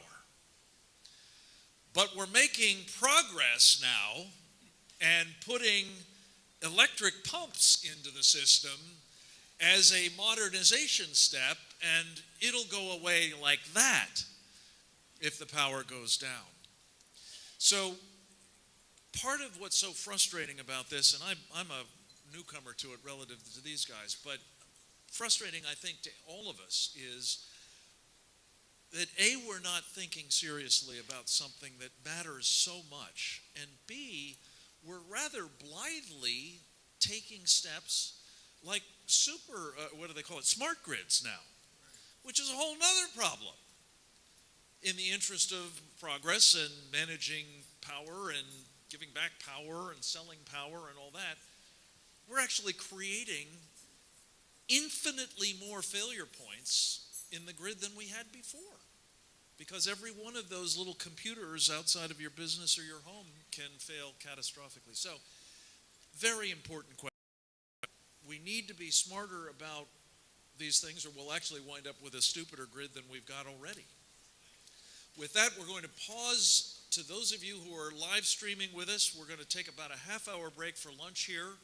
There'll be visual indicators that we're still here, and we'll be coming back right about 1 o'clock, as I understand it. And Scott has some directions as to how to get some food in an orderly way. Don't get up. So don't get up. There's nothing like being in between a large group of hungry people and lunch. We have been asked to stay in our seats until we have been tapped by the tremendous staff that is serving us today. So wait till they, and yes, let's give them a great round of applause. This facility has been tremendous, and I just want to thank each and every one member of the staff. So wait till they tap you, and then there is a buffet with 2 types of meat back there for you and a salad. Enjoy your lunch. Bring it back to the table, and we'll have a working lunch starting at 1. Thank you all.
Ladies and gentlemen, if you could take your seats, please.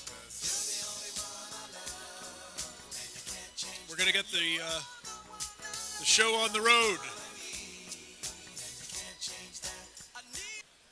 Please suspend.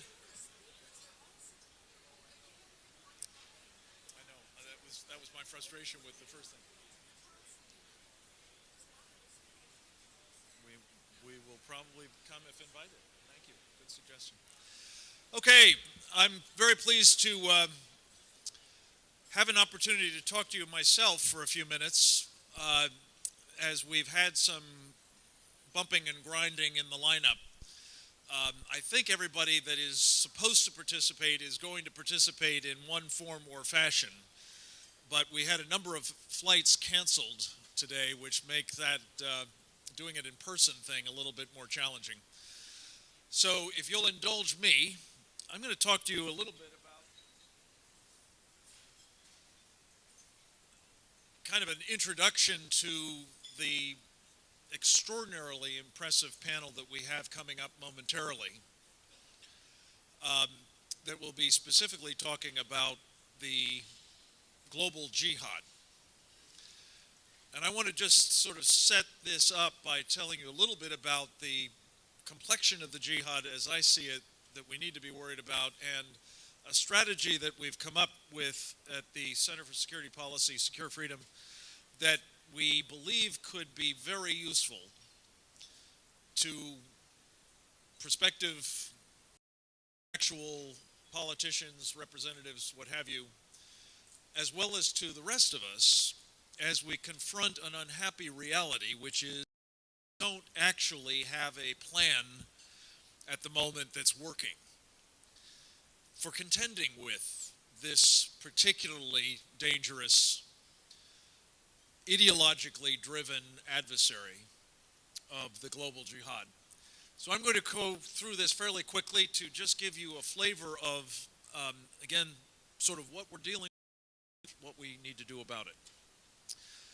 You've probably been exposed to this once or twice already. It's one of my personal favorite quotes, not only because of the reverence that I hold my old boss in, as I think many of you do, but because this really captures such an important point. We are not in a unique moment. We are in what I think of as a phase of the war for the free world.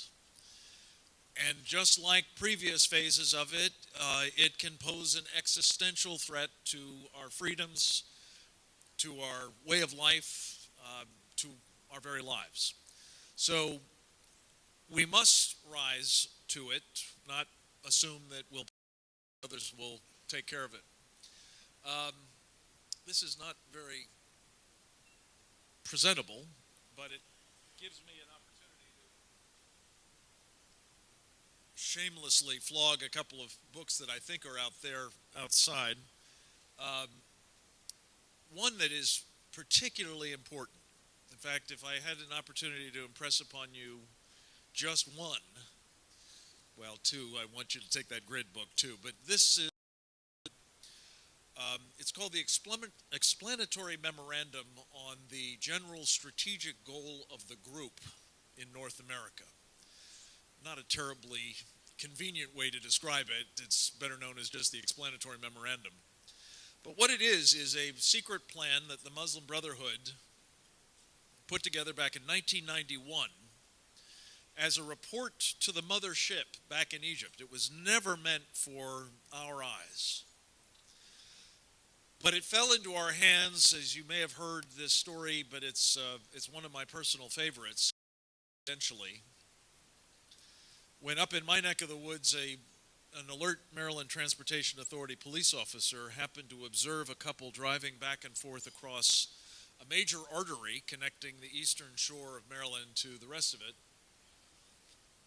and observed the woman in the car, passenger seat, taking photographs, not all that uncommon given the seascape, but she was taking pictures of the structural supports of the bridge, which the police officer thought was not a good thing, pulled them over, ran the IDs of the two individuals, and discovered that the driver of the car, the husband, was named Ismail El Barassa, and he was wanted on a material witness arrest warrant for fundraising for a designated terrorist group known as Hamas out of Chicago. So, one of the guys that you're going to be hearing from shortly, or at least some of his friends, went and executed a search warrant on their home in a suburb of Washington, D.C. And when the FBI conducted the search, top to bottom, they found below the bottom a secret subbasement in which were some 80 banker boxes worth of documents that made up, it turned out, the archives of the Muslim Brotherhood in America. A providential find, as I say. What this particular document represents, though, is kind of the Rosetta Stone on who these guys are and what they're doing in our country. So I really commend it to you. In the shortness of time, I won't belabor the point any further, except to say that it helps explain why this is not a nonviolent group, as the Obama administration would have us believe, and others, why it is dangerous, especially that it has been working in this country for some 50 years, and most of us are unaware that it's even here, let alone how far it's advanced with its program. And in the back of the book, helpfully, is a list of 29 groups under the header, Our Organizations, and organizations of our friends, which is kind of a nice book for who we're up against, and we'll talk a little bit about that. The book here in the middle is something we call Sharia, the Threat to America. It's kind of a Bible on the subject of Sharia, and I'll talk more about that in a moment. And then for those of you who aren't so much into reading, we did kind of a visual version, a course, online, available for free, commitment of time, 10 hours or so, but it's, I think, really well worth it if you're interested in knowing who the enemy is and what they're doing to us here. What is Sharia? Sharia, of course, is a program. It's got religious components to it, but by some estimates, 90% of it really is about power and how it manifests itself in situations like this. Brutal repression. This guy's getting off light, being flogged, as opposed to having things cut off. For example, noses and ears and genital areas. Strictly anti-constitutional, and anybody who tells you otherwise either doesn't know what they're talking about or they're lying. And unfortunately, one of the things about Sharia is it condones lying. In fact, it actually makes it obligatory. Will advance the purposes of. But this, of course, is the particularly problematic piece of it, is they want to impose, they believe it is God's will that they must impose this program on all of us. So this sort of supremacism and totalitarianism is an exceedingly dangerous problem. Now, we have the Obama administration telling us this sort of stuff. You've heard it, I'm sure. And unfortunately, this is just not true. So I won't belabor this nonsense, except to say it is nonsense. And this sort of captured the idea that maybe there's a bit of willful blindness going on. So one of the things that we've been trying to do is a sort of to help, counter and clarify the facts. It is a fact, as my colleagues will talk about more momentarily, that the authorities of the faith, not extremists, not radicals, not people hijacking the faith, the authorities of the faith believe it is Sharia.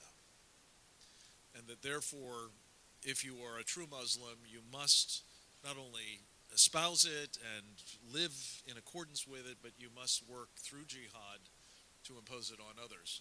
Having said that, there's no doubt about it, there are many millions of Muslims who don't embrace Sharia.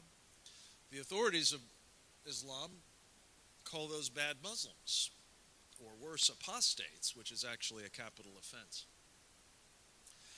Terror, far from being something that is totally unrelated to Islam, is part and parcel of what the perfect Muslim, who, as I'm sure you all know, was the Prophet Muhammad, practiced himself with abandon, in fact, particularly later. Hence, it is not a perversion of Islam. It is part and parcel of this program. Again, not that everybody goes there, but they're supposed to. And as I say in a moment, they're supposed to in one of several ways. If it's not going to be the full-out violent practice themselves, they can still contribute. I'll come back at that in a moment.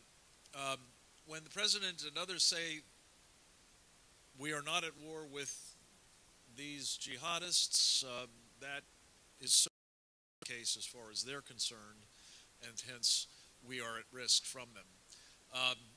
And again, the doctrine itself is responsible for the terrorism, and that at the end of the day, the Islamic State is about Islam. So is the Taliban. So is Boko Haram. So is Al-Shabaab. So is the Al-Nusra Front, and on, and the Muslim Brotherhood as well.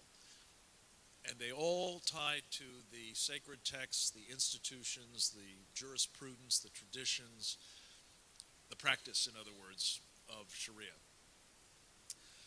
This is a particularly graphic example that you are all familiar with, I'm sure, of the violent kind of jihad. 21 Christians being summarily executed by beheading by the Islamic State in Libya recently. This is another form of it. I don't know if you're familiar with this symbol. It's the Arabic letter N, which stands for Nazarene in this case, which is a pejorative term for Christian, which is why it is spray painted on the doors of Christians who are about to be rousted out of their houses in Syria or Iraq, and generally meet the fate of those 21, or something approximating it, raping, at the very least having all of their property removed. This is the symbol of the Muslim Brotherhood. This is the symbol of the Department of State. This is a practitioner of the Muslim Brotherhood's campaign for jihad and Sharia at the State Department last month. He subsequently tweeted that he was really appreciative of the steadfastness of the State Department. In what respect? Steadfastness in the sense of solidarity with his group, in distinction to the government of Egypt, which has now declared them a terrorist organization and which would really like our help in contending with a mutual threat. I'm going to just speak to this momentarily. 4 examples of the civilization jihad that the Muslim Brotherhood is practicing in this country. They happen to be very topical at the moment, and some of them may be familiar to you. The little lady here is known as Huma Abedin, also as Mrs. Anthony Weiner. She has been very close to this lady, who seeks to become the President of the United States, as you heard earlier. She has served her in a number of different capacities, going back to her time, Hillary's time as First Lady, most recently as being the Deputy Chief of Staff of the Department of State. Huma Abedin, we've established, is deeply, personally, and through family ties connected to the Muslim Brotherhood. Has been for decades. It raises the question, what kinds of communications were on the Clinton email server, especially at a time when we, among others, with that course, were raising concerns about her ties and the possibility that that might have something to do with what I just showed you a recent example of, the State Department's affinity for and collaboration with the Muslim Brotherhood. This is not a guy who's a household name just yet, but we're going to try to do something about that. A Democratic congressman from Indiana who was appointed by Nancy Pelosi to become a member of the House Intelligence Committee, the oversight committee of the most sensitive intelligence collection, analysis, and operations in our country. You'll have on the panel momentarily a professional intelligence officer as well as a former Deputy Undersecretary of Defense, and I think they're under no illusion that this is a problem, that he has extensive ties to the Muslim Brotherhood as well. In fact, we've done a dossier which you can find at securefreedom.org if you'd like to check that out. Then there's this. You may recall back on the 18th of February, the President convened something called the Countering Violent Extremism Summit. This is the approved euphemism for the words we must not say. It prompted us to hold a summit a week before, which we called simply the Defeat Jihad Summit, which seemed to us to be rather more direct and clear. Thank you. Well worth looking up. It's archived on our site and would commend it to you. It was a terrific meeting. Some of the people who we'll be hearing from this afternoon were there too. One of the things that the President introduced in that meeting with great fanfare was the successful model that he has applied in countering violent extremism in Boston. And specifically at the White House, he had people representing the mosque with which these 12 individuals were associated. I'm going to come back to this guy in a moment. Abdurrahman al-Amoudi, one of the top Muslim Brotherhood operatives in the United States, founded the Islamic Society of Boston. You have this fellow, Yusuf Qaradawi, the sort of spiritual leader of the Muslim Brotherhood and sort of the Islamists more generally, who hung there for a time. You've got other jihadists who are either been imprisoned or they're fugitives. One or two were killed. And this guy, of course, is on trial for having masterminded or at least executed the Boston Marathon bombing, Tsarnaev. This is not the kind of outfit that you want to entrust your community outreach to, I would respectfully suggest. And yet it's the model of what the President thinks we should be doing. Then there's this. That's the same Abdurrahman al-Amoudi that started the Muslim Brotherhood's mosque in Boston. He also started with this fellow, who you may know, an Islamist front organization, the Islamic Free Market Institute. I must tell you, I found this incredible myself until I wound up being co-located with Grover Norquist for 7 years, 7 biblically long years. Into that 7-year sublet, by the way, I was told by one of my colleagues that there was a Muslim Brotherhood front on the other side of the Xerox room we shared. And over the subsequent 6 years, I had plenty of time to confirm that. Earlier this week, as you may know, Glenn Beck spoke about this on his radio program, because it turns out that Grover Norquist, is running for re-election to the board of the National Rifle Association. And Glenn felt sufficiently strongly about this that even though he is very admiring of the NRA and has long been associated with it, and he says he's raised millions of dollars for it, he told his audience that he thought he might not be able to continue that relationship if Grover worked it. This comment apparently engendered hundreds and hundreds and hundreds, as Glenn put it, of calls into the NRA, and has prompted Wayne LaPierre, executive vice president of the organization, to announce that he is going to have a transparent ethics investigation of Grover Norquist. So stay tuned on this one, folks. Yeah, this is very good news and very important, and I trust it will be transparent and fairly done. And if it is, it will be, I think, the end of certainly this influence operation against conservatives. So I just want to close with 3 specific things, and again, my colleagues will talk more about different pieces of them, I'm sure. At that summit that I told you about, the Defeat Jihad Summit, we released this document, which we call the Secure Freedom Strategy. And I'll leave it to them to explore it a little bit further with you, but the shortest of short forms of it is, A, we don't have a plan at the moment. Frankly, we're not even clear who the enemy is. But B, we don't have a plan that has what this one has going for it, which is it's been proven to work. The short, again, form of it is that my old boss, President Reagan, in February of 1983,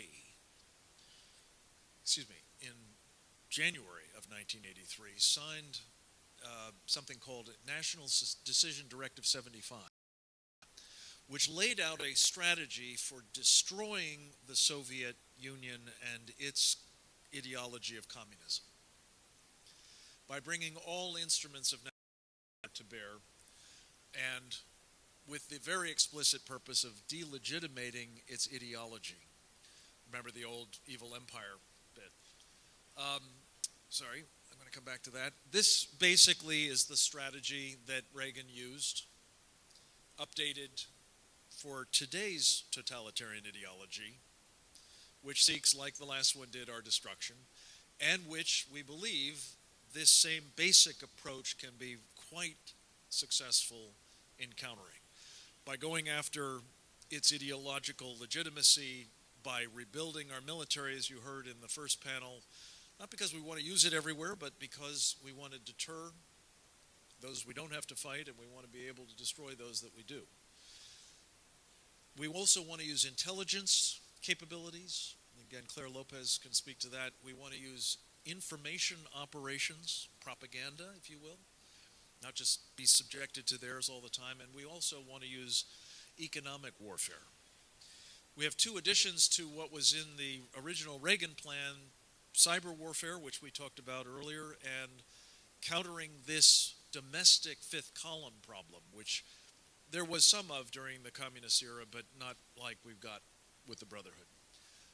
So just a second initiative, before she left office, sadly, Michelle Bachmann introduced into law, or introduced rather for debate and adoption, something that would have designated the Muslim Brotherhood for what it is, a terrorist organization.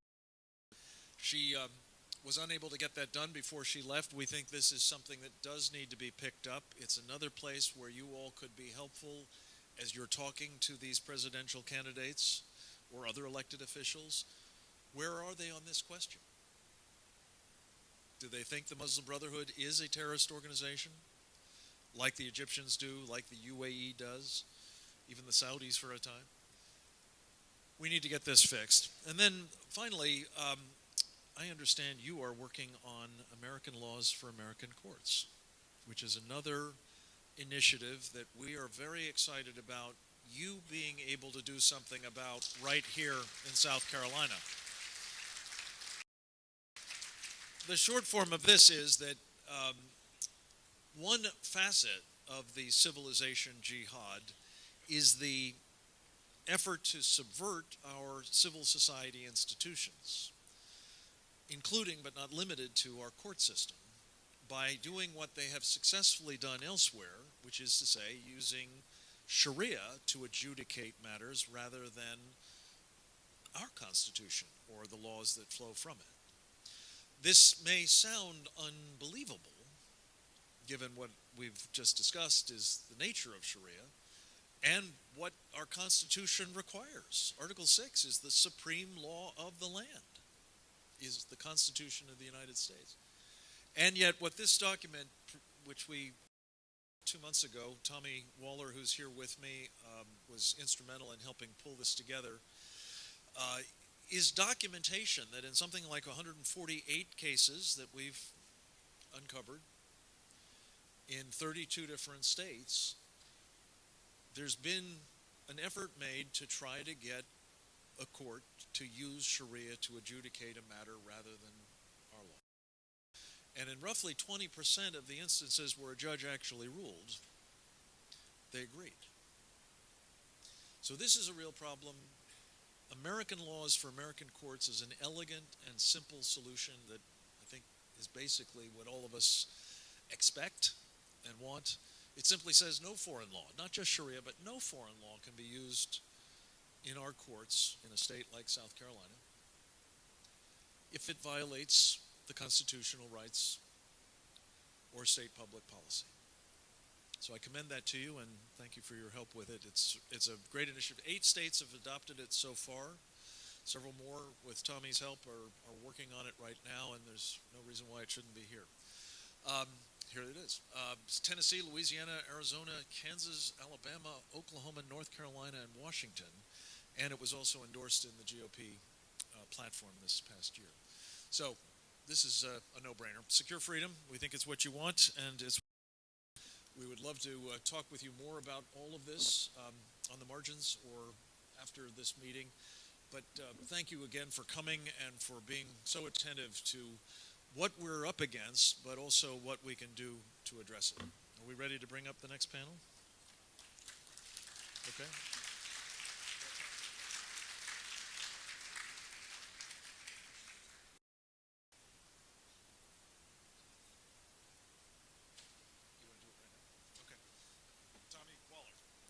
Ladies and gentlemen, I'm Tommy Waller. I work for Frank, the Center for Security Policy, and my job is state-level legislation, primarily. I just wanted to let you know that we are so fortunate in this room. We have one of your legislators who has co-sponsored American Laws for American Courts. And that bill is going to be moving through your legislature this session. Okay? Representative Alan Clemens.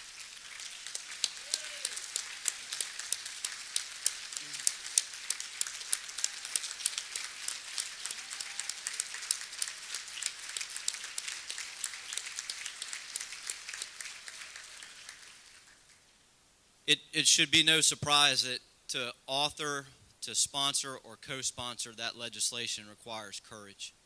So I want to applaud the courage of Alan. I want to applaud the courage of his peers. And what I'd ask you to do is make sure you support them as much as you can to get it through the legislature. What we'll have in the weeks that come is we'll have a campaign that we will put out the information via email. We have all your email addresses to tell you exactly how you can appropriately support that effort. Without any further ado, we'll introduce the next panel.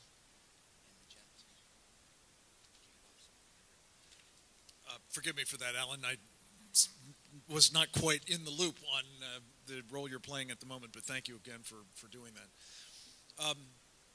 So we're going to segue, not very much, frankly, to the next panel and a deeper dive on what I sort of touched on fairly superficially, namely the global jihad and the threat that it represents. I'm going to just do as I did earlier and invite everybody to come on up and say a word about them. Ann, are you going to join us? I saw Ann. Come on.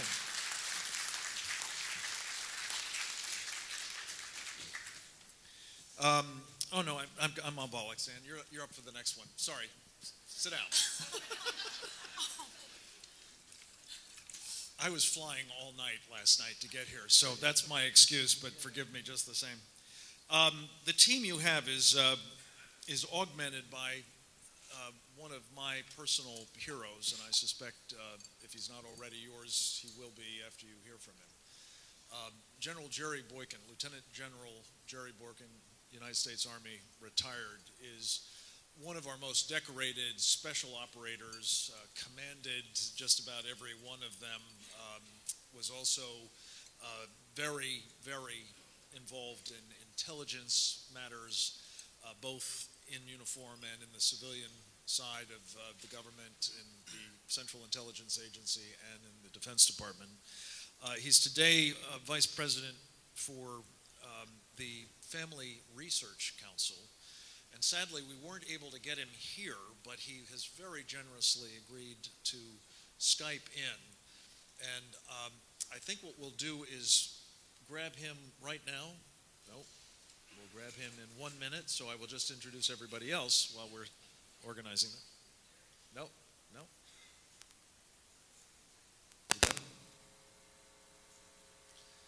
General Boykin. Yes, I hear you. Wonderful. General, we are just giving you a very cursory and totally inadequate introduction, but the floor is yours. We'll start with you, and then I'll introduce the rest of the panel after you've scooted. Thank you so much for finding a few minutes to join us and for the great work you've been doing for all of your career, but most especially what you're doing with us at the moment. Over to you, sir.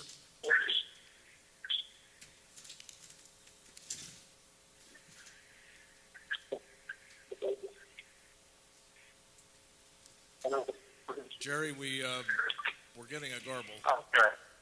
You hear me okay? Yeah, you're coming through now, loud and clear. Go ahead. Hello? Hello? Are you hearing us, Jerry? Okay. You're all good right. to go. Well, I'm sorry I can't be with you all. I'm at a conference out in Wisconsin, and you'll probably hear a little background noise, but I'll try to keep it to a minimum here. And thanks, Frank, for inviting me to be with you.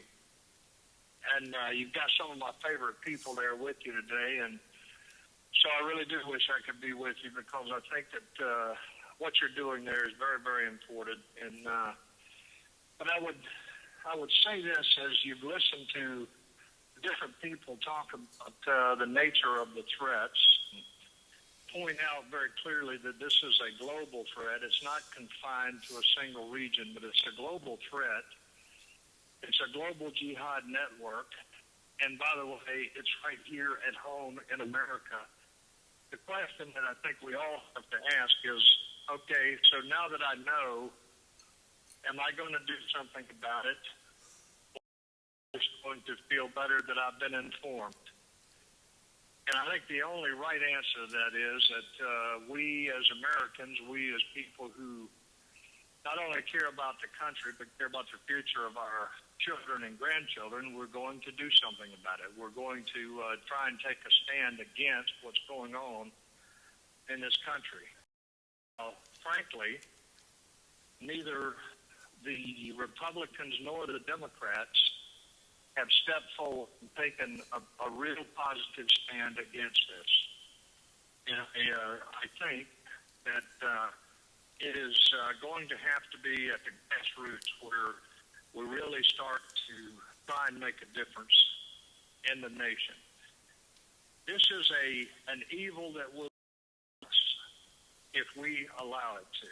This whole idea of Sharia is something that the leaders of this country have rejected, that it could ever happen in America. And the only thing that I would say is that's exactly what the Europeans said too. They said it can't happen here. Well, all you have to do is look at the Sharia courts in places like Britain, look at the, quote, no-go zones in France and other parts of Europe, look at the growing influence of Islam to where imams are now administering justice outside of the legal systems, the judicial systems of these European countries, and then ask yourself, if it happened there, can it happen here? And the answer is yes. So what are we going to do about it?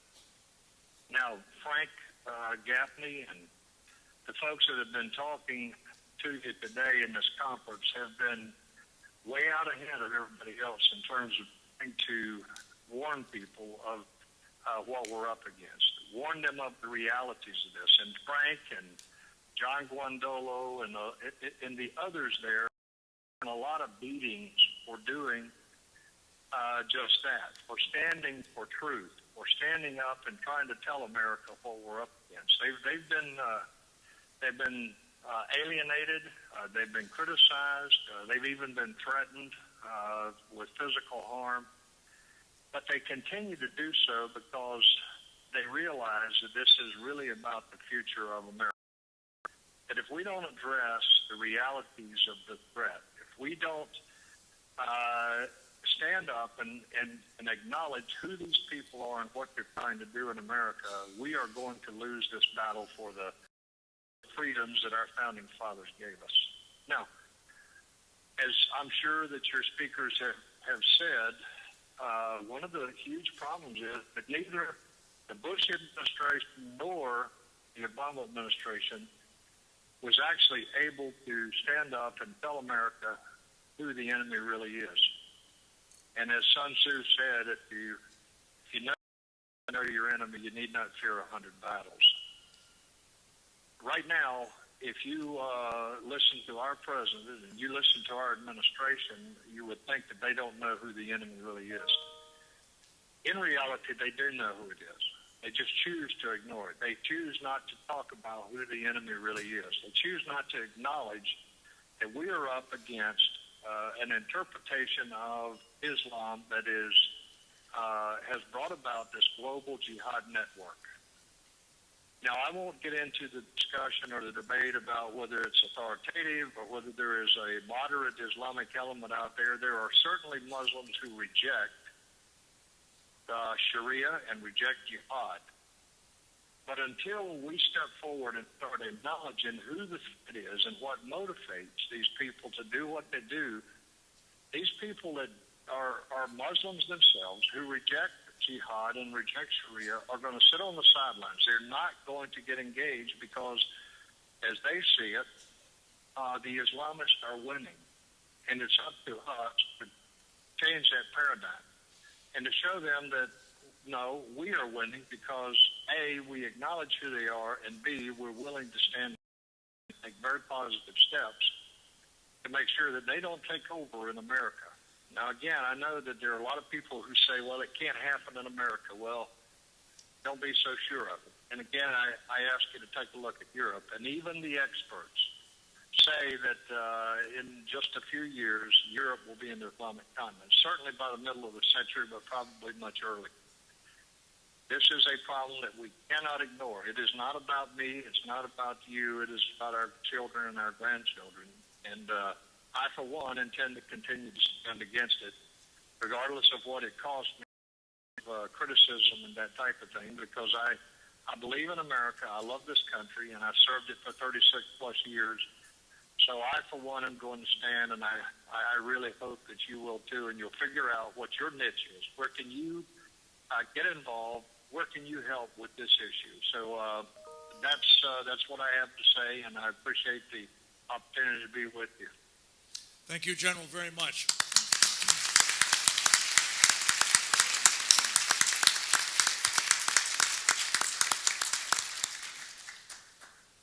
He didn't really say it, though he kind of touched on it at the tail end, but of course, everything that he ascribed to John Guandolo and me and Claire and David applies in spades to him, having really stood courageously against this and taken an awful lot of incomings for it. We're going to turn now to three professionals, two of whom I've had the privilege of working with at the national level for some time, learned much from. The third I've not met before, but we're delighted to have. He's an import from Georgia, but we're going to count him as a local for the purposes of this exercise. I think we'll start, John, with you. John Guandolo is a remarkable man, Naval Academy graduate, went into the Marine Corps, served in Desert Storm in Combat Operations Force Recon, and then came back and looking for a next act, joined the FBI, went into its SWAT team, became the commanding officer of the SWAT team, went on after 9/11 to become a counterterrorism special agent, and unfortunately was altogether too honest about the sorts of problems that Jerry was just discussing for the political correctness, as we talked about earlier, of the then FBI, and wound up going off to do what he's currently doing with great effect, which is trying to spread the word in various training settings for police officers and sheriffs and other law enforcement, military intelligence personnel, even though it is not something they're allowed to know about, according to the United States government. So you're going to learn a little bit about it. He has currently got a program he calls Understanding the Threat. He is a co-author of several of our books, including the new strategy, a dear friend and great colleague. I I'm going to just introduce everybody else while I'm at it. Turn it down. No, we're going to let Claire. We're going to switch it around. Somebody always doesn't get the word. Sorry. Well, then let me turn to the person who's actually going to speak next, who is my colleague and friend, Claire Lopez. She is a vice president of our organization, Secure Freedom, and works on our research and analysis activities. But she brings a wonderful background to all of this as a career intelligence professional, some 20 years in the Central Intelligence Agency's clandestine services.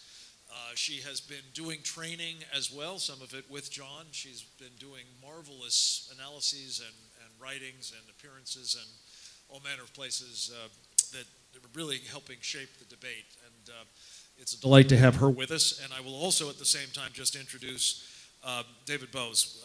We have not formally met, but I have been hearing a lot of great things about you, sir. A former chief of police who has a background in the military as well, but has taken it upon himself now that he's a free man to try to do some training in this space as well. And it's terrific to have the three of you here. You will have a hell of a, if I may use that expression here, training program in microcosm in the next 45. Claire Lopez, welcome.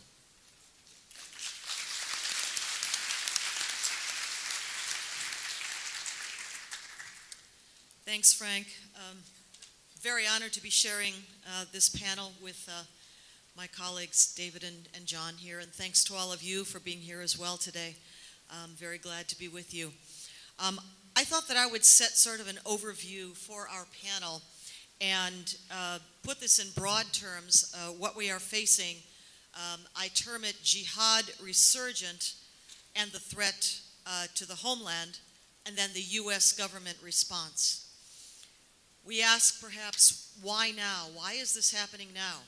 Well, I would suggest to you that the resurgence of jihad that we are seeing around the world, globally as well as at home here domestically, is not a historical aberration, but rather it is a return to perhaps the historical norm of centuries past. We, most of us, I think here, probably happen to be born in the 20th century, which was an aberration itself in the historical terms of what Islamic Jihad and its history has been. But what happened during that 20th century and now in the first is that I think the lid came off of the pressure that had been keeping the forces of Islamic Jihad and Sharia down. That lid, if you perhaps consisted of colonial powers, the strength and the vibrancy of Western civilization led by the Western European powers that were the colonial powers.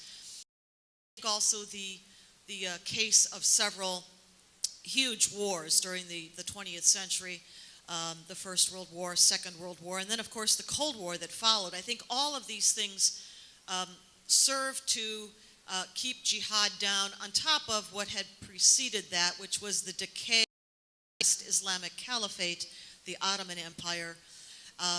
But those things are over and changed now, and I would say to you the lid has come off in several different ways. One, the vibrancy and the dynamism of the West has receded.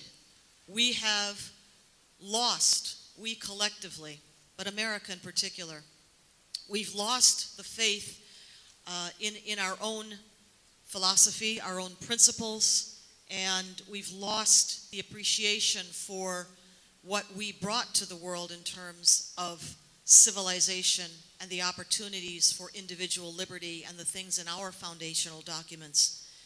Those things have all changed, and I think that now we are seeing a resurgence of the global jihad movement, as we call it.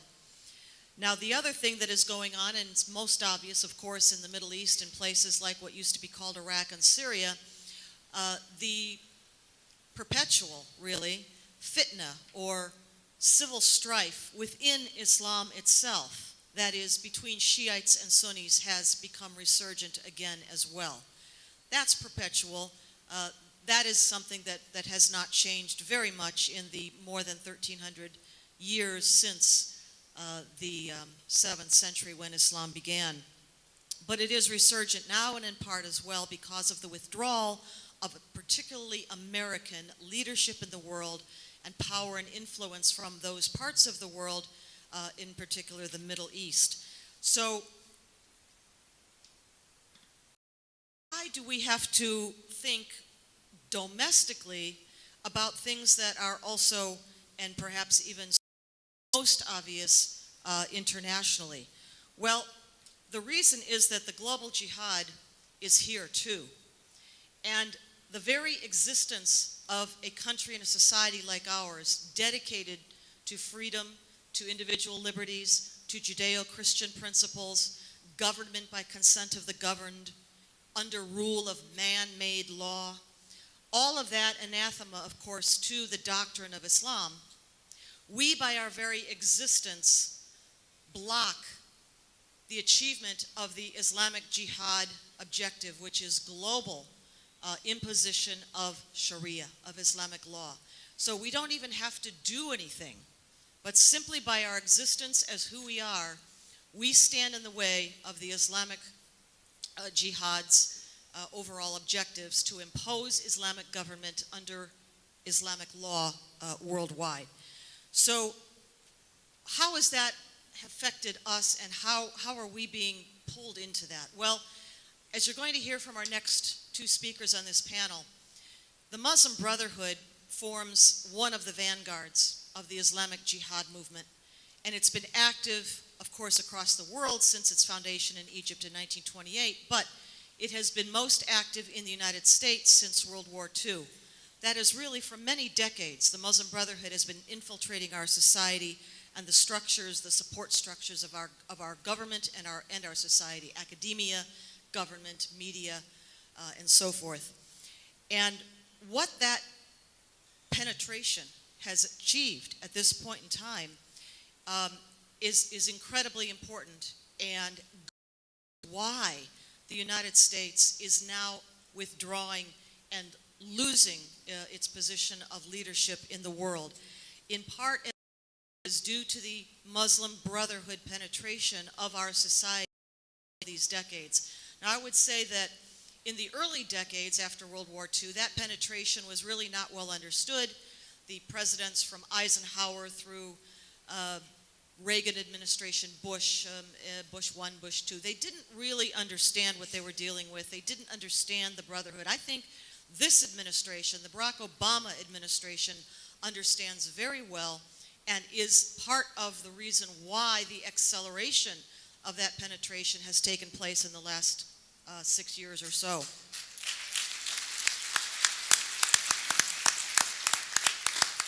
So the purpose of that penetration, as I see it, has been the neutralization of the United States as a leader in the world and as leader of keeping really the world order, the post-World War II order.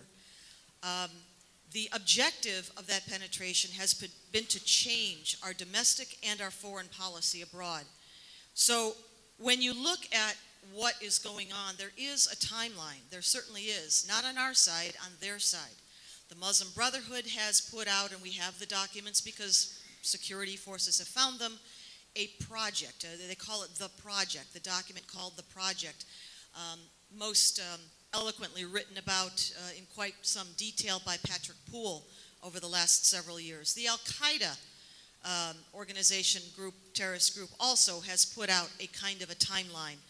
And if you ever look at a 2005 Der Spiegel magazine article, it's an interview with Saif al-Adil, the military commander for Al-Qaeda operating in Iran since 9/11, Saif al-Adil, laid out a 7-phase plan. I'll move to the middle of that, jumping into it. The 4th phase of the plan was 2010 till 2013, and it said during that period of time, the hated Arab and Muslim rulers would be overthrown.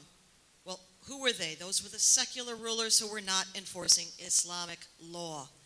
And then the next phase was 2013, 16, and according to Al-Qaeda, that's the phase when the caliphate would be established. Remember, this is written in 2005. So the timelines for what is happening are out there in various different forms. How has the United States responded? Well, thanks to, I think, in large part, the penetration of the Muslim Brotherhood, we have responded in 3 ways that I summarize by calling it deny, collaborate, and capitulate. By denying, I mean that we have taken out the words, we've scrubbed the lexicon. We pretend that Islamic State is not Islamic. We pretend that the entire jihad consists of fighting against Al-Qaeda and only Al-Qaeda, and maybe its affiliates, they sometimes add that too. And that there is no such thing as Islamic jihad or Islamic terror. We pretend that Iran can be a partner for order in the Middle East, ignoring its role in 9/11, support for terrorism, Hezbollah, Hamas, etc., and its murderous campaign against American troops and soldiers in Iraq and Afghanistan. We collaborate with some of what you saw Frank talk about there up on the presentation just before this. We collaborated when we undertook the Great Purge. That was the purge of all U.S. government training documents, PowerPoints, presentations, as well as the instructors that went with them, who are now forbidden to teach within the U.S. government the truth about Islam, Islamic doctrine, law, and scripture, and the connection between that as inspiration for Islamic terrorism. All of that has gone on in way of denial of the threat we face. Collaborate. Well, you saw Frank talk about the Countering Violent Extremism campaign. What in the world is that? We saw the Cairo speech, I think, of President Obama in 2009 usher in the collaborative phase when he spoke to the Muslim world and said a new relationship between the United States and Islam. I think every jihadist in the room, and yes, the entire front row at Al-Azhar University there was filled with Muslim Brotherhood special invitees, who, by the way, at that time were banned by the government of then ally to the United States, Hosni Mubarak, who probably saw the writing on the wall. And finally, capitulation. I think that this administration came into power, into the 2009 administration with an agenda to withdraw American power and influence from the world, in particular from the Middle East, knowing full well that what would follow in behind it would be the forces of Islam and Islamic Jihad. We also, I think, have seen very clearly the agenda of this administration to empower the Iranians to have hegemony, nuclear if they want it, over the Persian Gulf region in the Middle East. We are now working with the Iranians, mind-boggling as that must seem, does to me, as partners for stabilization or regional collaboration in the Middle East. And we are withdrawing, of course, military power from Iraq and from Afghanistan, knowing that behind us we'll fill in the Taliban, will take power in Afghanistan once again, perhaps to become another safe haven for attacks against our homeland. From Iraq, where we full well know that aside from the area that the Kurds, who should be our allies, have now claimed as their own ethnic territory, that the rest of Iraq will fall under the Iranian hegemony. So that is the capitulation part of that. I'm going to leave the rest of the description of that ongoing capitulation and what it means in terms of penetration of our society to my fellow members of the panel, and thank you very much. Thank you, Claire.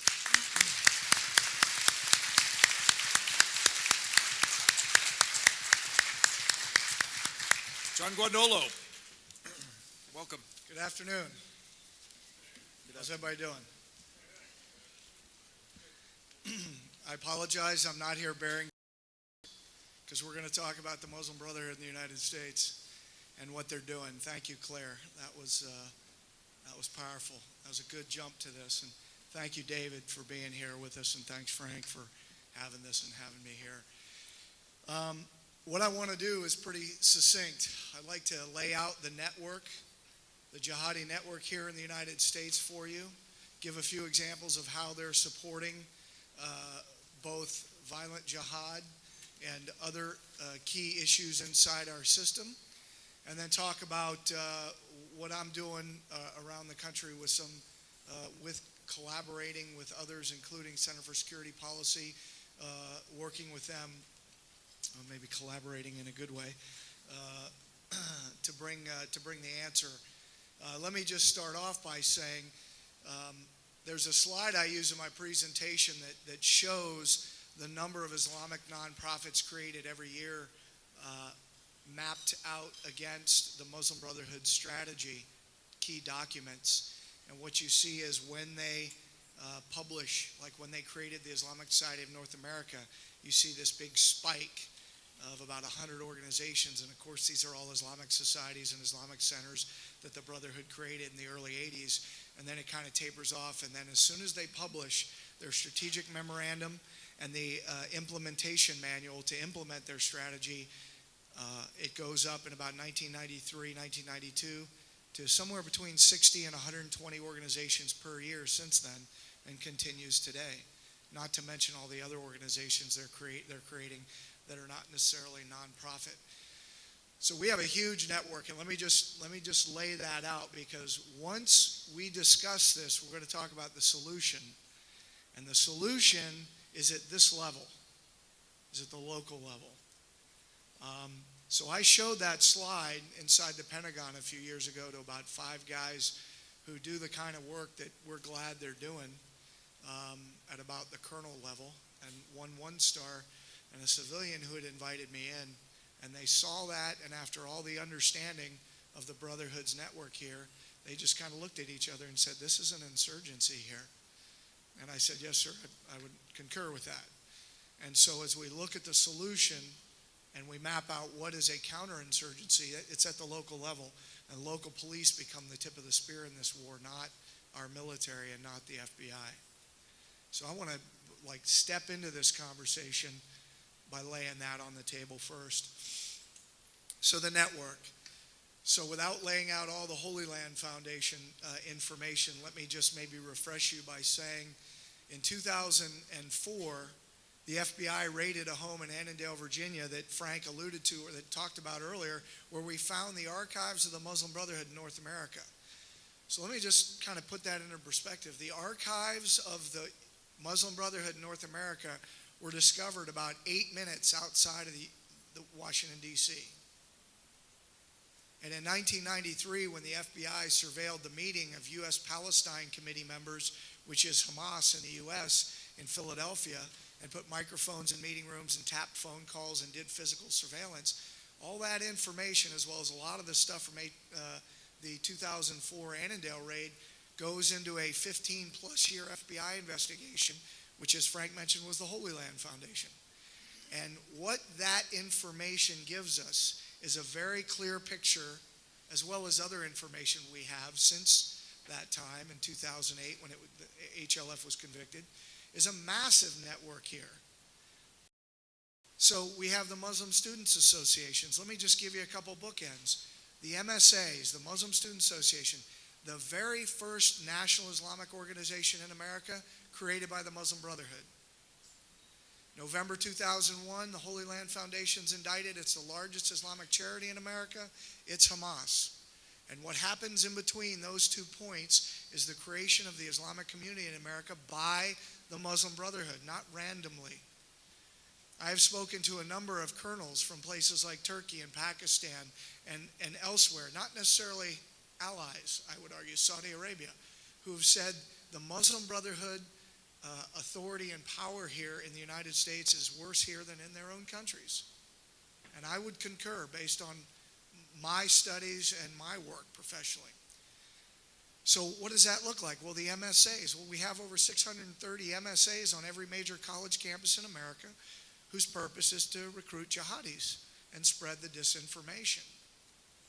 Right? We have the Islamic Society of North America, which is the nucleus for their movement here and the largest organization here, which has over about 150 subsidiaries.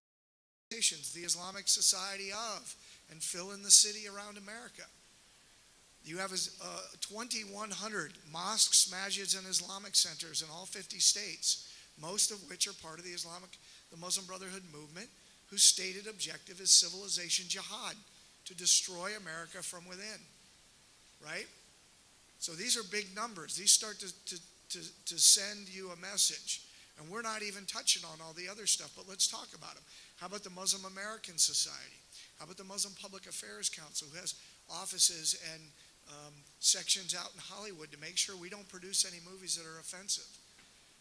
The North American Islamic Trust, which is their bank, which owns a huge portion of the properties of these Islamic centers, mosques, and masjids. So the research to do these, as I train police officers, I literally in 15 minutes, just showing the internet live and show them, go to these sites, you can identify them, boom, here they are, and look who owns them, look who's leading them. They're owned by the Muslim Brotherhood, or they're led by easily identified known Muslim brothers. Okay, your research was done. That's about 5 minutes.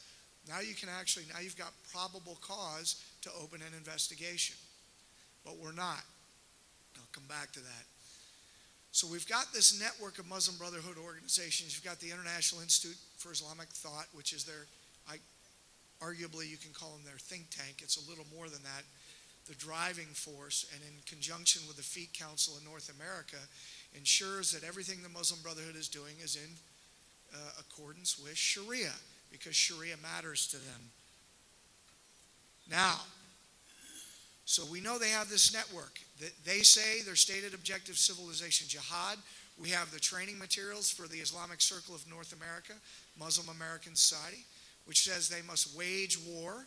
This is in English here in America, to oppose the un-Islamic governments and overthrow the un-Islamic governments. Those training programs start at age 14 here. We've got the Islamic Circle of North America, Islamic Society in North America, who runs the interfaith outreach across America. And most Christian and Jewish leaders that are participating in this are clue-free that they're dealing with terrorists, jihadis, to be more specific, when they're doing their interfaith outreach. These organizations I'm talking about exist here in South Carolina, and they exist here in Columbia. Every major college campus in this state has got a Muslim Student Association on it, just for starters. You have an Islamic Society here. You have Islamic centers here. You've got a Muslim American Society chapter here. And we could go on, but you're getting the point. They're here, right here. And they are supporting the jihad. So the Boston bombers went to the Islamic Society of Boston, which is a subsidiary of ISNA, founded by the Al-Qaeda guy, Abdurrahman al-Amoudi, who's now in prison. We've got the Fort Hood shooter, who was mentored and guidance by Anwar al-Awlaki, the Al-Qaeda guy who, NPR and New York Times calls the new face of moderate Islam in America, but we killed him in 2011 because he's Al-Qaeda.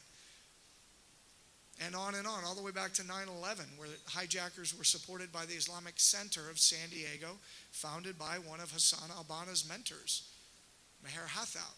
So you can pick one. Pick an incident in the last 14 years where there's ever been an act of jihad or somebody we've caught beforehand, and you'll find them tied to a Muslim Brotherhood organization and this network. And oddly enough, just last month, the FBI indicts 6 Bosnians for plotting to wage jihad and go overseas and fight with ISIS, and one of the guys is arrested in Plainfield, Indiana. Anybody ever been to Plainfield? Raise your hand. Is there anything in Plainfield? No, there's nothing. There's not a rip on Plainfield. I mean nothing. I think there's one gas station in Plainfield, Indiana, but it's the headquarters. The headquarters building for the Islamic Society of North America sits there. Do you think it's a coincidence that a jihadi going to fight for ISIS was arrested in Plainfield? Yet the FBI says, we don't have any idea why he would be in Plainfield, Indiana. Well, I do. I know exactly why he was there. Now, you may say that's presumptuous, but if you can find a rational reason why he was there, other than that, because we know we can tie them. So in wrapping this up, what's the solution to this?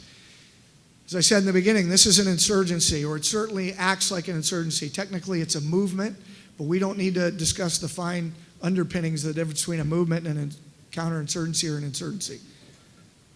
The answer is at the local level.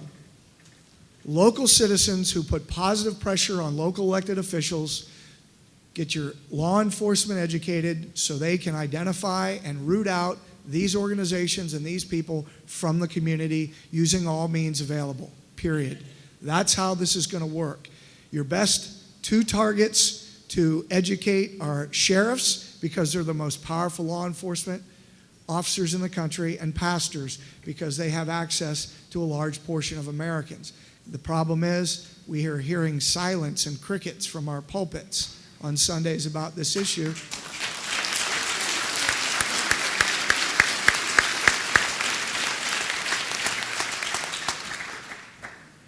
We're hearing silence despite the fact that our brothers and sisters in Christ are being slaughtered by the tens of thousands across the globe. And that's appalling. That's appalling. So if we want to talk about doing what's right and just, we need to start at the Sunday morning at the pulpit, in my opinion. So you've got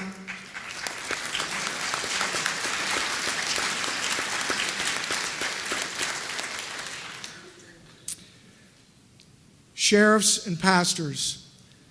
This strategy, and we can talk more about it, has got to be, and I'm working it in several states in conjunction with some folks at CSP and using the other colleagues that we have around the country to really build networks of local elected officials, introducing them to state officials in other states who they might not normally meet, but who are meeting resistance as they start to press forward. Get law enforcement trained, get citizens to understand the threat, and give elected officials some room to move. And here's the last thing I'll say. A lot of you, I've gone around the country, I've been in so many states, and you all are here because you care. But when we get engaged, sometimes we go and we talk to sheriffs or elected officials, and we're so fired up that we want to know, why in the world don't you get this? What's your problem? Instead of saying, hey, can I take you to breakfast?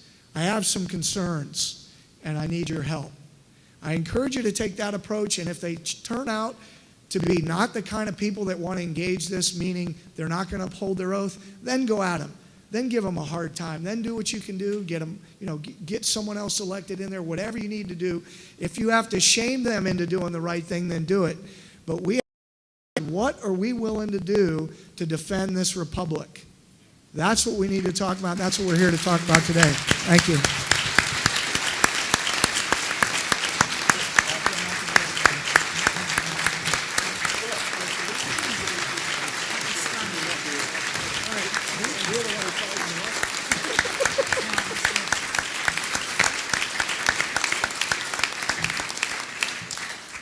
David Boris, welcome.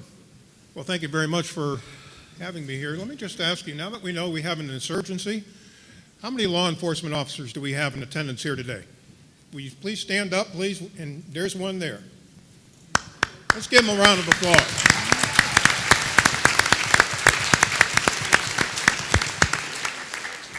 Now, the big question is, how many judges do we have here? How many prosecutors?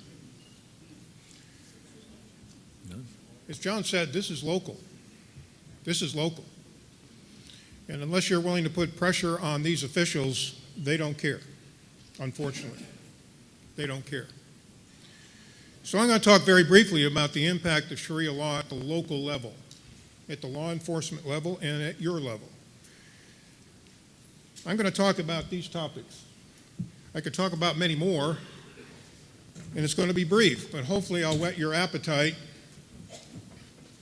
so you know how to approach your local officials and get their attention. Now, Sharia law is a lot more than religious practices. It covers far more than that. Now, what are the sources of that? One, the Quran itself, and secondly, what Muhammad did and what he said as it's been recorded. So everything I'm going to be talking about for the next few minutes constitutes Sharia law. Now, let's first talk about officer safety. That should be something that we're all concerned with. Now, since October of this last year, we've had several incidences that have occurred in this country against police officers. Number one, Zale Thompson attacked 4 New York City police officers with a hatchet on October 25th. Hudson Taylor Clark attacked an officer in Colorado with a knife on December 6th. Ismail Abdullah Brinsley killed 2 New York City Brooklyn police officers on December 20th. We witnessed the funerals of those 2 officers, didn't we? It was live. But how much of the media coverage was of the perpetrator and his beliefs? And more recently, Hashim Abdul Rahim attacked officers in Columbus, Ohio on January 8th. Now, what inspired them to do all this? What inspired them? Well, in September 16th, ISIS issued a notice to attack police officers, to attack members of the military throughout this country and the world, in matter of fact. They certainly did that in Canada as well as here, in Australia. Attack officers where they are and attack their families as well. And not to mention the 109 verses in the Quran that also tells Muslims to attack non-believers. Now, just this past week, we learned about the tragedies in Ferguson once again. 2 police officers shot. Let's now turn to the side of Ferguson we not be aware of. Presence of ISIS and ISIS supporters as part of the demonstrators. And the attempt to link social unrest there with the problems in the Middle East and to further exacerbate social unrest in American cities. ISIS has also issued a letter telling black demonstrators in Ferguson, show your allegiance to ISIS and we will come and save you. So the threat is local. Ferguson. Of the 45 members of the Don't Shoot Coalition, and we've heard much about that, 7 of them represent Islamic groups. So the penetration is local. Unfortunately, ISIS is not the only penetration here.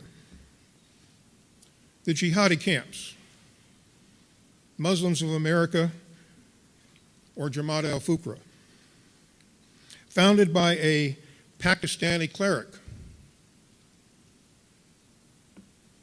And notice they didn't have any trouble getting 501c3 status. The FBI has issued a report about this group, and according to the FBI, this group possesses the capability to commit terrorist acts in the United States and holy war against our government. Why should you be concerned? There are 23 camps located in rural areas throughout the United States. You have one here in South Carolina in York, 2 in Georgia, 1 in Marion, Alabama, and 1 in Dover, Tennessee. Now, who are these people? They're U.S. citizens. They're well armed. They're well trained.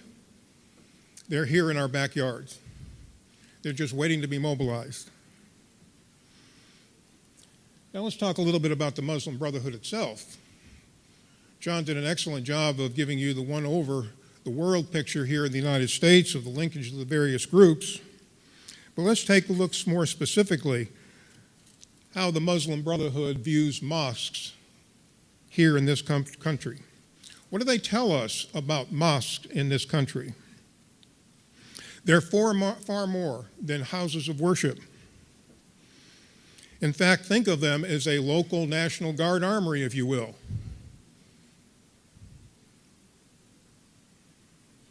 That serves a variety of purposes to establish Islamic society within our cities. And as John said, there's over 2,100 of them located throughout the United States. Now, what's going on in some of these mosques? Well, back in 2011, a study was done. I randomly selected 100 mosques throughout our country. And what did that study conclude? 81% of the mosques in this country were found to promote violence. Violence against who? Non-believers. Just like the 109 verses in the Quran stipulate. Indeed, police officers in Canada, as well as the United States, have long known the significance that mosques play in the radicalization process. But mosques are not the only incubators for jihad.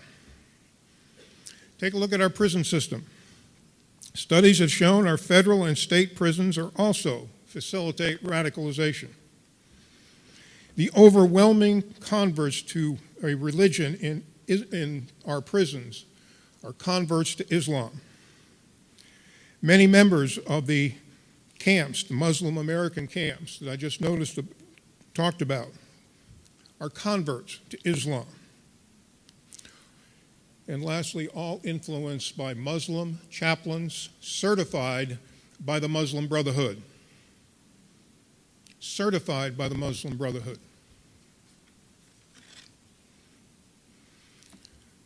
Local law enforcement needs to be aware there are Muslim Brotherhood groups who are targeting them.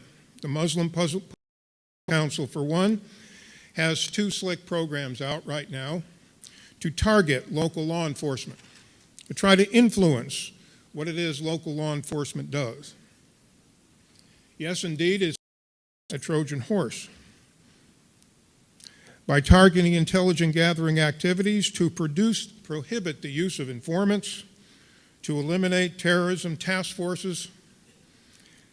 MPAC also wants police not to be involved in counter-radicalization and wants police to stay away from Islamic ideology when it comes to trying to figure out what is the motivation behind terrorist attacks. And John also mentioned the Council of American Islamic Relations, an unindicted co-conspirator in the Holy Land Foundation trial. They're also targeting law enforcement. They're against any kind of community outreach programs into the Muslim community. Why? Because they don't want local law enforcement to be involved in intelligence gathering. And at best, CARE demands that no intelligence gathering be conducted when police engage Muslims, and tells their followers, anytime you talk to local police, have an attorney present.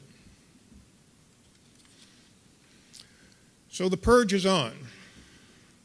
Federal law enforcement as well as Federal Department of Defense training has been purged.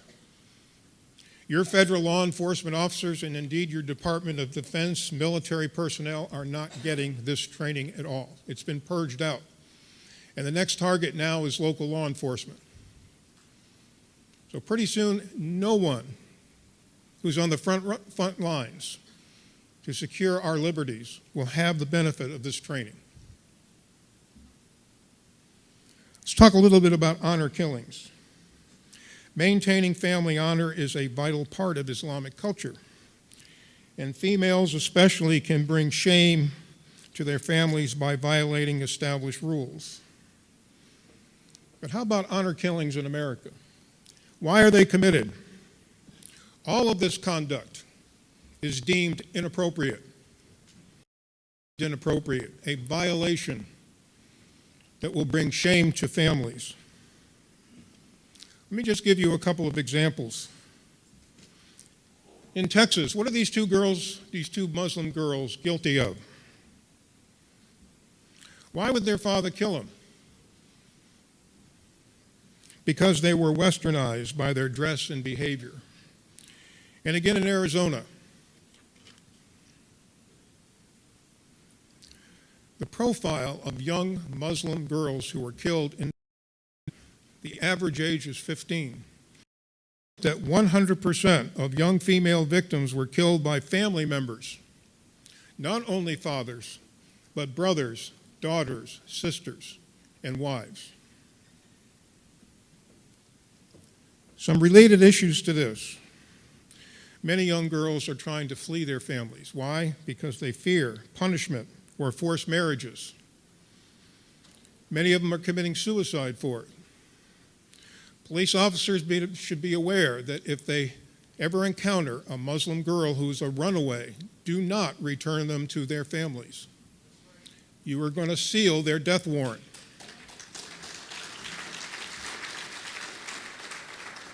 And then there's Child Protective Services, who are being sued when they protect young female runaways. And there's much pressure to label these crimes as traditional domestic violence. And indeed, there's little data collection, because many police agencies don't know how to distinguish between honor killings from normal domestic violence-related crimes. Let me say one word about a very distasteful topic, female genital mutilation. It is a violation of federal law. It's been a violation of federal law since 1996. In addition, some 23 states have enacted various prohibitions against it, but only 3 states in the Southeast have done so: Georgia, Florida, and Louisiana. And unfortunately, enforcement has been virtually non-existent. Only one known case against female genital mutilation. So what's the problem of it? Well, in case if you don't, barbaric practice defined by the World Health Organization.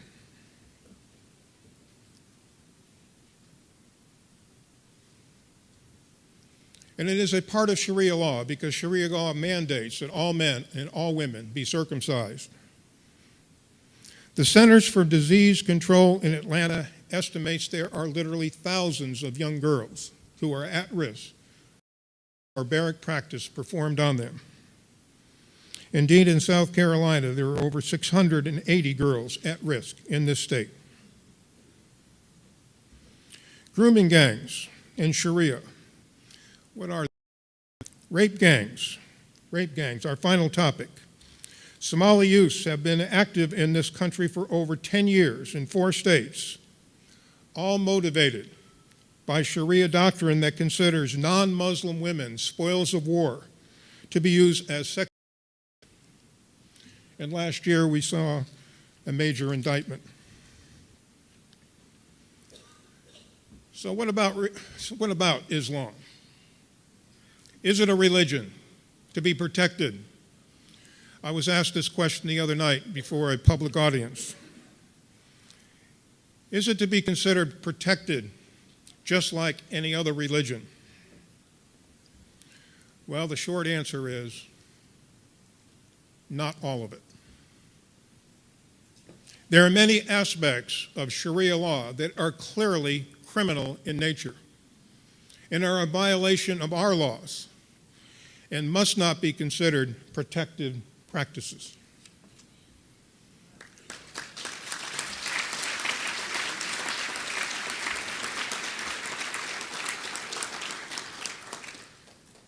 So how do we answer the question? What's protected? Well, maybe it's the 5 pillars. The 5 pillars of Islam represent religious practice with one important exception, and that's the transfer of funds to terrorist organizations. Other than that, that is what we can say is protected. So in conclusion this afternoon, recognize this, that there are forces out there that are trying to subvert and there are people who are acting in collaboration with them who are committing treason.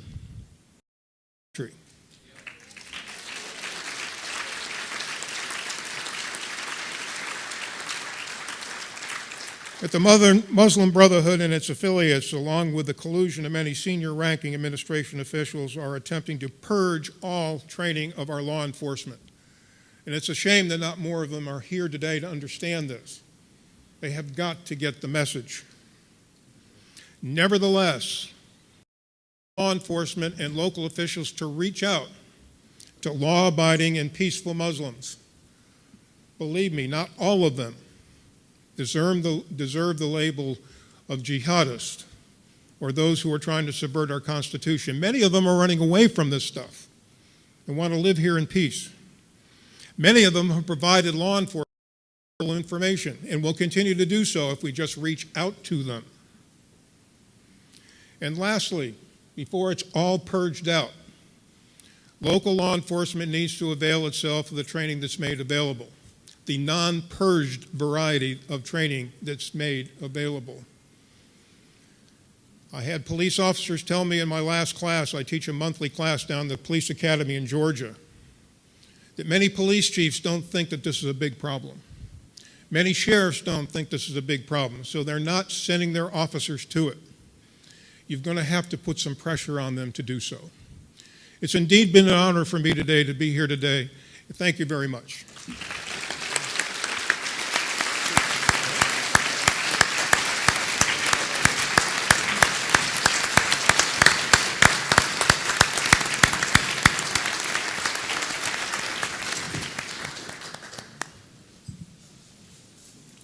Thank you very much, David. That was not only bracing and heartening, I'm sure, for all of us in its own right, but the fact that you've been taking that message to various training operations in Georgia and elsewhere around the country is also very inspiring.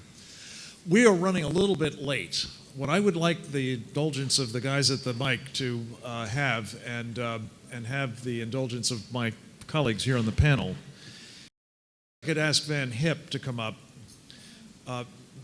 to address the new terrorism. How do we fight it, and how do we defeat it? The subject of a new book that he's done, and then ask for the Q&A, and thereby hopefully have an opportunity to maximize time for Q&A, as well as, of course, hear from Van. Van, as many of you will doubtless know, was the party chairman of the Republican Party back in the late 1980s here in South Carolina, so he's another of our twofers. He's also got some impressive national credentials. He served as a Deputy Assistant Secretary of the Army, responsible for reserve affairs for the Army during Desert Storm, a mobilization effort of considerable proportions. He also went on to be a Principal Deputy General Counsel for the United States Navy, and brings, as I say, a wealth of expertise and a very good writing skill as well to the topic of his new book, The New Terrorism. Thank you so much for joining us and for your flexibility. Thank you, Frank. It's good to be back home in South Carolina. And Frank, I want to thank you and Secure Freedom and the Center for Security Policy for what you're doing to keep America safe and to sound the alarm. God bless you and your organization. I really enjoyed hearing what General Boykin said in his remarks about knowing finding the threat. And let me tell you, for this president not to call radical Islam and this global jihadist movement what it is would be akin to Franklin Roosevelt, Nazi fascism, but calling it German aggression. I've had the privilege of the last couple of weeks of being on our book tour. We were at Ole Miss last week. This week, all of us South Carolina back home. We were at Clemson University, Wofford College, Bob Jones University. Next week, Charleston Southern. We've gotten invitations from North Georgia University and University of North Dakota, Delta State. But what has meant so much to me is what I've heard from young people. They get it. The young people of America, like the American, like our military, understand what this threat is all about. And they come up to me, Mr. Hipp, we need a commander-in-chief who gets it. And let me tell you, and we need politicians who get it. You know, the problem we've got today with both some Republicans and Democrats, they all have to check in with the congressional committees in the morning to get their talking points to find out what they believe in that day. The founding fathers of America didn't have talking points. They had it in here. They knew who they were and what they believed in.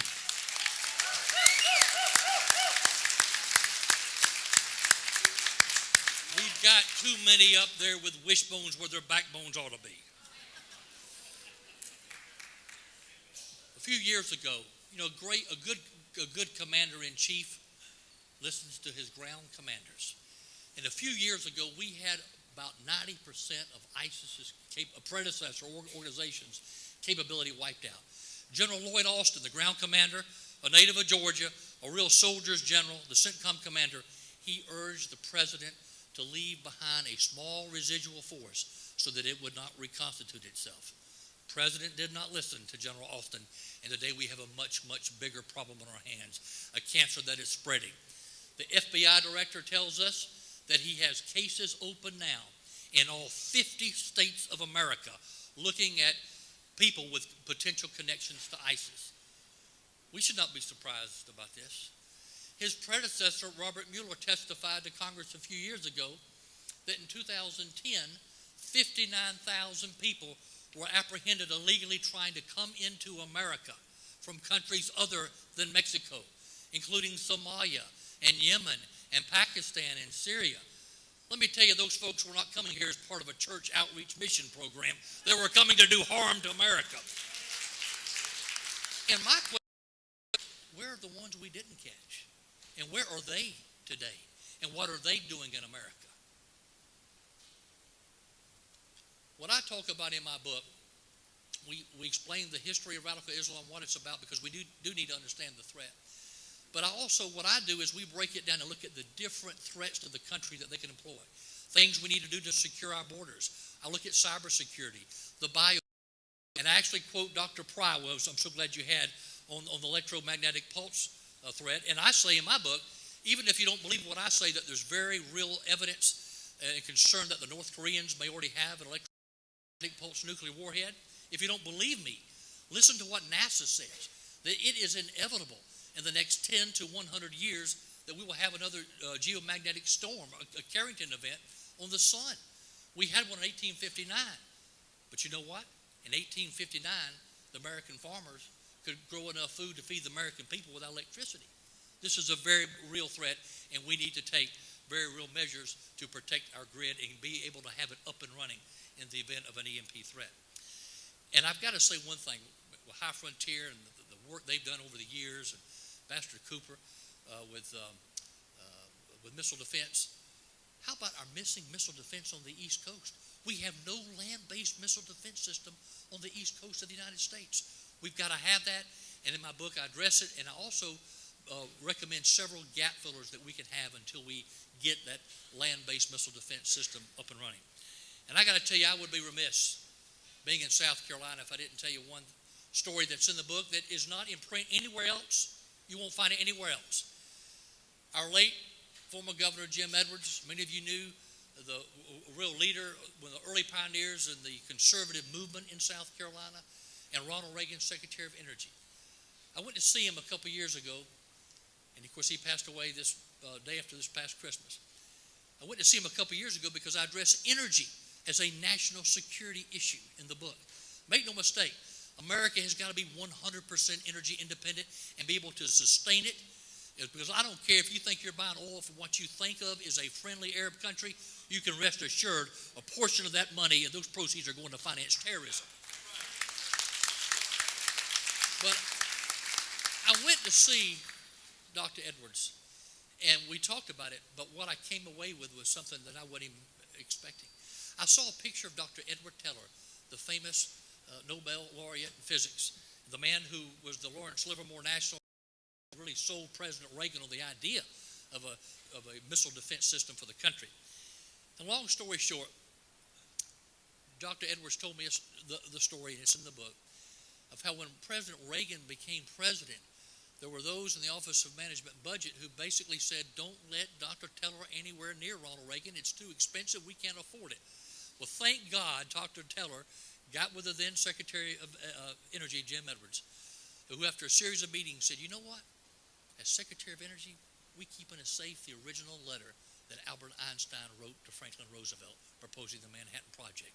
I'm going to get that, Dr. Teller, and I want you to go and write a letter to Ronald Reagan. I'm going to take Einstein's letter, your letter. We're going around the bureaucrats in OMB, and we're going to Ronald Reagan. And he did. The rest is history. I call the late South Carolinian Jim Edwards the unsung hero of missile defense in America.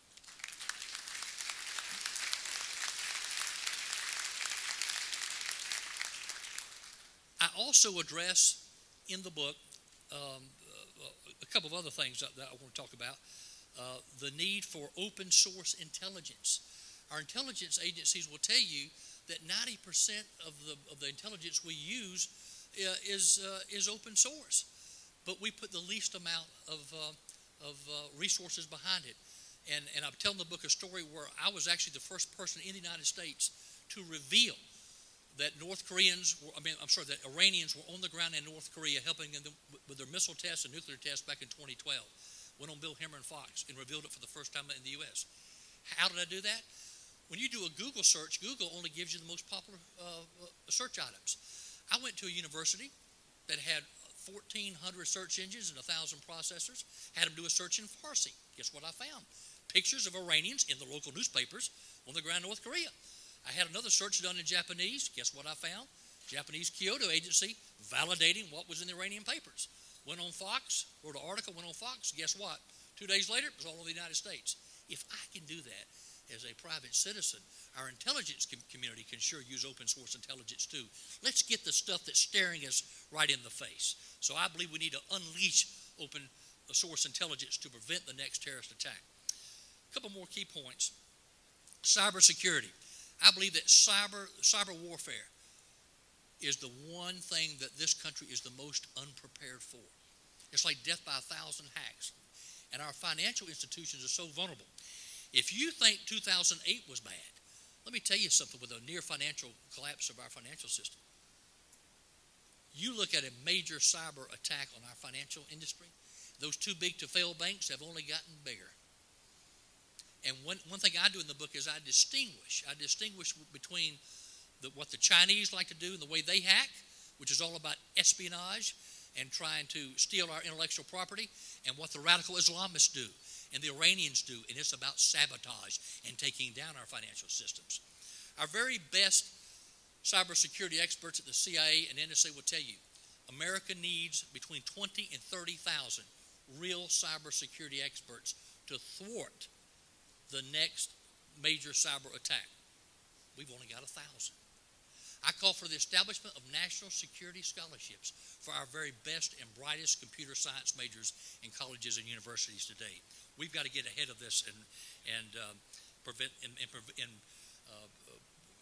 defeat the next and prevent the next cyber attack on the country. The book, and I know we're running behind time. I'm very happy to be working with the National Guard Education Foundation. 100% of all my proceeds will be going to a scholarship fund for the children of fallen National Guardsmen in the war on terror. And the National Guard Education Foundation has agreed to take $0 in administering the scholarships. And we'll begin taking those scholarship applications in 2016.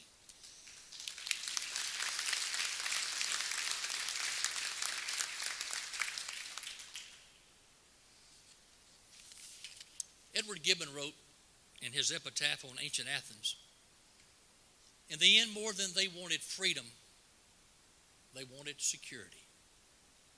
They wanted a comfortable life, and they lost it all. Security, comfort, and freedom. When the Athenians finally determined not to give to society, but for society to give to them.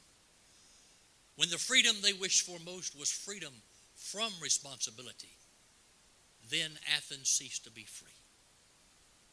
Will history one day say the same for us? After 9/11, I felt like this country came together. And we had a resolve that we would do whatever it took to keep this country safe. Now is the time for America to come together again and do whatever it takes to keep America safe, because make no mistake, this country is the last best hope of freedom for mankind. God bless you. Great to be with you.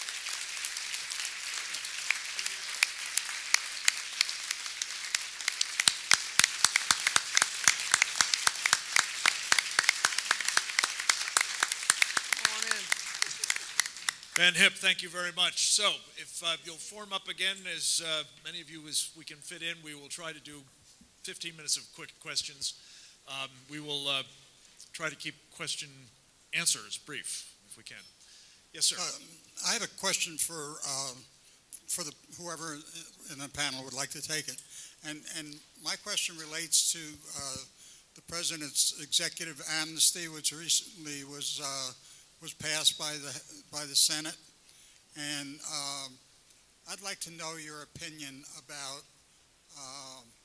how much of this push for executive amnesty is to pave the way for Islamic radicals to come into the United States. We will be hearing more about this subject momentarily, but does anybody want to take a quick crack at that? Claire? All right, sure. I think that you're on the right track with believing that there is a method to the madness, if you will. Indeed, our next panel is going to talk about, Ann Corcoran, a member of the next panel, will be talking about an aspect of the flow coming into this country, specifically refugee resettlement. But I think more broadly, just real briefly, that If there is an agenda, it is to add perhaps to the Democratic voter electorate rolls. Thank you. Thank you. Next. Thank you. I appreciate the points you made in regard to the significant challenge Would you we introduce face. yourself, sir? I'm sorry. Scott Black, Greenville, South Carolina. I appreciate the points you made regarding the significant challenge our nation faces in regard to the different groups operating within our country. And I especially do believe in regards to your point regarding individual empowerment. It is not coincidental to me that there are big movements to disarm the American people. That's why I'm wearing the NRA logo. My question is, when we are confronting these groups, when we are talking to the sheriffs, when we are trying to take action as individual citizens in regard to this concern, what advice can you give us relating to the legal challenges or helping them to find the support they need to surmount the potential legal challenges to them targeting some of these groups and investigating them? Great question. John? So my experience in working with state legislators and local elected officials and sheriffs and whatnot is, I'll just give you a couple nuggets since we're trying to keep it concise. There are laws, so when I talk to the police officers, once they identify what's going on, they use whatever laws are available for them to go after guys they know are jihadists. When you're talking about the organizations like the ISNAs, the Islamic Societies, the Islamic Centers, you got to take them in whichever ones you've got, like Council on American Islamic Relations is Hamas. Once you get them to understand this, one of the first things you can do is it's like a Just Say No campaign. When these groups come to them and say, hey, we'd like to come in and brief your church or your police department or your sheriff's office, you say, well, no, thank you. We normally don't let terrorists come in and brief our people. So, how's that? On the legal side, and we did, just when we were in Arizona, we had a couple prosecuting attorneys in the room. And we were running all this by them, and they were just nodding their head like, see, when you can articulate the facts, I mean, in the back of my book is essentially a boilerplate affidavit to do a search warrant of most of these Islamic centers once you identify them as part of the Muslim Brotherhood network. So you can use the law. Most police officers that have worked, especially ones that have worked with the JTTF, they know the FBI is not going to prosecute this stuff right now. Not in this current climate, not with this current Attorney General. So they're looking at state level violations and things like that. But what they can at a minimum do is their department stop working with any of these organizations. But before they do that, their HR people, their public affairs people, and their legal team need to understand why. Then when they do it, they're a unified team within themselves. They've already got members of the city council or whoever else they need to have on board, because you can't just do something.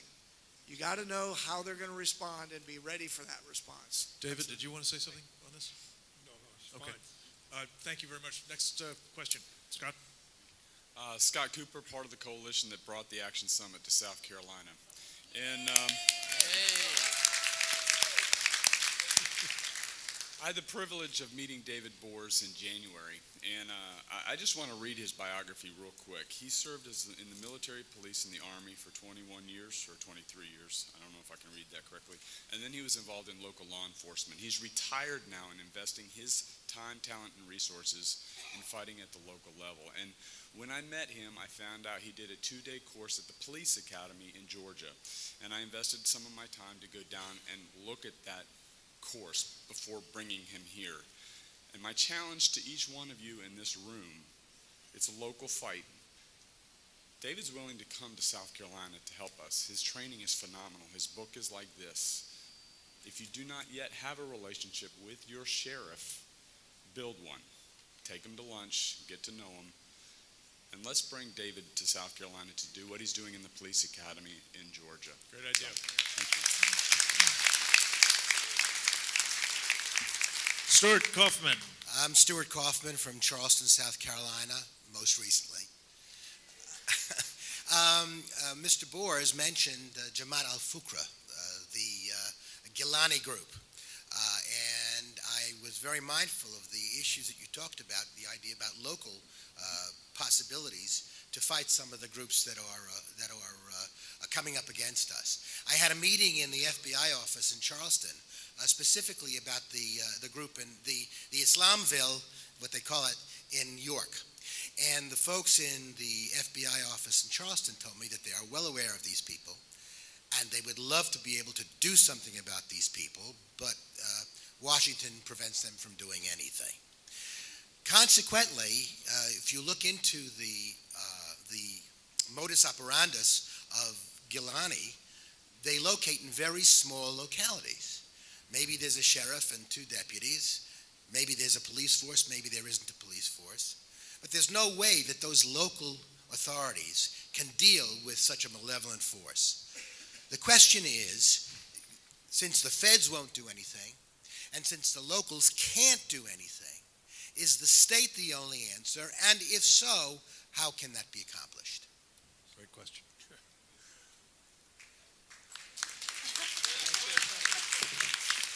So I'll just share something. There's in another state that I'm working with the state law enforcement.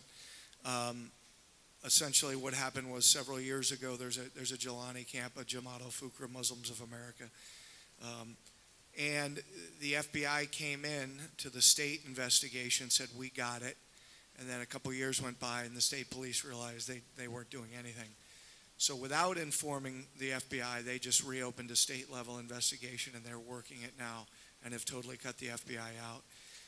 Now, that's not how it's supposed to be done, but the state police also recognize they have a duty to their citizens. So that's kind of, yes, the answer to that is yes, that's what has to happen. And so state police have to understand this before they can do it. In this case, the leadership of this particular state police does understand, and they're working the case now. Part of the problem is that your local officials, state officials don't understand the significance of the group. They don't understand the group's history. They don't understand what the group's capabilities are. Once we get their attention on that, then they can actually conduct some external investigations and target these groups. Now, I've spoken to the police chief in Commerce, Georgia, and we have a camp outside of that city. And he says for the last couple of years, these camps have been relatively quiet. In other words, the locals who live around the camp have not experienced or heard any gunfire, any other kind of activities that would cause some suspicion. So the feeling is that maybe they've gone dormant for a while. My personal theory is, and I want to make sure that you understand it's a personal theory, we know that some terrorist organizations have already penetrated our southern border. We know that some representatives of ISIS, Hamas, Hezbollah, whatever, have come across our southern border. Warnings have already been issued to law enforcement along the border to that effect. What better place for these people to go once they get into this country to hang out than these camps, to lay low until they build up their numbers to significant levels that they can actually do something.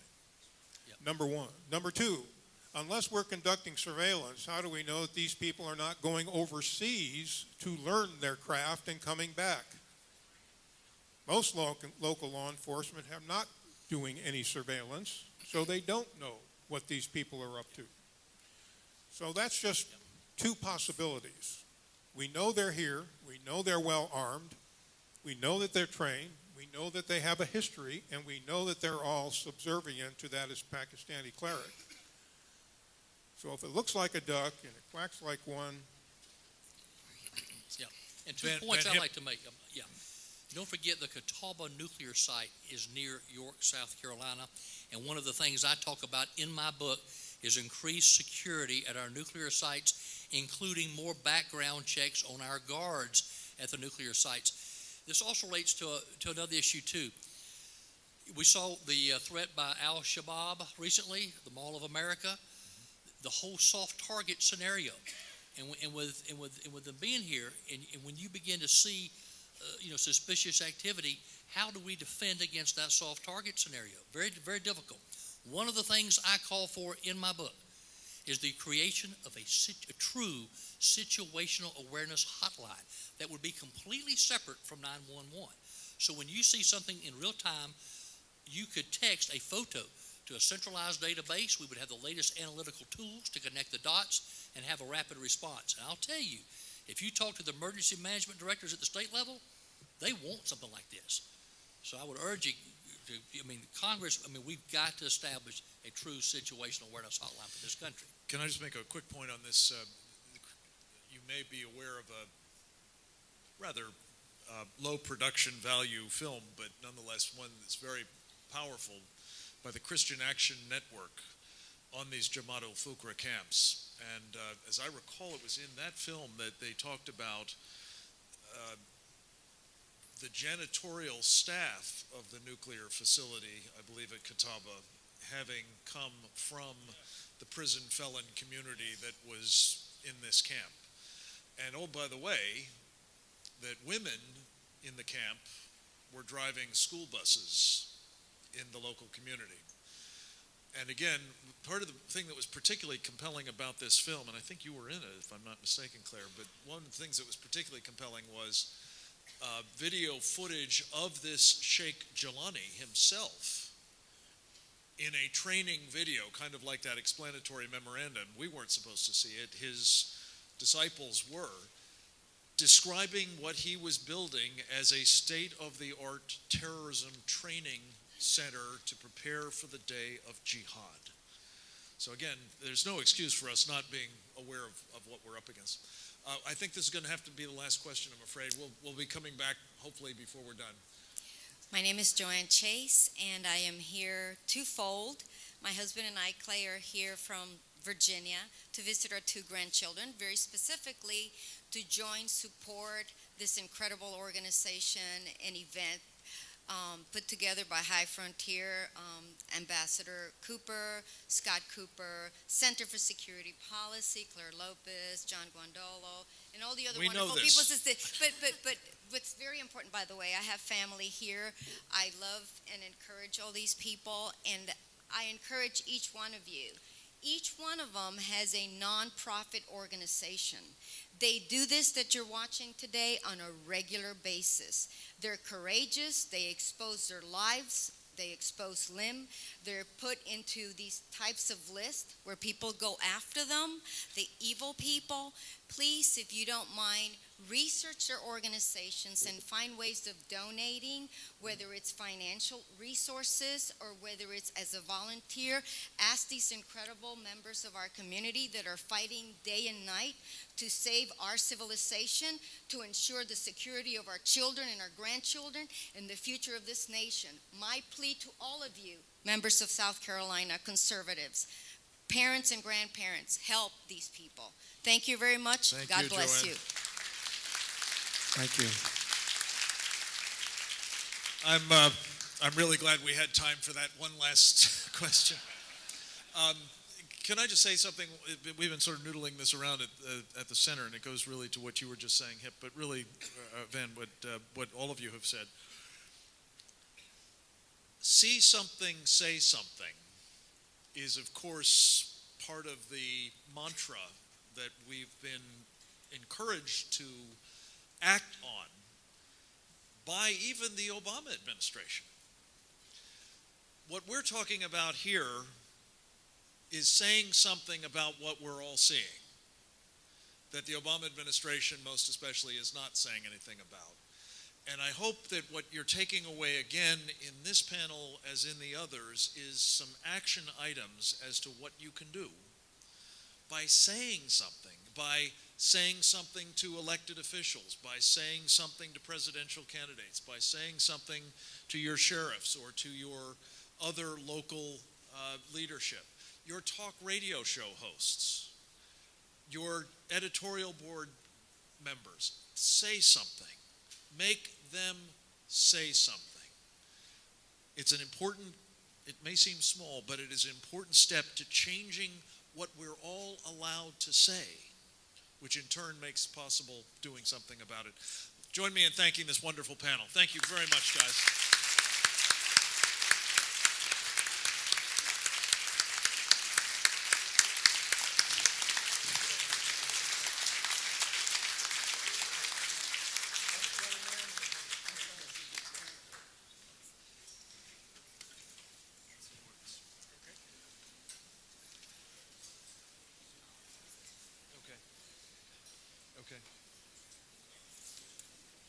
Okay. Okay. All right. I don't remember the name of the movie. Ask Claire.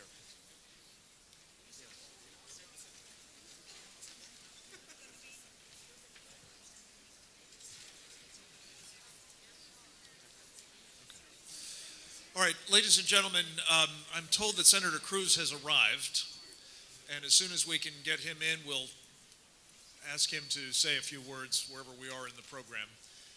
Until then, we are going to have the folks who are able to be with us in person. No?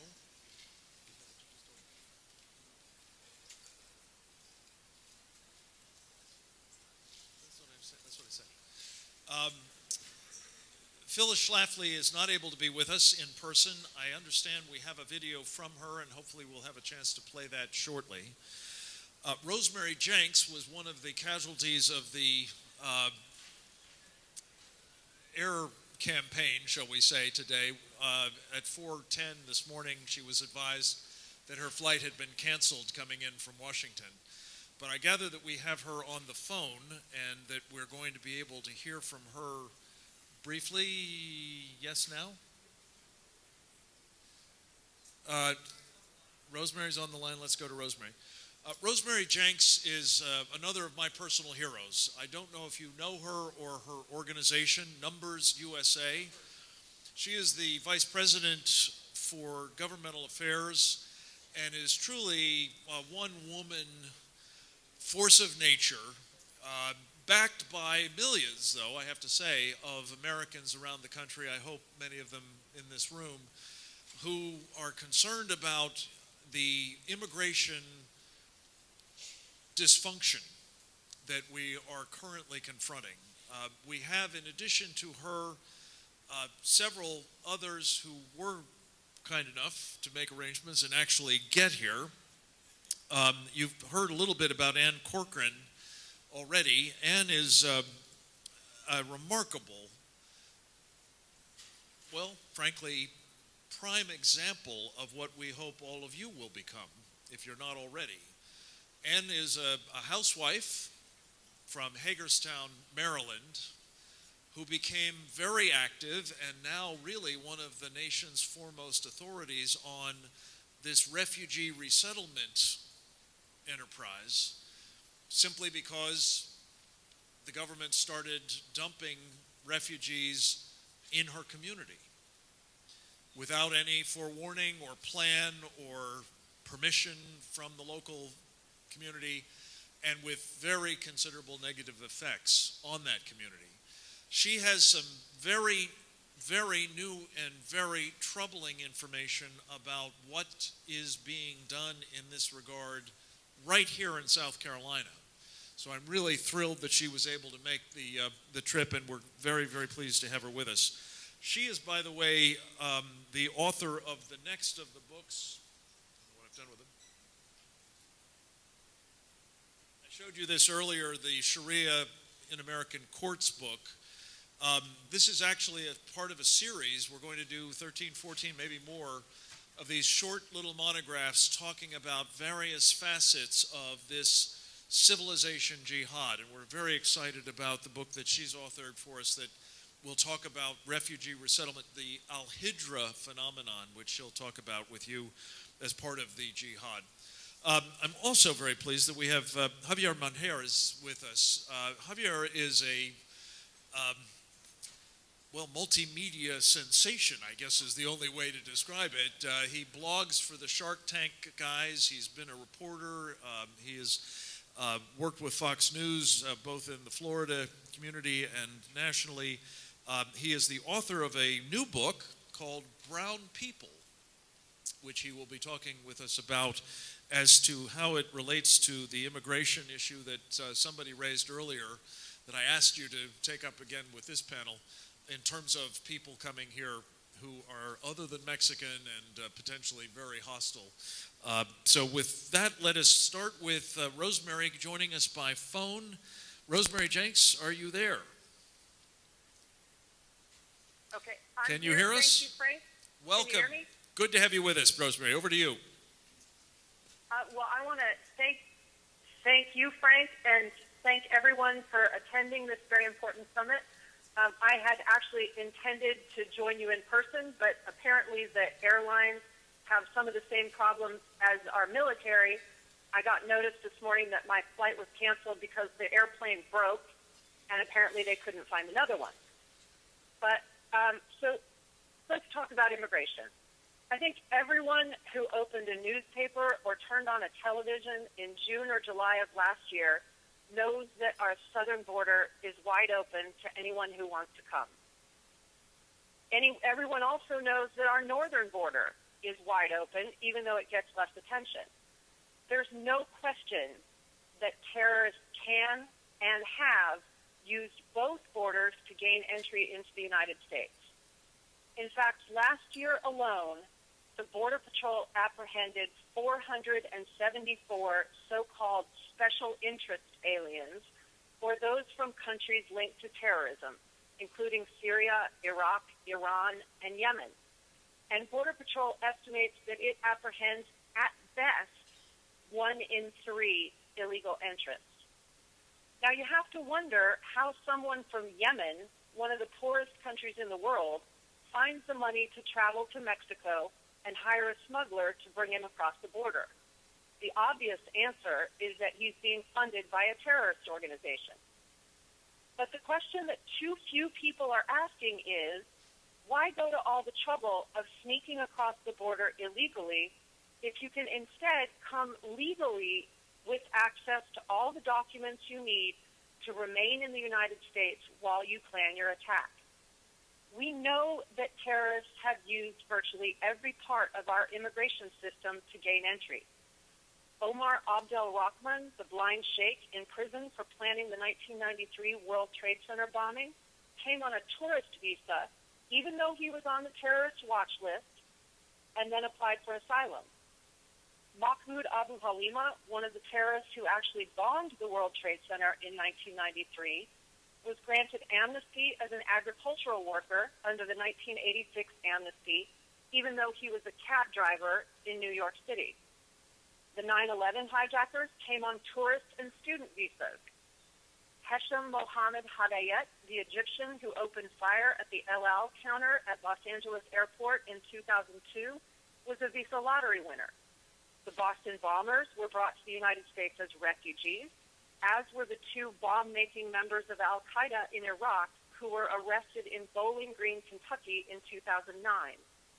The Moroccan arrested last year in Connecticut for planning to use a remote-controlled plane to bomb a federal building and a university came on a student visa and then applied for asylum. Most of the so-called homegrown jihadists who have left the United States to fight with the Islamic State in Syria and Al-Shabaab in Somalia, in fact, were brought to the United States as refugees, or are the relatives of refugees. Not exactly homegrown in my book. The State Department is currently under pressure to resettle thousands of Syrian refugees here over the next few years. But the FBI has already testified to Congress that we have absolutely no way to tell if any of these Syrians have direct ties or loyalty to the Islamic State or the al-Nusra Front. It's abundantly clear that the federal government does an abysmal job vetting people who enter the country legally. A big part of the problem is the sheer numbers. From 1776 to 1965, average annual legal immigration was below 250,000. Thanks to changes made by Congress in the 1965 Immigration Act, annual legal immigration has surged to about 1.2 million, almost 5 times our historic level. The result is that we now have more than 40 million foreign-born people living in the United States. As it turns out, in most ways, immigrants are just like everyone else. Some are good, some are not. Some come to give their family a better life, and some come to commit crimes or to destroy America. But despite the massive increase in Immigration and Customs Enforcement, or ICE, only has about 5,000 agents nationwide who are responsible for sorting the good from the bad and removing the bad. An impossible task even if we had a president who believes in the rule of law and national security. So that's where all of you come in. There is simply no way that the federal government is going to be able to fix our immigration problem until we at the local level insist on it.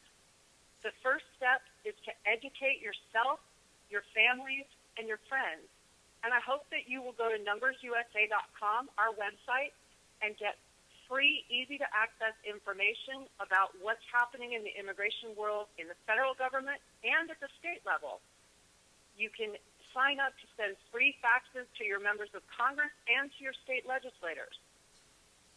The second step is to communicate with your elected representatives and those who seek your vote, especially presidential candidates.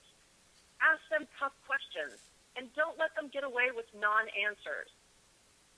Third, encourage your local leaders, especially law enforcement and prosecutors, to assist with immigration enforcement. There are 600,000 state and local police officers who could make a world of difference for those 5,000 ICE agents. And one of your South Carolina representatives, Trey Gowdy, has actually introduced a bill, H.R. 1148, that is specifically designed to help state and local law enforcement engage in the enforcement of immigration laws during the normal course of their duties. Most importantly, stay engaged. President Obama has promised that he would fundamentally transform America, and immigration is one of the tools he is using to do just that. It's time for all of us to stand up and insist that we will determine the future of our country, not those who believe it needs to be fundamentally transformed. Thank you all so much for your time, and I appreciate your listening.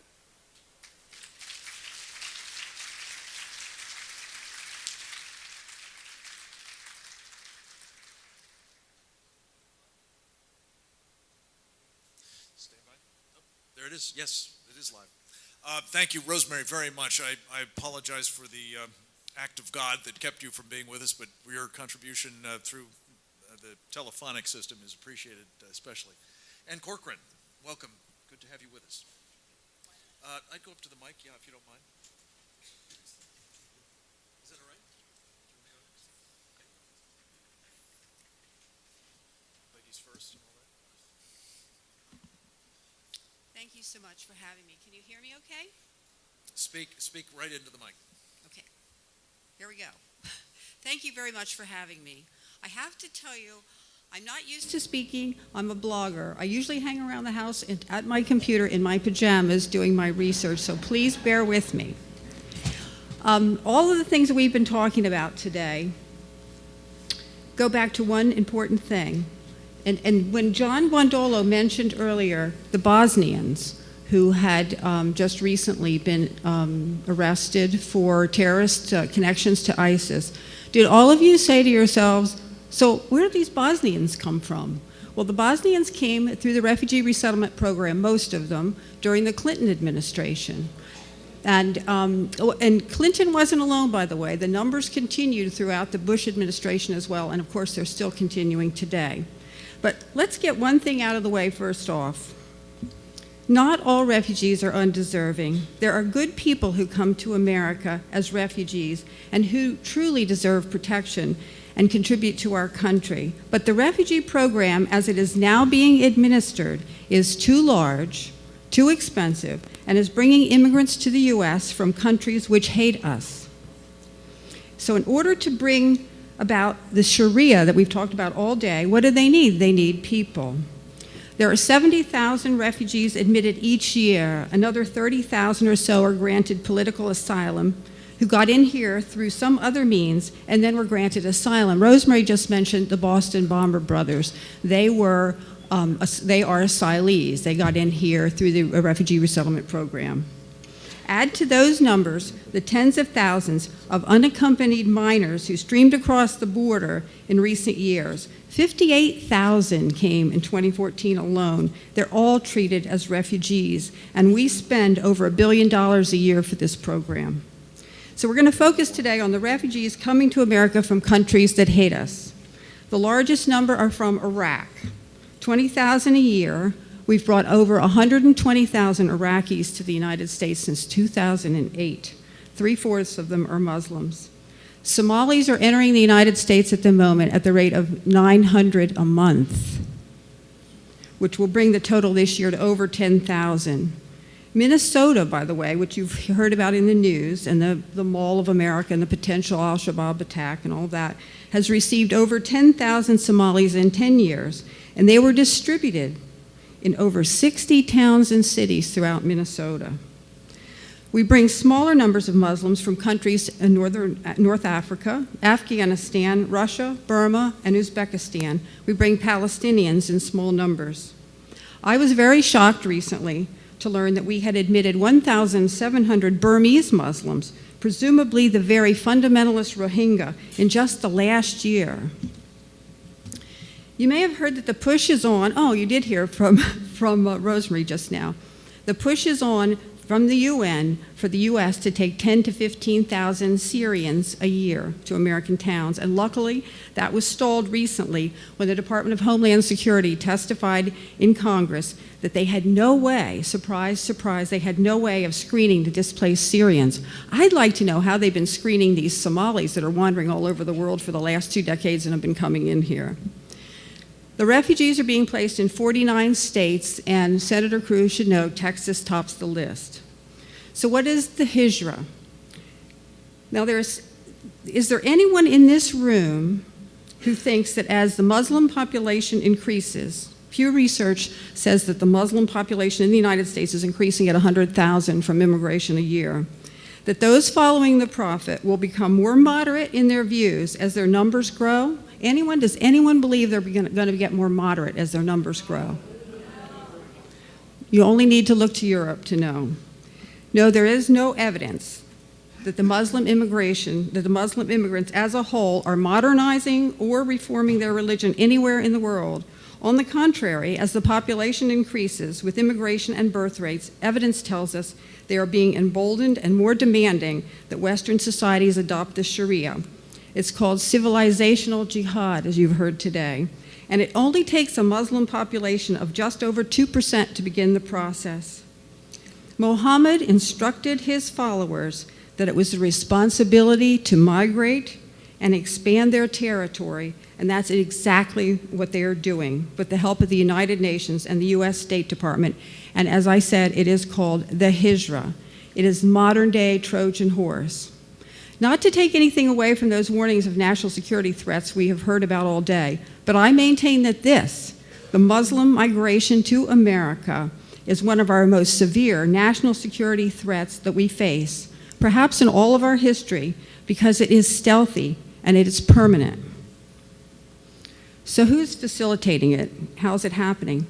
The UN High Commissioner for Refugees, the U.S. State Department, and 9 major federal contractors are changing your communities.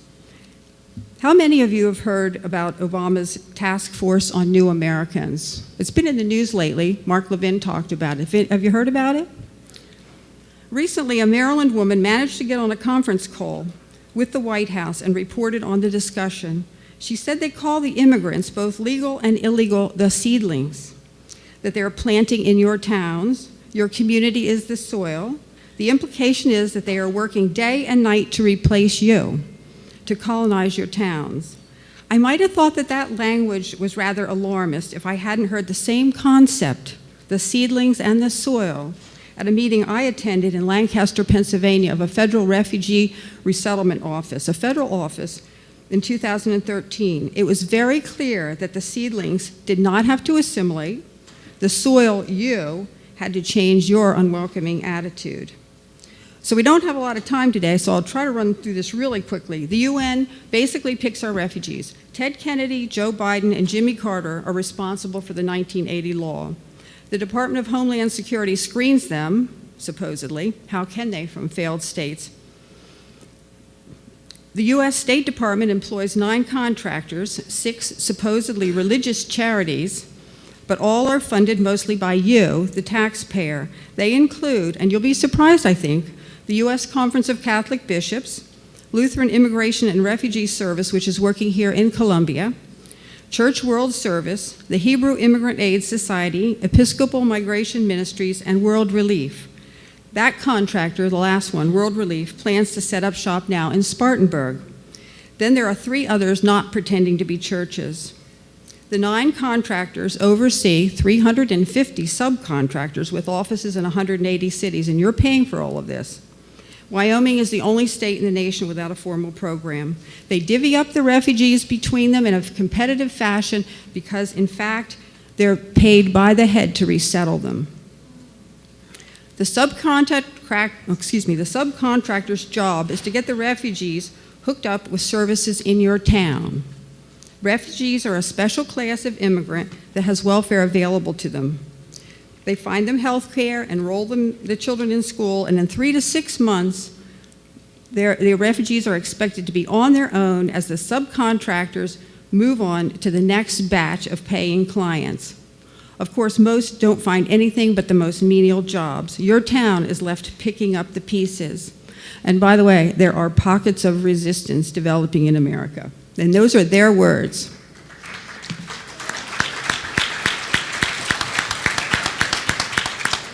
There are towns that are so overloaded, they are begging to be let out of this program, and their pleas are falling on deaf ears.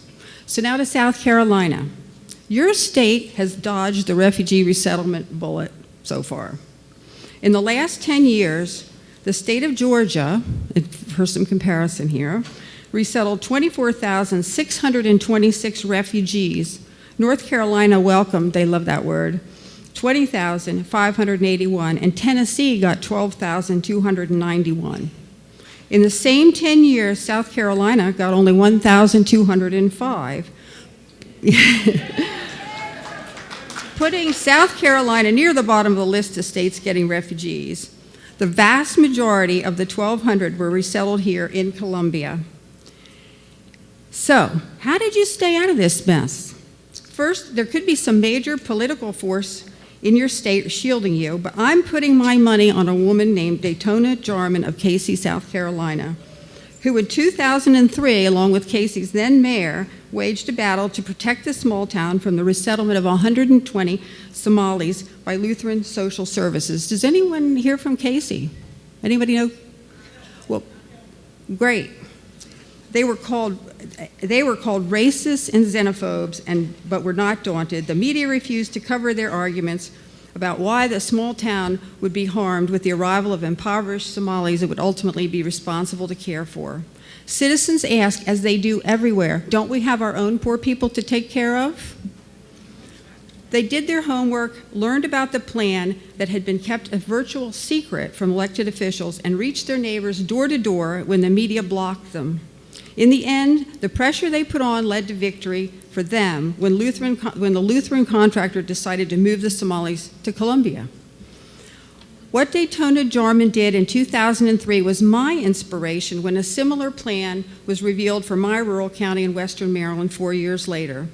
The U.S. State Department and its contractors, believe me, they cannot stand the heat when the spotlight is placed on them. Jarman and the residents of Casey did just the right things. They formed a grassroots citizens group and researched the facts. They learned about the economic costs and social upheaval the Somalis had brought to other towns.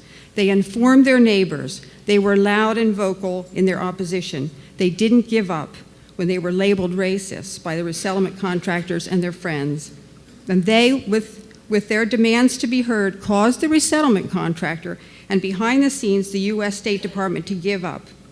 With grassroots power, I believe Daytona Jarman saved not just Casey, but South Carolina the fate that has befallen Georgia, North Carolina, and Tennessee. The feds were burned and weren't willing to try again these last 12 years. However, now they are desperate for fresh territory. Last week we learned that they are back here in South Carolina. And this time, it's the contractor World Relief that wants to resettle refugees in Spartanburg. And by the way, Rep. Trey Gowdy is the chairman of the subcommittee that is responsible for refugees, immigration and refugees. So it's kind of interesting that they're going to target Spartanburg. Let me be clear about a few things. If the good citizens of Spartanburg want to welcome the third world to town, everyone there, and this is really important, is entitled to and deserves answers about what the social and economic impact costs will be for your local taxpayer. Public answers given at public meetings. You have every right to know what you are in for. They hate to have to answer you in public. If the State Department and its contractors can't persuade citizens with all the facts on the table, then the resettlement should be opposed. They've gotten their feet in the door in towns and cities where no one asks questions. They want to be as secretive as possible because honestly, when citizens know what is ahead and how other cities in the U.S. are coping or not coping, they won't want it. I do need to say that you can't stop people from moving to your town. It is not something any of us want to do. We're Americans, we're free people. But there's a big difference between new people arriving in your town on their own and opening a formal federal refugee office, bringing refugees from the Middle East and Africa into your town. So, as I wrap up, please get this little book, 2 little books. I want you to get Modern Day Trojan Horse, the Islamic Doctrine of Immigration, Accepting Freedom or Imposing Islam, and this book that Frank mentioned earlier, the Explanatory Memorandum, and read them together, because I believe truly that this issue of whether of the immigration, the refugees coming into this country is going to be key to our future survival for our children and for our grandchildren. So thank you very much.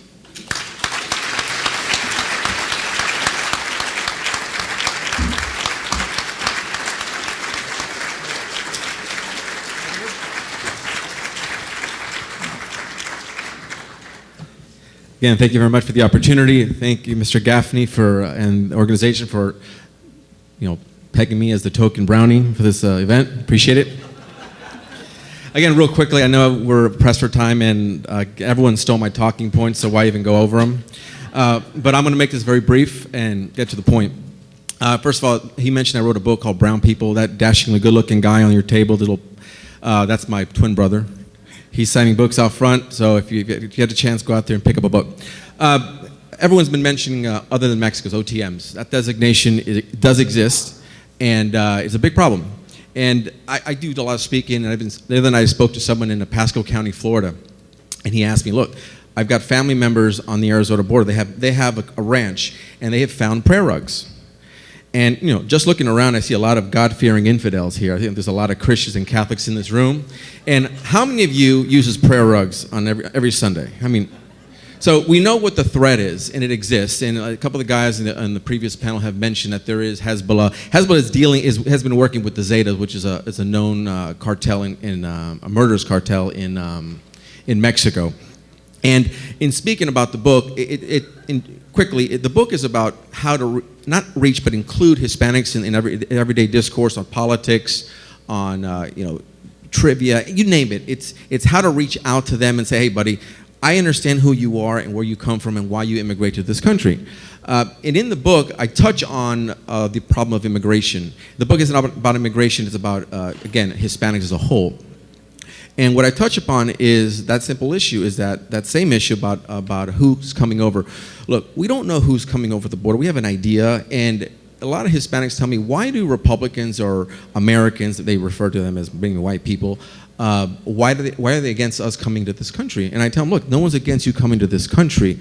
No one wants to just deport you, contrary to what Univision and the Hispanic media bias will tell you or make you to believe.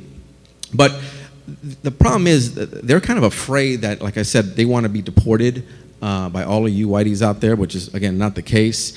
And the issue, and I tell them, look, you have to understand is that the reason why people want to seal the border, whether Republican, Democrat, Independent, the big issue is national security. And I used to tell people, and they agree, is that this is not just a border issue, it's a national security issue.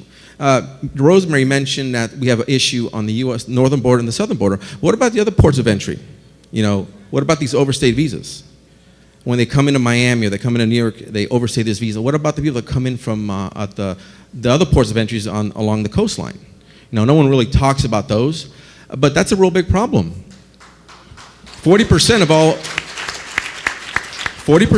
overstayed illegals are from overstayed visas. I can speak to that because in the book, there's a chapter called Moms and Pops. And so I interviewed my parents for this book. And I figured, let me give people context. I'm just here. So I'm 42 years old. I don't look a day over 20. I get it. But my dad dropped a bombshell on me a year ago. So for 41 years of my life, I thought that my parents were here legally. They did come here legally from Colombia. But my dad overstayed his visa. So for 2 years, and he said my mom lied, which she did, because she told me he was going to deport him because he had a bunch of traffic tickets, which was a lie. So the point is, he stayed here illegally for 2 years and worked illegally. But someone brought him under his wing and said, look, here's the deal. You need to do this legally. You need to become a U.S. citizen. And this is how you do it. They showed him the legal path to citizenship, resident alienship, and citizenship. Now, mind you, this is 1969, 70. It's a lot different then than it is now, how it is now. But he did motions. And between his 2 illegal jobs, he went by an Army recruiting station every single day. So he said, you know what, I want to be all that I can be. So, yeah. Well, the thing is, one day he got the call after he submitted the correct paperwork, and he actually was told to leave the country.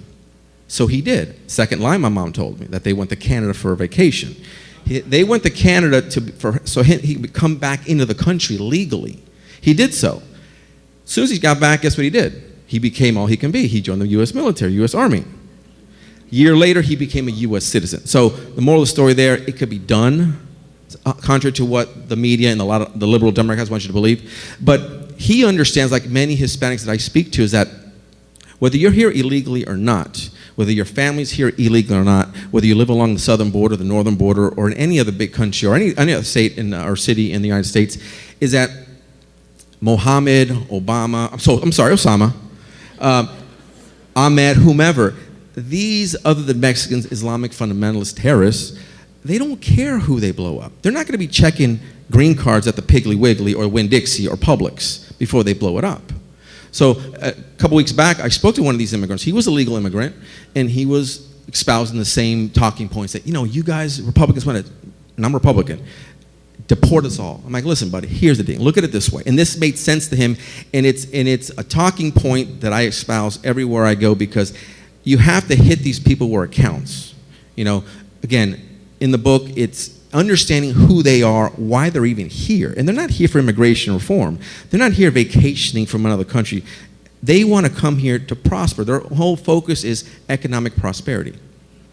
So when I told this guy the other day, I go, look, buddy, your grandmother is here on a resident, she's here legally on a visa.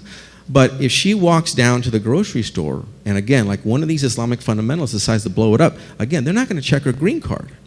Does that make sense to you? And he said, you're right, because we left Venezuela years back, left through the Chavez years, before the bird whisperer. And that's Maduro. He speaks to birds, in case you didn't know. And so it made sense to him that they left a repressive regime, a lawless country, to come to a lawful country. They understand that they have friends and family that have broken the law. And again, a lot of people don't, they're apologetic about it, but they see, hey, I'm leaving a lawless regime, country to come to the United States of America, which is a country full of laws. So they get it. When you break it down to them and you tell them, look, this is a matter of life or death. You don't know who's coming over the way. You saw what happened at 9/11. 3,000 plus Americans that were killed by Islamists. Now, these guys didn't check green cards on those planes. They didn't check the green cards on the World Trade Center or the Pentagon. There was a lot of resident aliens, U.S. citizens, and other foreigners that were killed. So they really don't care. When you present that argument to them, it makes sense to them. And then you've opened up that dialogue in that regard when it comes to immigration reform. Because again, they prescribe to the whole Univision, Telemundo, that they're all racist. They all want to ship you back, and it's not true. That's why I get told that I'm an Uncle Juan, because I'm not Hispanic enough. And a funny story is I spoke to, I don't know if you're familiar with Univision, Jorge Ramos. he's the big leftist on Sunday, the Meet the Press. Well, I used to be their token Hispanic conservative. They used to always try to pit me on as being the birther or the real conservative against the liberal Obama operative. And once the host, a really nice guy, he said, Javier, he goes, why are you so, in Spanish of course, why are you so anti-Hispanic? Look at you. I look at him like, I go, Jorge, I go, how am I anti-me? I go, he goes, oh, because you're immigration. I'm like, listen, buddy, you came here legally from Mexico City. You had a visa, a work visa, and you stayed here because you were an asset to Univision. So I said, so what's your argument? He goes, again, but look at you, meaning look at me, that I look like your everyday gardener. I was ethnic looking. And that's a lot what a lot of these people think. They think because I look a certain way or she looks a certain way that we have to subscribe to what their ideology of immigration reform needs to be. You know, that, look, you've heard it before with other Clarence Thomas, Alan West. They're Uncle Toms, and I'm an Uncle Juan because we don't agree with their way of life. And again, going back to the immigration reform issue on the border, again, it makes sense to them. This is not about, again, immigration. That's an underlying issue. These people, again, cross the border, not all of them, to become part of the American fabric. They want to be Americans. But what's important to them also is security. Again, they leave lawless countries and insecurities. Because, look, you go down to these countries, and I've been to a lot of them, and I can attest the fact that, you know, they're very corrupt. I mean, I've bribed many a cop to let me off the hook. 10,000 pesos here gets you a long way. But again, that being said, and you look at Mexico, you know, along the border, why do you think the issue of the cartels is so rampant down there? Because the military is involved. The military is just as corrupt as these drug dealers. We know that. I mean, it's been said. Look, how many times have we heard that the Mexican military has crossed the border? For what? What are they on their vacation? Are they crossing the border? They forgot where the border is? No, they didn't. This is by far the biggest issue, I think, as far as immigrants. And like I said, I'll be very quick, so I know when I get the questions, and my other amigo, Senator Cruz, is coming up. But take this away, is that in engaging Hispanics, it's key to go after who they are, God-fearing, family-loving, prosperity-seeking individuals that are in tune to what is happening along the border and national security and their security here with their family, whether they're here illegally or legally. Again, let me be quick. I'm done. Frank is giving me the hook. But thank you. I'll be outside if you have any questions. Appreciate it.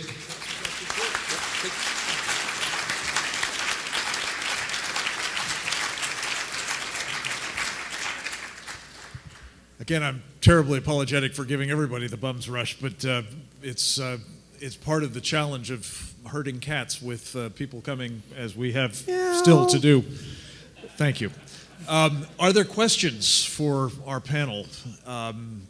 If so, please queue up quickly because we will turn to the next topic momentarily. Yes, ma'am. Go ahead. Ladies first.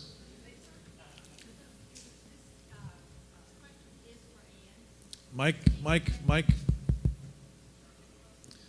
Has it been turned off?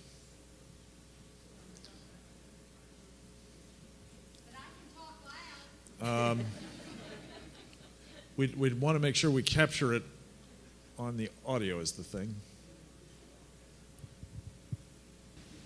Thank you. There we go. It's working. Would you address the terror threat that the refugees present, particularly to Spartanburg, where I'm from? Thank you. Well, is my mic on? Yeah, just bring me? it close. Well, I can't say to you that you're going to have terrorists in Spartanburg. I mean, I just can't say that. But where the bigger problem that you will have initially is going to be the enormous cost on your community. The resettlement agency will not stop. They will bring. They're already saying they're going to bring Syrians. They'd like to bring Syrians to Spartanburg. They will bring Somalis, I guarantee you, because they're trying to find. They will bring Iraqis. They will initially give you some that you're going to get some nice Burmese people or something like that. But it will not end. And then, so you don't know what's going to happen in the future. I would really focus, really focus on the whole economic question, ask who's paying, how many children will be in the school system, and the other things of that sort. I would really focus on that and stay away from like the terrorism argument initially. Well, that's an issue in a lot of cities where the refugees have gone. I mean, there's no question about that. But I would start out by just asking who's paying. Are they going to be on welfare? Do we have enough subsidized housing in our town? All of those basic questions, really, if you stick to those, I think you've got a much better argument starting out. We all know that the potential is there for other things, but starting out, that's the way I would do it. Could I just add one thing, and I've learned most of this from Ann. The fact that these folks have such an improbable trajectory to become assimilated in the society, as you indicated, they have very, generally speaking, are ill-prepared to be in the workforce, except in the most menial of jobs.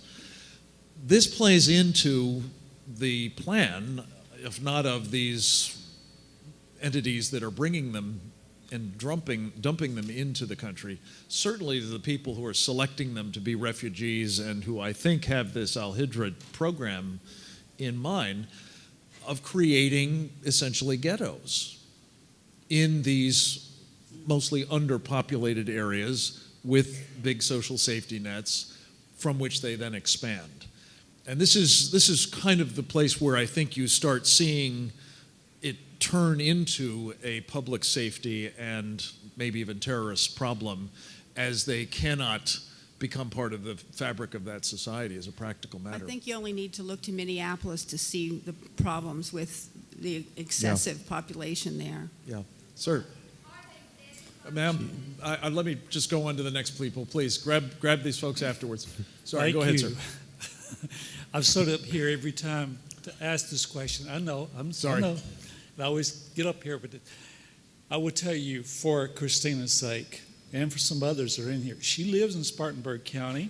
She's a professor, and she's a very strong political leader. She will help us in South Carolina with what you're talking about. Great. So she's a good one to talk to. Thank you for me saying Great, and that. I'd be happy to talk to anybody afterward. I'm here for the rest of the day. Should be one to talk to. Frank, isn't my question is, I've tried, and you can say it's off topic, but I pointed out to Mr. Clements a while ago. Clemens, sorry. And I've also pointed out to the people inside this beltway, and my question, you may can answer it, you two that are still on the panel, but I wanted to ask this to each one. I had a discussion with my pastor this week about the definition of Islam. What is it? Is it a religion, or is it a form of governance? Because I had Bill Connor, I talked to him a few days ago about this. And I read to Alan, and I read to these others. In James, the brother of Jesus, it says that religion, and it defines it clearly. And I will insist that anyone in this room, and you on the panel, tell me, can we not get our government to define Islam as not a religion? As long as we define a religion, they'll get like I got from our pastor. Islam is a religion. We need to allow it in this country because it is.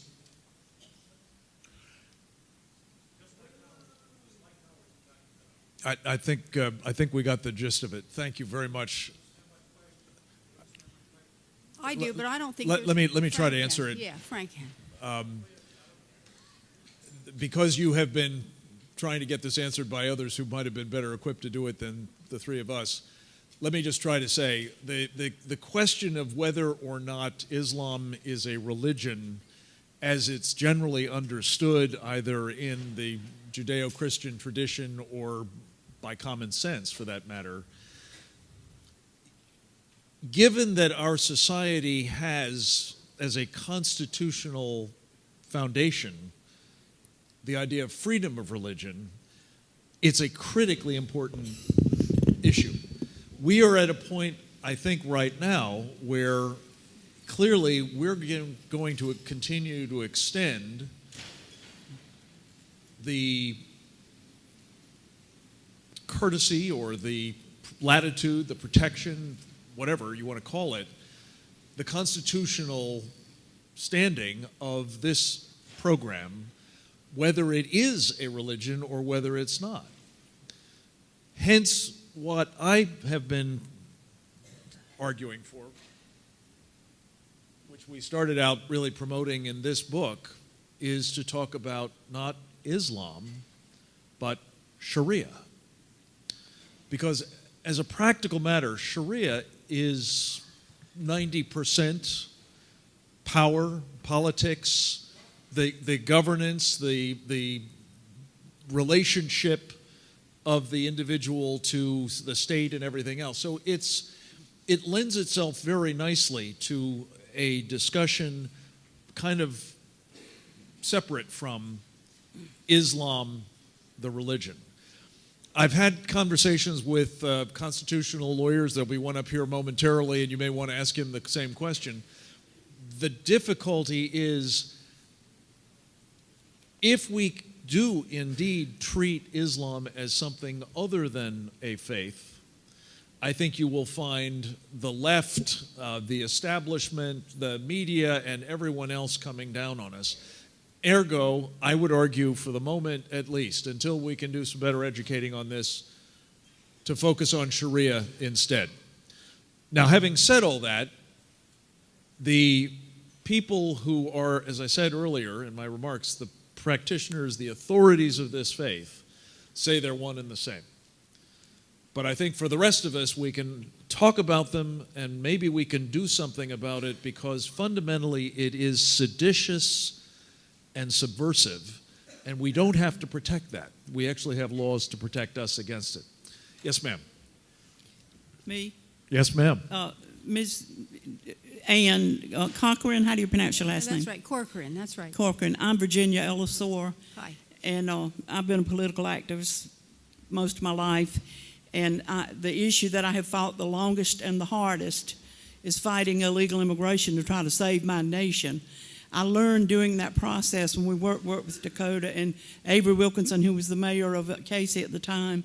They were bringing in a bunch of Somali Bantus. One of the ladies on the school board alerted the neighborhood to what was going to happen. And yes, we banded together and we fought that.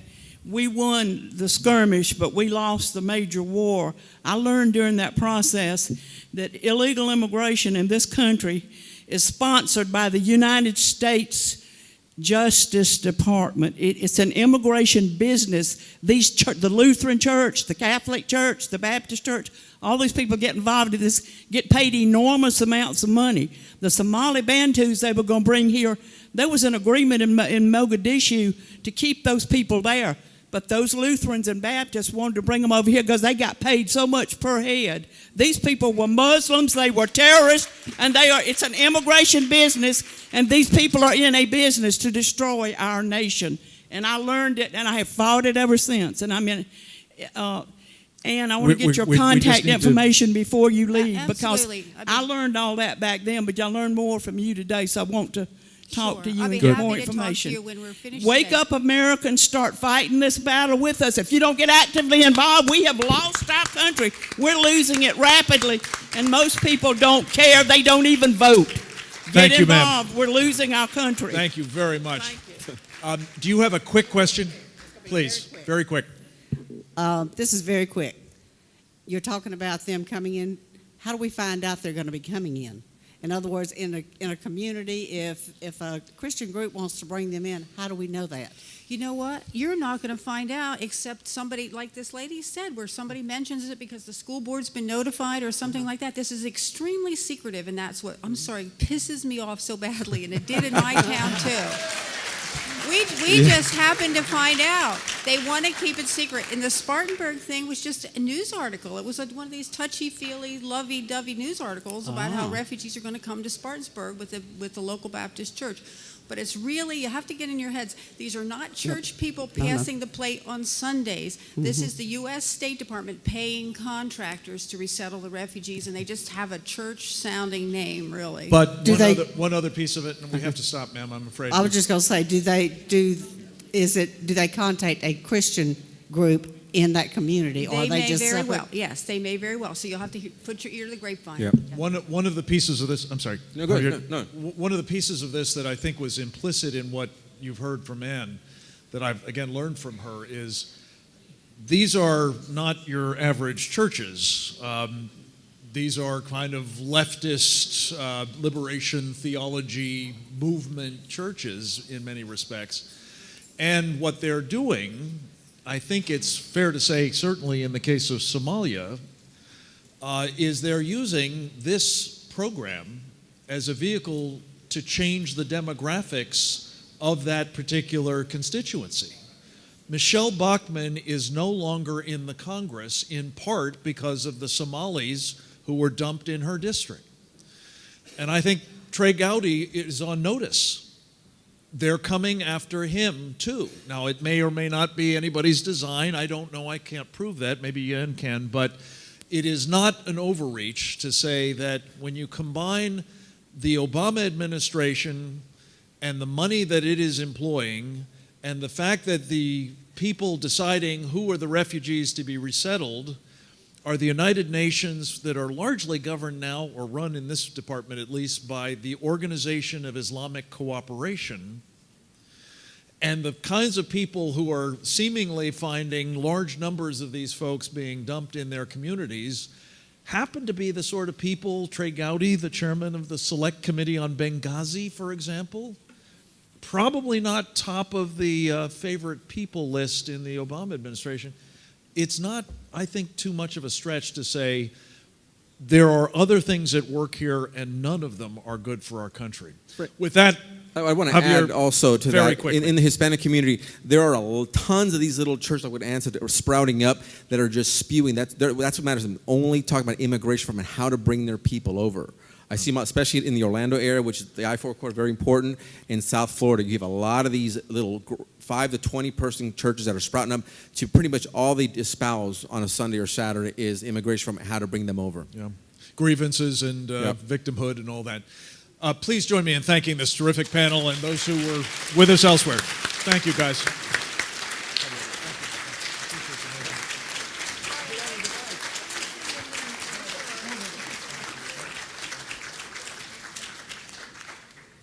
Okay, it's not always the case in this kind of program that you get to save the best for last, and we have a couple of people who I think are really extraordinary. The kind of people that I've been telling you need to be talking to, and they're going to be talking to you for a little bit, and then hopefully we'll have time for them to take some questions from you as well. The first is the junior senator from the great state of Texas, Senator Ted Cruz.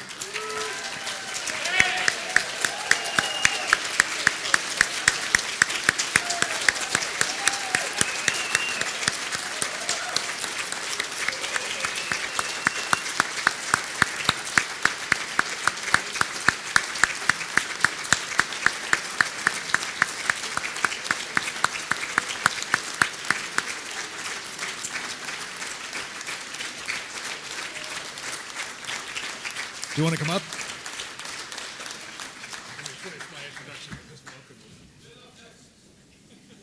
We do love Texas. In fact, I just spent the night getting back there last night from a wonderful tour of Texas. Senator Cruz, I think you all know the most important facets of his already quite distinguished career, notably before coming to the United States Senate, not this last election cycle, but the previous one. He was the solicitor in the state of Texas, scored an impressive array of victories, among other things, in the Supreme Court, a brilliant litigator in both private practice and in the government, and most importantly for the present purpose, of course, a leader on so many issues that we all care about. In fact, I've said of this of him in the past, really it is remarkable that anyone, even with more seniority in the Senate, has created as much of a ruckus as he has without it. It is a great testament to his both skill and I think his acumen with respect to issues. And they run the gamut, of course, as you know, from executive overreach on Obamacare, on amnesty, on Iran, and on now Loretta Lynch, of all of the things. And it is a delight to have him with us. I don't know, Senator, if you want to grab a mic as you are wont to do, or if you want to stand up here, but you are welcome wherever you want to be. Thank you for taking the time to join us for this National Security Action Summit.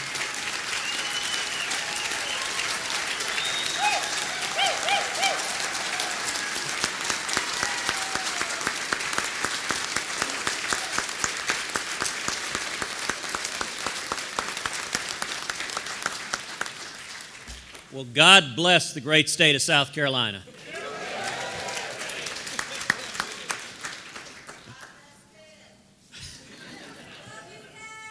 Well, and I love you back. It is a blessing to be with so many friends. Let me say to Scott Cooper, thank you for your hard work organizing this group.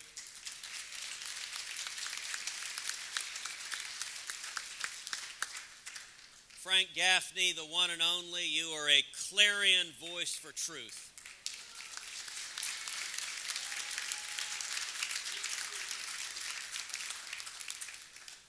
And there are a lot of good friends who have come here today, including Alan Clements, Lieutenant Colonel Bill Connor, Javen Browder, Joe Dugan, and so many more. It is great to be with you. We're here tonight talking about the threats to America and across the world. We have to start by being clear about who and what it is we're dealing with. There are many challenges to America across the globe. Putin's Russia, an authoritarian China, and hostile regimes in the Western Hemisphere from Venezuela to Cuba. But even with all of these wolves around the sled, as General Mike Flynn would say, radical Islamic terrorism is the greatest threat to the United States today. And that is, of course, what we are gathered here to discuss. Candidly, openly, truthfully. The threat has many faces. On the Sunni side, we have ISIS, which is so vicious that some are now suggesting that Al-Qaeda might, by comparison, be a more moderate partner for America. How through the looking glass have we gone? But the trunk of the poisonous tree is and remains the Islamic Republic of Iran. It is Shiite rather than Sunni, but shares the very same antipathy towards freedom, modernity, and the West. And it is an antipathy so violent that they are compelled to try to destroy America and her allies. For 35 years, the leaders of Iran have made their intentions clear through countless acts of terror. Kidnappings, bombings, attacks on our soldiers. Even in 2011, an attempted attack on the ambassador to the United States from Saudi Arabia, which was sadly hatched in my home state of Texas. A few weeks ago, a courageous prosecutor from Argentina, Alberto Nisman, died under highly suspicious circumstances just hours before he was supposed to present new evidence of Iranian complicity in the 1992 bombing of a Jewish community center in Buenos Aires. Iran actively supplies, trains, and funds the designated terrorist organizations Hamas and Hezbollah, which are dedicated to the destruction of our dear friend and ally, the nation of Israel. This relentless campaign has earned Iran the distinction of being the world's leading state sponsor of terrorism. These are not events from the distant past. They are happening today, right now. There is no reason to think that Iran has any intention of modifying its behavior, and plenty of reason to believe that their intent is to continue and to expand their terrorist activity. There is also great reason to believe that the Islamic Republic of Iran has been pursuing nuclear weapons capability for 20 years. First with the help of A.Q. Khan, and then with Russia's assistance. A decade ago, we discovered the uranium enrichment plant at Natanz and the heavy water plant at Arak. Just last month, the IAEA released a report documenting Iran's ongoing refusal to answer the agency's questions about its nuclear program, leading a European official to wonder, according to the New York Times, if it, quote, makes sense to lift the sanctions before Iran satisfies the inspectors. This was an EU official, quoted in the New York Times. One could only hope and pray that the Obama administration would demonstrate half of the skepticism. And yet the Obama administration's approach to Iran has been a profound failure. The reality about Iran makes it all the more confounding that the Obama administration has displayed no skepticism. Instead, a sunny optimism that they could overcome decades of relentless hostility through diplomatic outreach.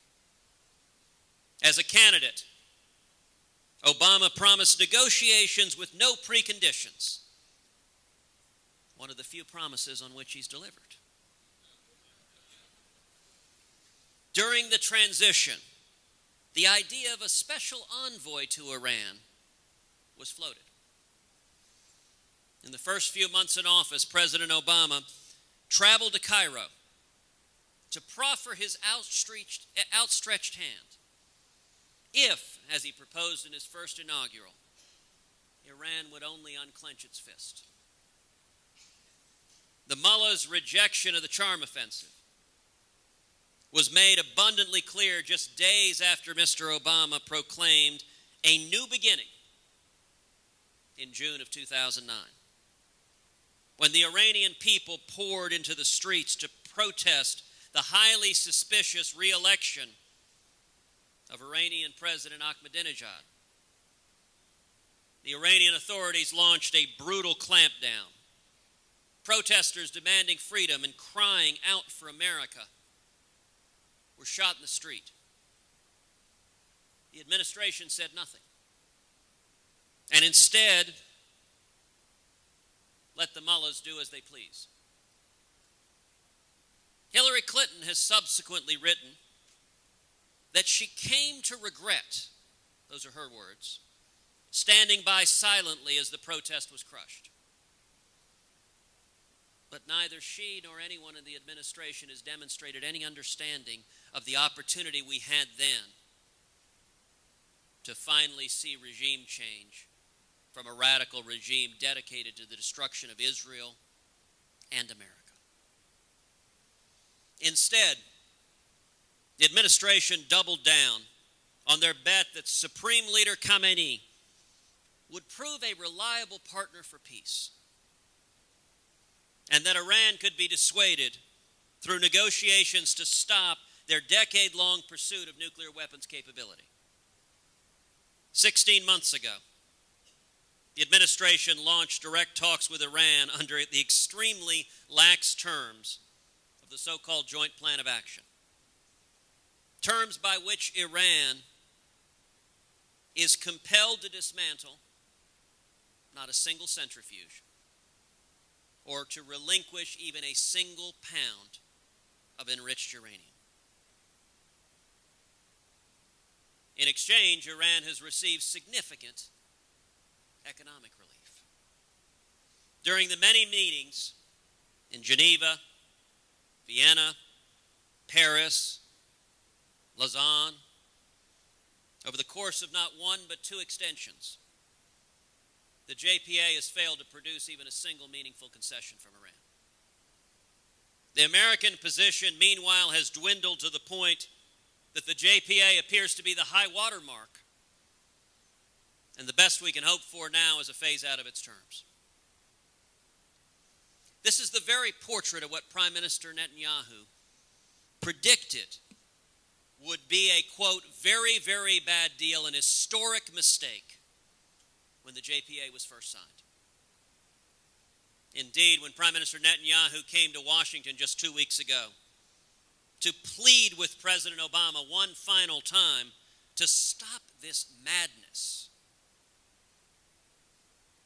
the response from the White House was to refuse to meet with Israel's prime minister and to launch a relentless campaign of ridicule and attack, manifesting right now in President Obama's national field director helping run the campaign to defeat Prime Minister Netanyahu in Israel in coordination with a nonprofit group that has received hundreds of thousands of taxpayer dollars from the American taxpayer.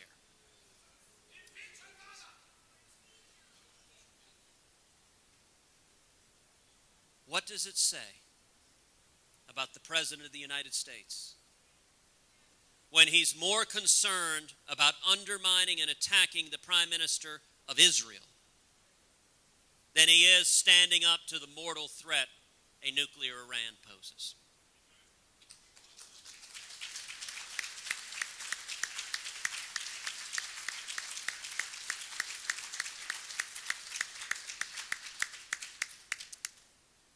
As I sat on the floor of Congress listening to Prime Minister Netanyahu's speech, I could only think we were hearing echoes of history,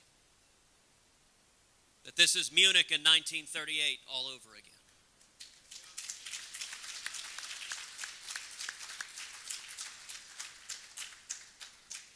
And I will say the adjective that has been most frequently applied to Netanyahu's speech was Churchillian.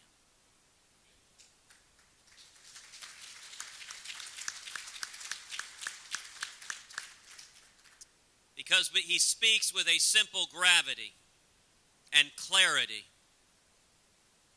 that it is my hope and prayer both the members of Congress and the American people listen to the words of our friend Prime Minister Netanyahu. Galvanized by the heroic speech, 46 senators joined Senator Tom Cotton in sending a letter to the nation of Iran.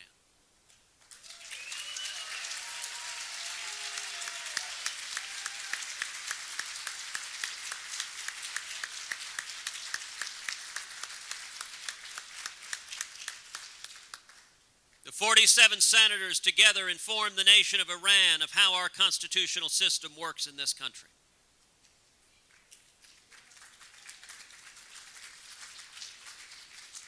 That the President of the United States lacks the authority to unilaterally make law.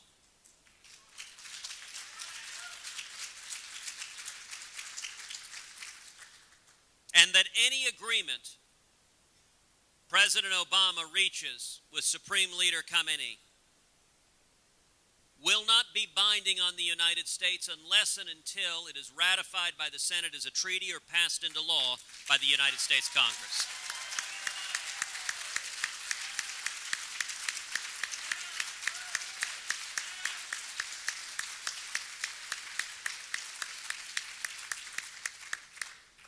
Now, the response from the White House, the response from Democrats, the response from the mainstream media, although I repeat myself, has been a hysteria that recalls the bard. Methinks she doth protest too much. You know, it used to be that we didn't have to worry about presidents disregarding the Constitution. That was considered a basic job requirement. And yet this is a president who has over and over again indicated his willingness to circumvent Congress, to circumvent federal law, to circumvent the Constitution.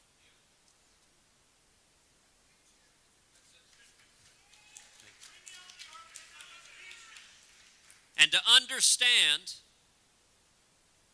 the gravity of what the Iranians believe, let me quote Iranian Foreign Minister Zarif, who said in response to our letter, "The authors may not fully understand that in international law, governments represent the entirety of their respective states, are responsible for the conduct of foreign affairs, are required to fulfill the obligations they undertake with other states, and may not invoke their internal law as justification for failure to perform their international obligations."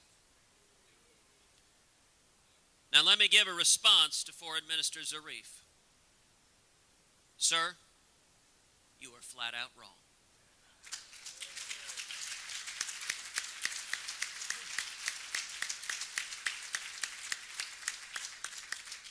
In the United States of America, the Constitution is the supreme law of the land.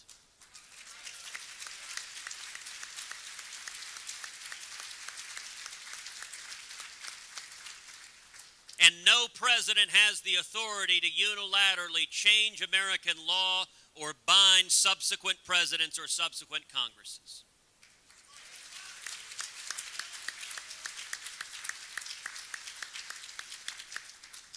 President Obama may indeed have a pen and a phone, but the next president is going to have an eraser.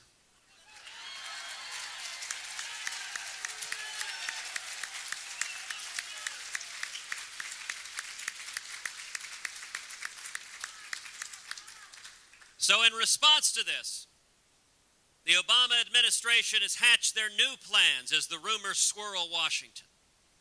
They're going to go instead to the United Nations, because so much good has historically come of that.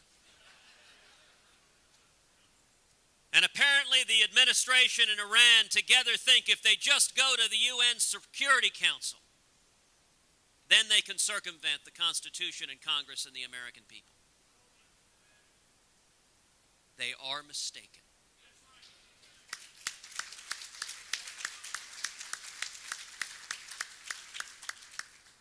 And I would like to note this is a topic on which I have some experience. Before I was in the United States Senate, I served as the Solicitor General of the state of Texas.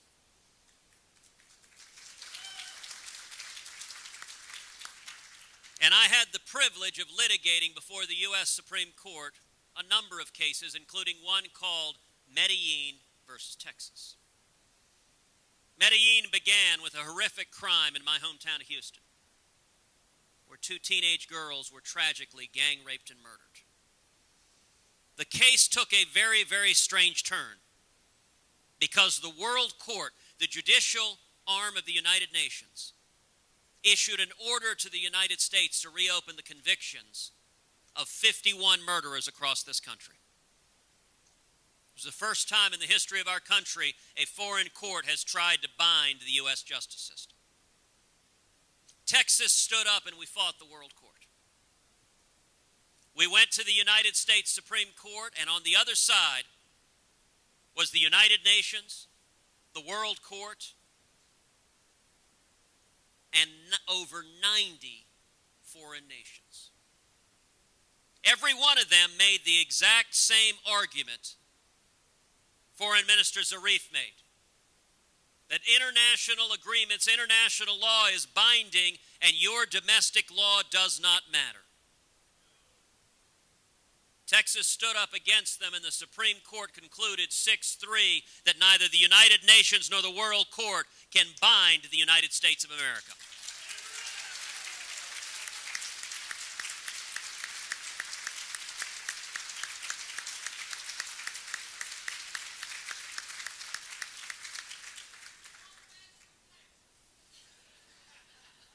And God bless South Carolina. Both states that have a long history of producing patriots. But you know, the Medellin case didn't end there, because you might say, well, gosh, today it's not just the World Court, it's not just the United Nations. Today, now it's the President of the United States. I'm sorry to tell you, in Medellin, the President of the United States signed an order that attempted to order the state courts to obey the World Court. And I'm very sad to tell you, that president was not Barack Obama. It was George W. Bush. Now, I'll tell you, when that happened, I sat down with my boss, the Attorney General, talking about what to do. And George W. Bush, I believe, is a good and decent man. And he was a Texan. He was our state's former governor. He was a Republican. And yet, in this matter, he received some very, very poor advice. And I'm proud to tell you, on behalf of the state of Texas, I went before the United States Supreme Court and said no president of the United States, including a Republican, has the authority to give up U.S. sovereignty.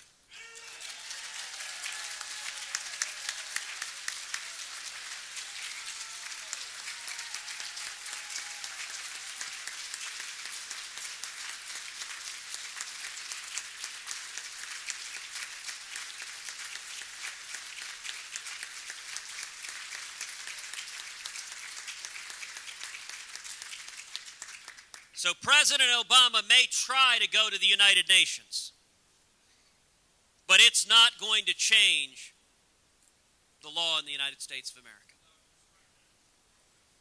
So what are the consequences of all of this? Well, unfortunately, one of the gravest consequences may well be that President Obama succeeds in getting the United Nations, getting for our allies to dismantle sanctions against Iran. That seems to be what the administration is doing. It is doing it because, by all appearances, it is pursuing a political agenda. The beginning of President Obama's second term, his deputy national security advisor, Ben Rhodes, said that an Iranian nuclear deal would be the Obamacare of the second term. I think he meant that as a compliment.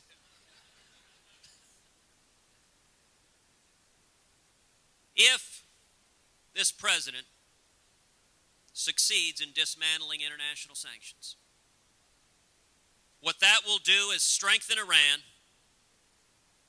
and weaken America.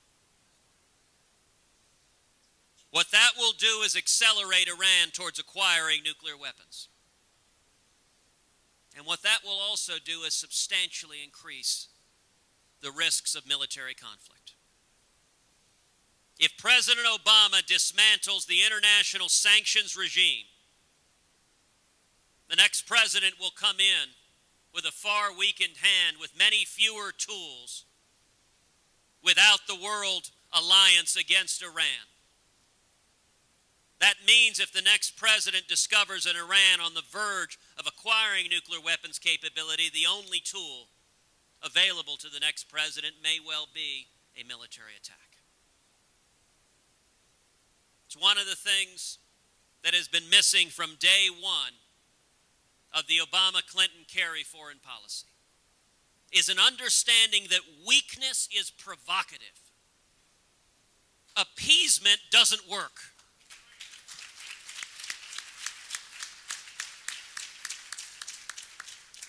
In America, we've always believed in peace through strength. I've introduced legislation in the United States Senate that would immediately impose and reimpose full sanctions on the nation of Iran.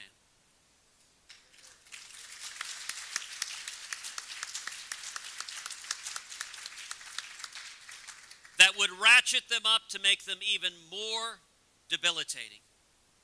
And then lays out a clear path for how Iran can lift the sanctions. To lift the sanctions, Iran must disassemble every one of the 19,000 centrifuges it has built.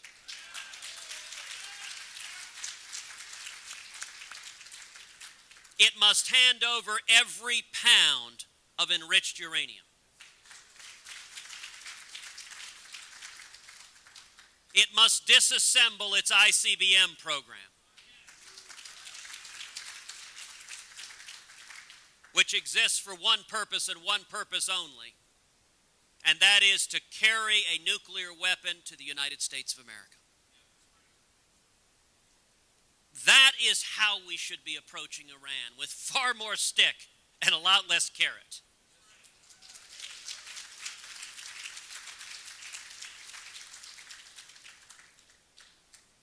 Beyond that,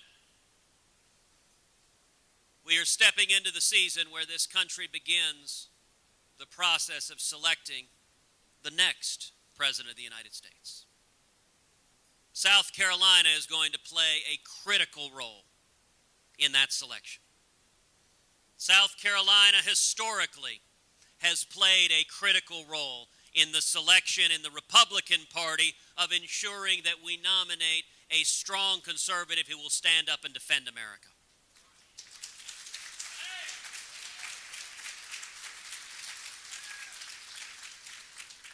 And a question I will suggest that should be posed to every candidate for president, whether Republican or Democrat,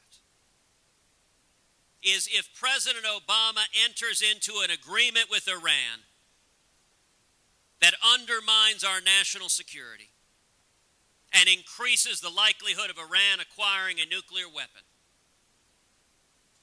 will you as president abrogate that agreement on day one?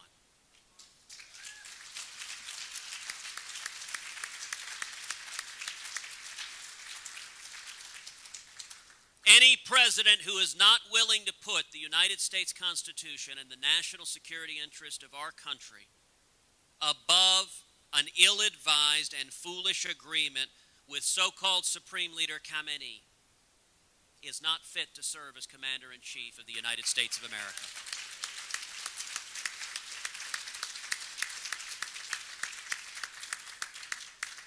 Why did the Democratic establishment squeal so loudly at the letter of 47 senators? Because it indicated people understand we've got 21 months of damage this administration can continue to do to this country and to the world. But come January of 2017, there will be a new resident at 1600 Pennsylvania Avenue.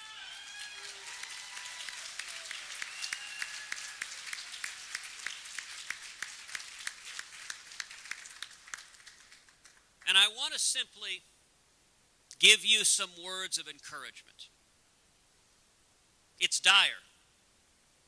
The threats are grave. And yet America has weathered grave threats before. When this great nation declared independence in 1776, the notion that a ragtag bunch of colonists might defeat the mightiest army on the face of the planet was absurd. And yet, with God's providential blessings, that's exactly what we did.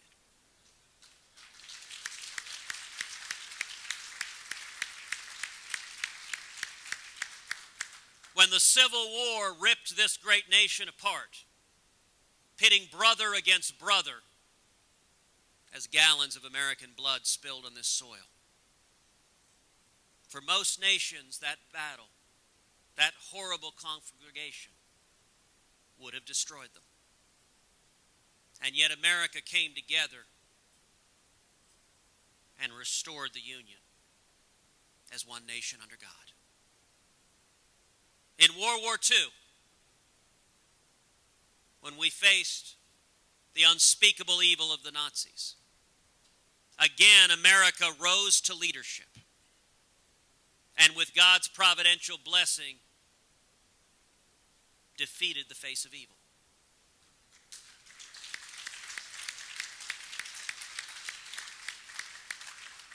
In 1979, we similarly had a president in the White House whose feckless foreign policy had made the world far, far more dangerous. We similarly were dealing with a bellicose Russia and an Iran declaring war on America and indeed seizing Americans as hostage. And yet, I want to point to you the words of Ronald Reagan sometime later. As Reagan recalled, I called a meeting of the Joint Chiefs of Staff, our military leaders, and I said to them, every offensive weapon ever invented by man has resulted in the creation of a defense against it. Isn't it possible that in this age of technology that we could invent a defensive weapon that could intercept nuclear weapons and destroy them as they emerge from their silos? So SDI was born. And very shortly, some in Congress and the press named it Star Wars. If I had to choose the most important reason on the United States' side for the historic breakthroughs that were to occur during the next 5 years in the quest for peace and a better relationship with the Soviet Union, I would say the Strategic Defense Initiative, along with the overall modernization of our military force and the revival of U.S. economic power, would be front and center.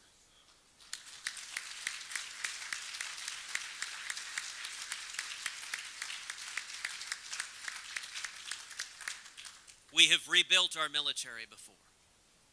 We have stood up to evil before. We have developed technology and missile defense and implemented it alongside our allies, such as the nation of Israel, once before. We have revived our economy so the engine of American free enterprise bankrupted the enemies of freedom. We've done it all before, and we can do it again.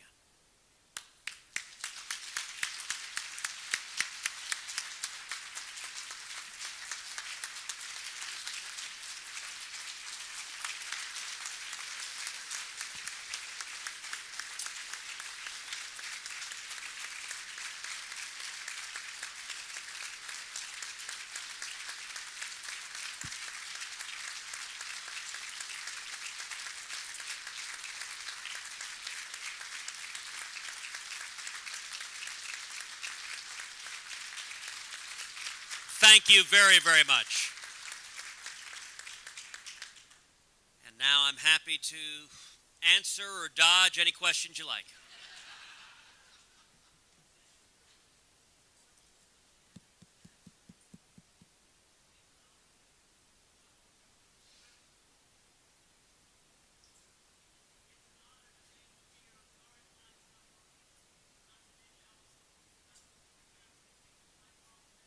Stand by.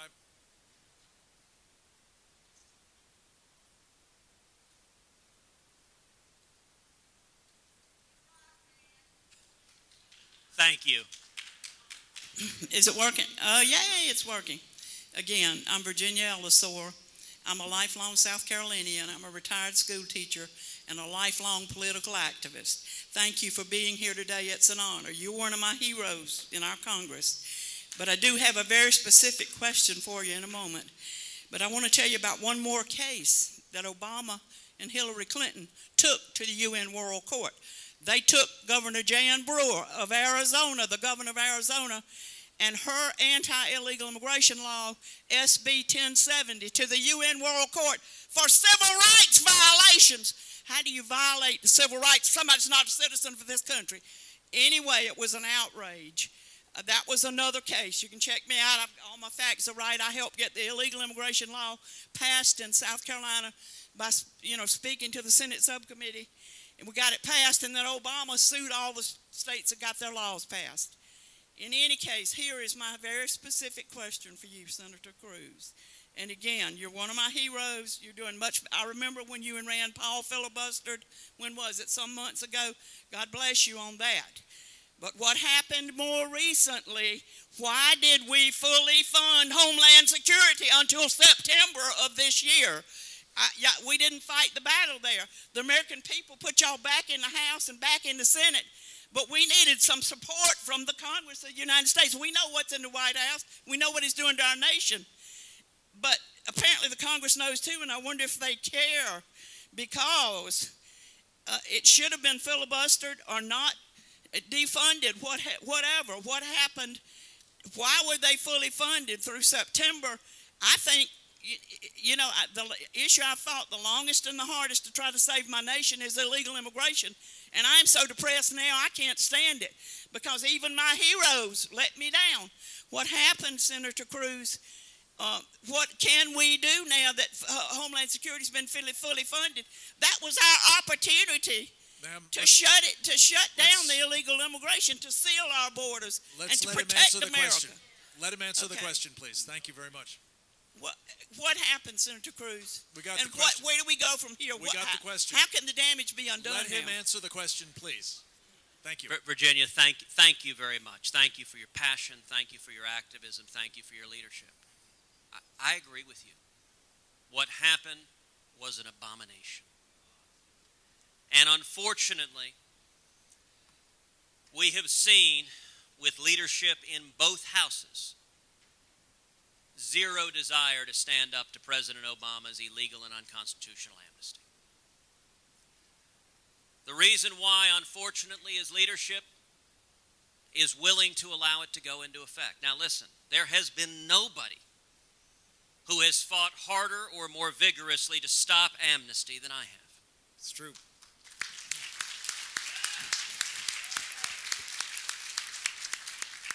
Unfortunately, this capitulation was baked in the cake back in December. If you'll recall, in December, leadership in both houses pushed what they called the Cromnibus Bill.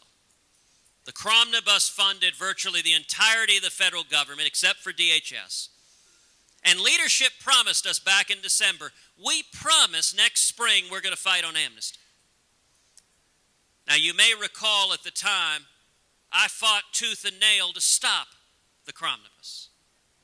It resulted in a whole lot of my colleagues being furious and excoriating me to no end. You're right, it does not. I'm a little more thick-headed than some of the folks in Washington would like me to be. But what I said at the time is I said this is a plan that's designed to fail. And that is the intended purpose of it. Now, I quoted leadership. I went to the Senate floor and read the leadership that said, we're going to fight against amnesty. And I said, you know what? A whole lot of us, myself included, are starting to feel like Charlie Brown with Lucy and the football. Leadership keeps promising, just wait, in 2 months, we'll fight then. And 2 months come and they give in another time. And 2 months come and they give in another time. And 2 months come and they give in another time. We are losing our country, but I'll tell you two promising things in terms of what to do about amnesty. Number one, even though one branch of the government is not doing its job, Congress is not doing its job of reining in the president, another branch is the judiciary. And a federal court in Texas has enjoined President Obama's amnesty as contrary to federal law. And I'll tell you, I am proud that it was my home state of Texas, along with 25 other states, that led that litigation to stop the amnesty from going into effect. The second point I'll make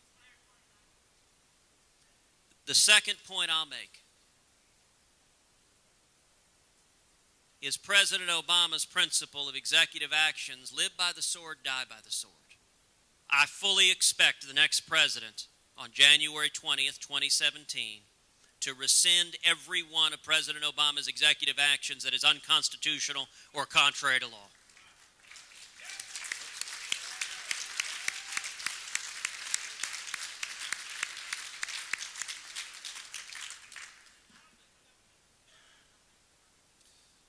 Next question. Yes, sir.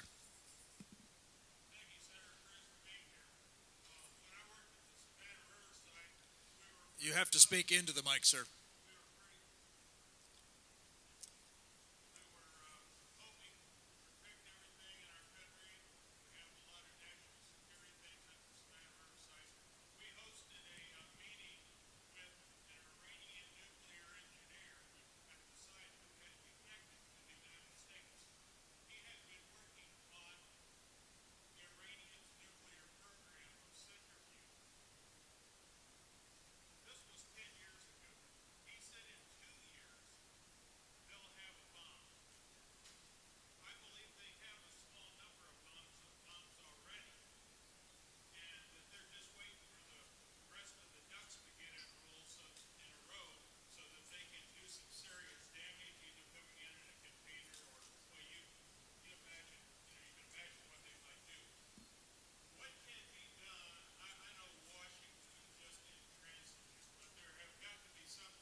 Well, look, thank you for that question. You know, I hope that that what that scientist told you is not the case. I can tell you what the intelligence reports are that we're receiving, both from American intelligence and our allies, are that they do not currently have a nuclear weapon, that they are trying to get one, but they don't currently have one. Now, intelligence is not infallible, and that has the possibility of being wrong. What I will say, one thing that gives it some added credibility is, given the arrogance of the regime, if they had a nuclear weapon, I think they would test the nuclear weapon to demonstrate to the world they had it. The fact that they have not demonstrated that indicates to me that gives more reason to give credence to the intelligence. And it also, we have a window of time to stop them from acquiring a nuclear weapon. During this time, there are a host of tools we can use. Once they acquire nuclear weapons, it changes dramatically. The reason they want the weapons so badly is to change the terrain, because they're one of two scenarios if they acquire a nuclear weapon. One, God forbid they use it. And these are radical theocratic zealots who glorify death and suicide. And I think the odds are qualitatively higher that if they had a nuclear weapon, they would use them either against the nation of Israel or against the United States of America. Neither circumstance can we risk. The second scenario, let's suppose they acquire a nuclear weapon and don't use it. The consequence there will be an immediate nuclear escalation all throughout the Middle East. The other Arab nations, the nations in the Gulf state, you'll see the Saudis, you'll see Egypt, you'll see Turkey, all acquiring nuclear weapons to protect themselves. You'll also see Iran, which is already the leading state sponsor of terrorism in the world, using that nuclear power to be even more aggressive, projecting force outward. To take the world's most dangerous region, to proliferate nuclear weapons amongst governments across that region, many of whom have close ties to radical Islamic terrorism, increases dramatically the possibility of worldwide cataclysm. And that, by the way, is the thank God scenario. That's the scenario they don't use the nuke. If they use it, it's even worse. And that's what underscores the urgency of, in the next 21 months, shining the light on this topic, doing everything humanly possible in Congress to prevent a bad deal from going into effect, and then in January 2017, turning this policy around.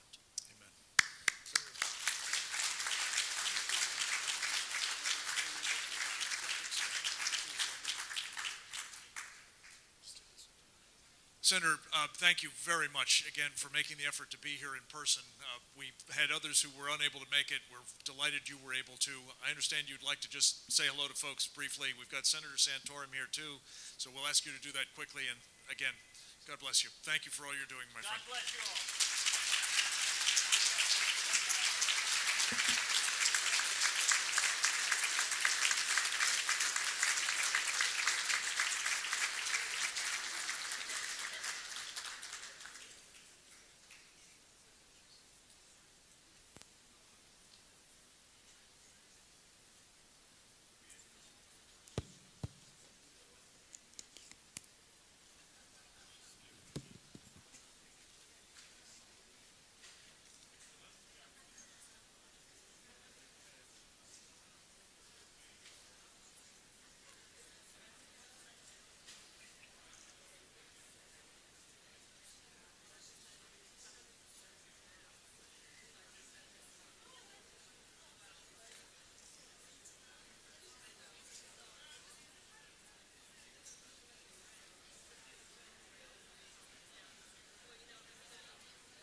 Thank you very much. Okay, ladies and gentlemen, we are very privileged to have yet another man. If I could have your attention, please.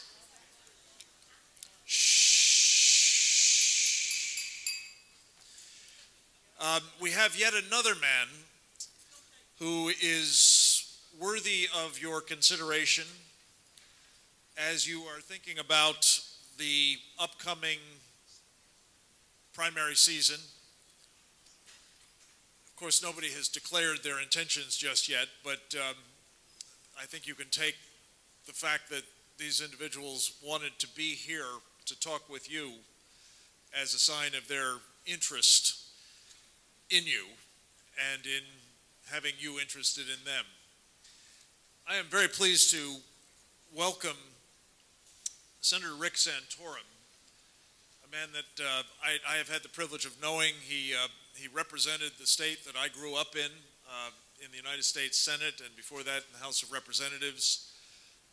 He has earned, I believe, the old-fashioned way, by hard work, a reputation as a serious guy on the sorts of issues we've been discussing with you throughout the day today. In particular, the subject that we were just hearing about, and I'm very keen to get his views on as well, Iran. Senator Rick Santorum was the author of the Iran Freedom and Support Act, a piece of legislation that was aimed at helping the very people that we just heard from Senator Cruz about, who were let down by the Obama administration.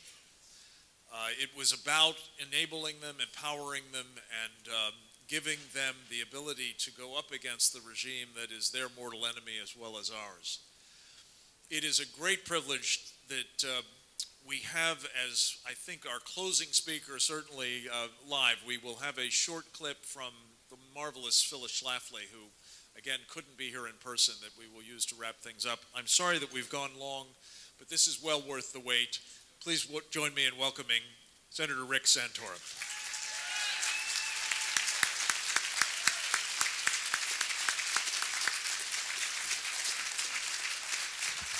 Thank you. Thank you very much. Thank you. It is great to be back in South Carolina. It's great to follow my friend Ted Cruz. I will tell you, I just came from Orlando to a group called The Awakening, and the previous speaker to me was Rafael Cruz. So this is following the Cruzes all around the country. But it's great to be here, and it's great to share a stage with my good friend Frank Gaffney, who I've been on the radio many, many times with, and Secure Freedom Radio, and have had the opportunity to work with him in the past. The last time I shared a stage, he may remember, was way back in 2006, when I was going around the state of Pennsylvania at the time when we were, well, thank you for that. Okay, just one, but I'll take it. Right now, I'll take it. Two, okay, a few Pennsylvanians? All right, thank you. Traveling around the state of Pennsylvania, running for re-election in a year where we were losing a war. We were losing the war in Iraq. And I was very, very concerned back then, as Frank was, about what was going on in another country, in Iran, in another country, in Venezuela, in another country, in Russia, in another country, in China. And so for me, this was a time where I just couldn't stay silent, and I saw a president, not Obama, who was not being honest with the American public about who our enemy was and the threats that confronted us. If you recall, he called that war a war on terrorism. It is no more war on terrorism than World War II is a war on blitzkrieg. It is a war against radical Islam, and we didn't name it then, and we still haven't named it now.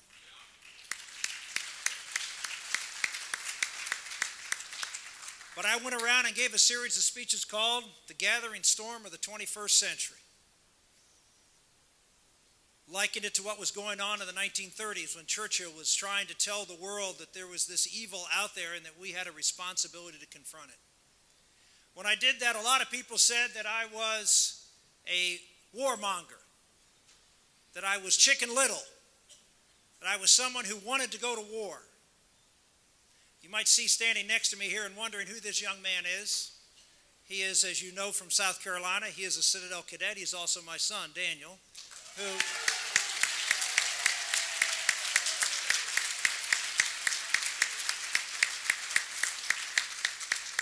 And as you know, he could stand there at attention for as long as his dad could ever talk. He's here with a couple of his friends who are sophomores. Rutherford and Pete, stand up. Go ahead. Come on, stand up.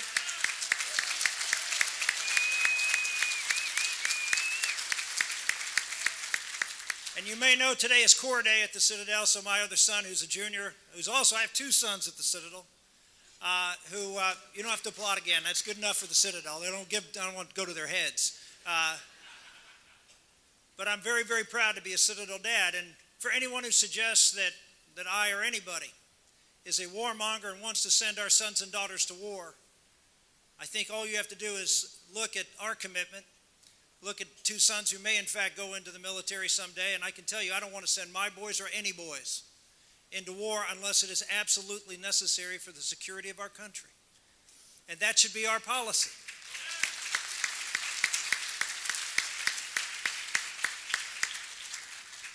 But the bottom line is, as we all know, as much as Americans hate war, and we do, and thank God we do. Thank God we hate war. Thank God we're an optimistic people, that we think there's always a way that we can figure out a way around the evil that confronts us. We also are practical people. We know evil exists. We see it, unfortunately, on our television, but we see it around the world. And the question for a great leader is to be able to discern that nature of that evil and the magnitude of that threat, and whether it does, in fact, rise to the level of threatening the security of our country. That's what leaders have to do. They have to be realists. They have to look at these threats honestly and assess them honestly. They can't assess them based upon a rosy-eyed conclusion that we're powerful and no one will ever want to challenge us, or that all people want to do is control their own little backyard or have more money or have more power. But we have to look at threats as they are. And unfortunately, this president has done anything but that. Now, I could spend an entire speech, and I know it's late, so I won't. I could spend an entire speech talking about how this president has ignored evil, has misinterpreted evil, has maybe even intentionally turned his back to evil and allowed it to prosper around the world. I was in Israel just a few months ago, and one of the senior advisors to Prime Minister Netanyahu told me, he said, in 2 years from now, when you or someone else gets elected president, he said, make sure that you are ready to be a wartime president, because that day is coming, unfortunately. Now, I hope that is not the case. But unfortunately, this president is doing everything that is necessary to create conditions for evil to expand and for war to break out. Look at what's going on in Iran. Frank mentioned that I have been focused on Iran for a long, long time. I introduced the Iran Freedom Support Act back in 2004. And that bill, yes, it funds the pro-democracy movement, which I was told at the time, if you recall, didn't exist. There was no pro-democracy movement in Iran. And it also put sanctions on a program that also didn't exist, according to our intelligence, which should give you pause about how good our intelligence is today. They told us in 2004 and 2005 that the Iranian nuclear program had been dismantled, and it was no longer active, and they were no longer pursuing nuclear weapons. And I authored a bill to put sanctions on that nuclear program and fought it. To show you how consistently wrong this president was, I asked for a vote. We lost by 3 votes to pass this bill, and by the way, President Bush opposed me. But he also opposed me? Joe Biden, Hillary Clinton, John Kerry, and yes, Barack Obama. All 4 opposed sanctions on Iran. All 4 opposed supporting the pro-democracy movement in Iran at a time when we could have made a difference, prior to the Green Revolution. Everyone talks about the Arab Spring. They forget before the Arab Spring was the Iranian Spring. And instead of doing what we did, which is to support an Arab Spring that by and large overthrew governments that were favorable to the United States, we decided to at best sit on the sidelines against a government that was hostile to the United States, that had declared war on the United States in 1980 and had not rescinded that order. No, you need someone, and you need to look at the situation with clear eyes as we're confronting Iran today. Iran is a country that is clearly on the path to nuclear weapons, and as we saw from the announcement today by the Saudis, they believe this negotiation, which is, to quote one of my favorite people, a bad deal, that this negotiation will lead to an Iranian nuclear weapon. And the Saudis, as they announced today, now have a nuclear deal with South Korea. You will see others begin to announce their nuclear deals as we see the president lay the groundwork for Iran to get a nuclear weapon. Whether they sign this bad deal or not, this president is going to allow them. He has been very, very clear that he is not going to stand in their way. We should stand in his way.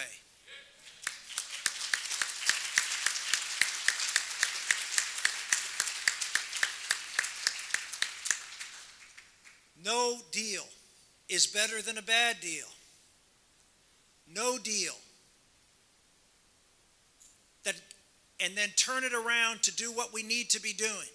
Put increased sanctions on Iran. Put increased diplomatic pressure on Iran. Prepare, if necessary, for the possibility of a military option. That has to be on the table to be a credible threat to Iran to get them to do what they must do, which is dismantle their centrifuges and shut down this program, or else.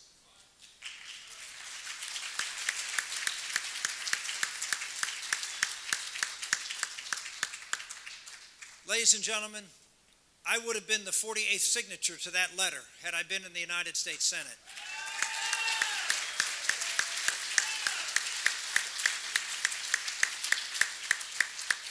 The sad thing is that this is not a bipartisan issue, because it should be.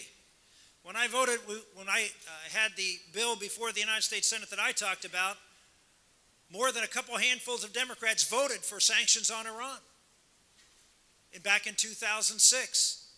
But now it's become a partisan issue, and it's sad. It's sad. This should be an issue that brings everybody together to stop an organization, a caliphate that has established itself in Iran, that is clear about what their intentions are. Again, realism. Looking at what they say, not in PR releases to the Associated Press, but what do they say to their people in their country about what they're going to do? And I hear all this, well, it's only a small percentage of people. You hear this about ISIS, you hear this about Iran, that it's only a small percentage of people. Well, ladies and gentlemen, only 7% of Germans during World War II were Nazis. But it's who controls the levers of powers that matter. And who controls ISIS, who controls that caliphate, and who controls Iran are radical Islamists who are intent on spreading Islam by the sword all over the world unless they are stopped. That is the reality of what we are dealing with in Iran today. And if they get a nuclear weapon, you will give a country that has the worst record on spreading terrorism of any country in the world. And you will give them, number one, the ability to do so with impunity. Because now they will have the shield of a nuclear weapon. No nuclear power has ever been attacked. I suspect one might never be. That's why they want it. They want to be able to widen the field of play, to use technology. We are under attack right now. We're under attack every day through the internet, through cyber warfare. Every day. And I'm not talking the government, I'm talking your businesses. And it's coming from China and Russia and, yes, Iran and North Korea. There are all sorts of technologies that are available to harm the United States, to hurt the West. And if they have that shield, they will now have the capability to do what they've said they wanted to do. But we're always afraid of what would happen if they weren't ultimately protected. People say, why is Iran different? Because Iran is the only radical Islamic regime that wants not to just destroy the little Satan in Israel, but the great Satan in the United States. Listen to what they say.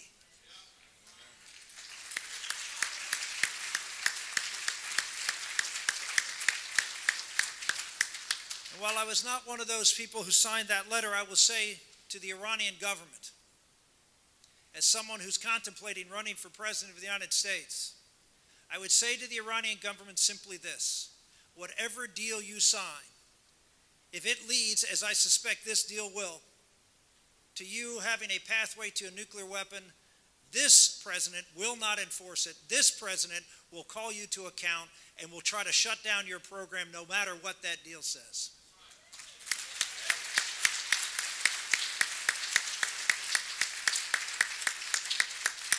So hear that message loud and clear. Hear that message loud and clear.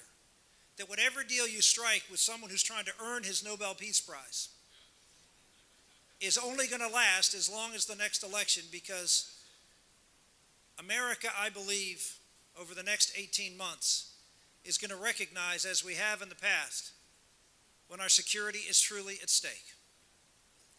Americans are not a warring people. Americans are not an expansionist people. But Americans know when someone picks a fight that we can respond to that fight and win.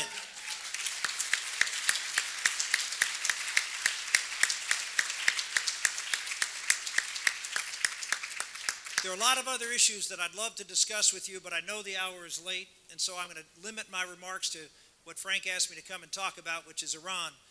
But I will tell you that the next president of the United States is going to be dealing with the most dangerous world since at least the height of the Cold War and potentially since the Second World War.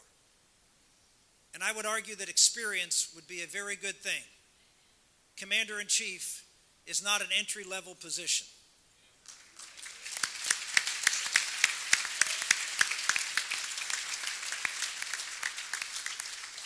Be happy to take your questions. Thank you. Senator Santorum, my name is Albert Small. It's clear from your remarks you understand the American official purpose of government. And it's important that you remind the news media of that and anybody else that would be up for president. From the Declaration of Independence, I'm sure you can quote it. Well, the purpose of the government, unlike any other country in the world, I always, and you gentlemen's probably heard me give this talk because I said it this morning and I'll say it again, I say it all the time, which is the purpose of the government is very clear. It is to protect the rights that God has given each and every one of you.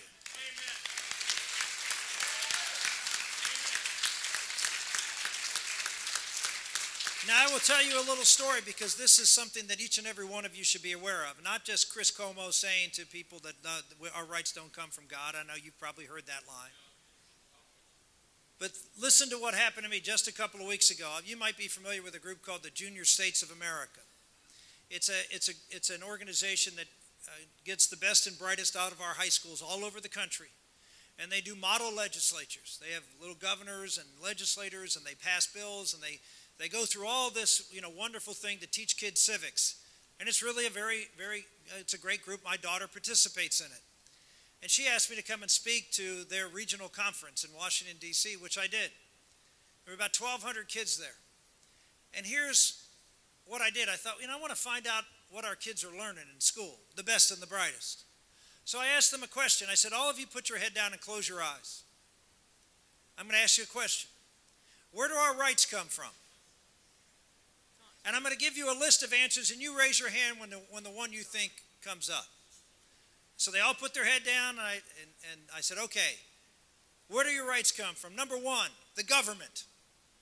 About 25% of the kids raised their hands. Then I said, God.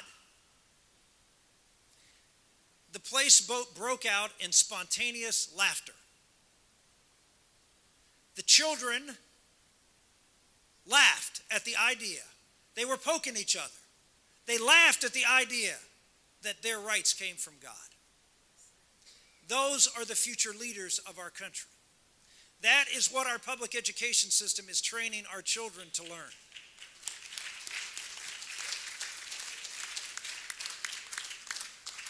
So the answer is the federal government's role, first and foremost, is to protect our rights. Our role is to educate our children what those rights are and where they come from.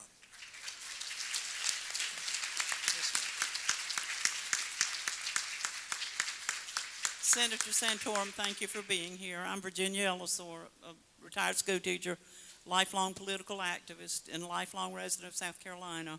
I'll ask you the same question I asked Senator Cruz, and I'll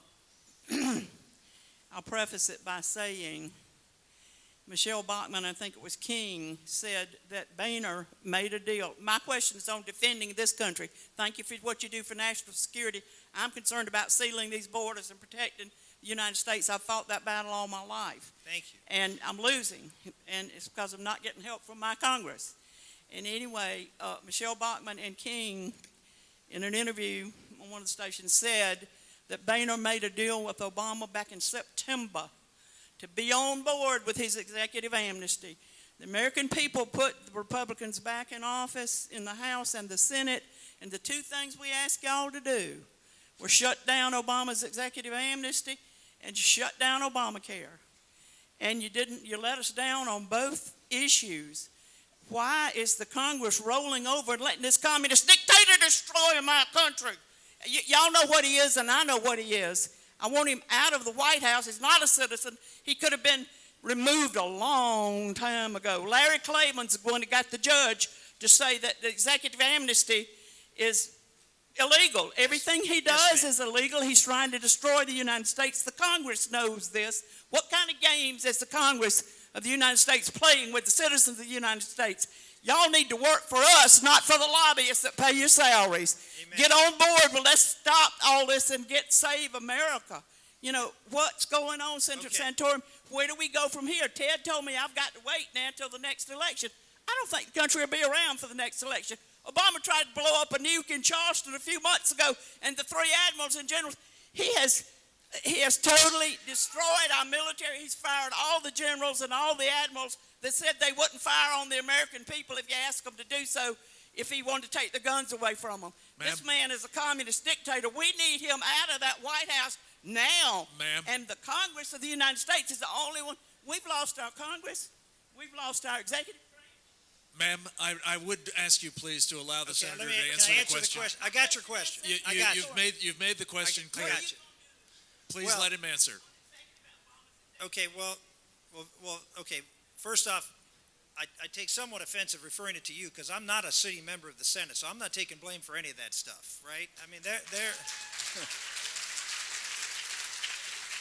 but I will tell you this. You've hit on one point that I absolutely agree. This is a complete lack of leadership. The bottom line is that I can tell you when President Obama issued that executive order, I don't care what the executive order was about. When he issued an executive order or executive action that said that he's not only not going to enforce the law, but he is going to actively change that law and make new law and be able to act and force the agencies to act in pursuant to that law, he did something that, as you mentioned, the word tyrant comes to mind. That is not, the president does not have the authority to do this. It is the most dangerous, the president has done a lot of dangerous things. This is the most dangerous thing the president done because what he has done is set a precedent.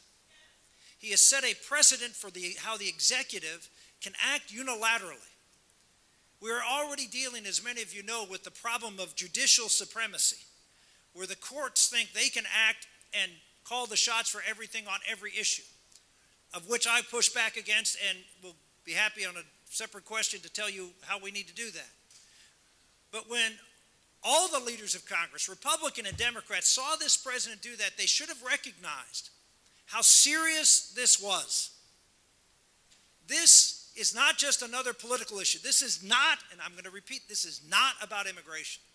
Oh yeah, it has obviously has a lot to do with immigration. But the bigger, more serious issue for freedom in this country is a president who has now established a precedent that he can decide what the law is and change it irrespective of what Congress does.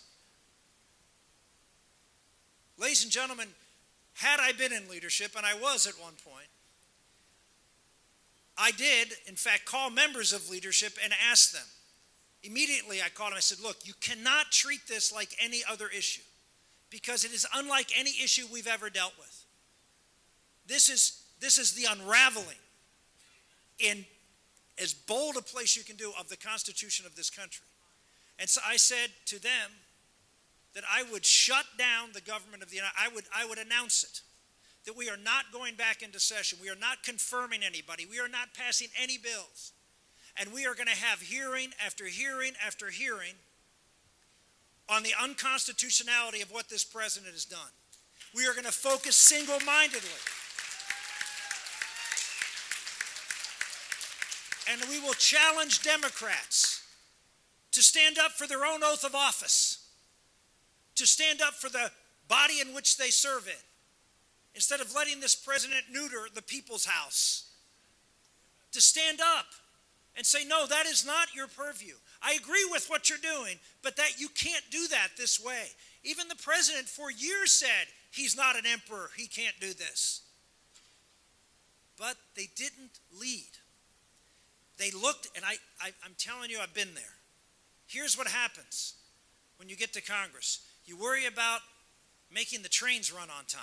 You're worried about moving things and all your other responsibilities, and you don't step back and sometimes see the forest for the trees. And that's what all these leaders have become. They become pencil pushers, trying to get things done instead of recognizing there's a fire raging that's going to burn the whole forest down as you worry about the tree in front of you. Yes, sir.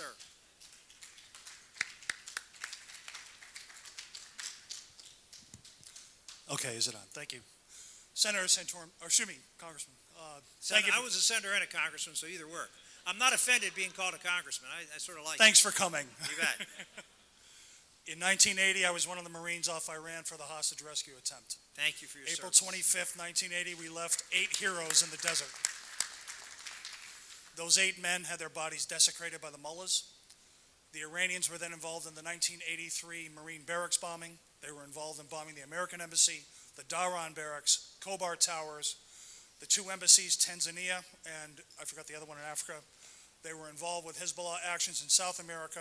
We believe they were involved with the USS Cole. We know that they trained the 9/11 terrorists. They were the ones who were making the IEDs with a copper insert to kill American soldiers for the last 15 years. In Afghanistan. I want to propose a hypothetical question to you, and I'll walk away once I give the question to allow you to respond.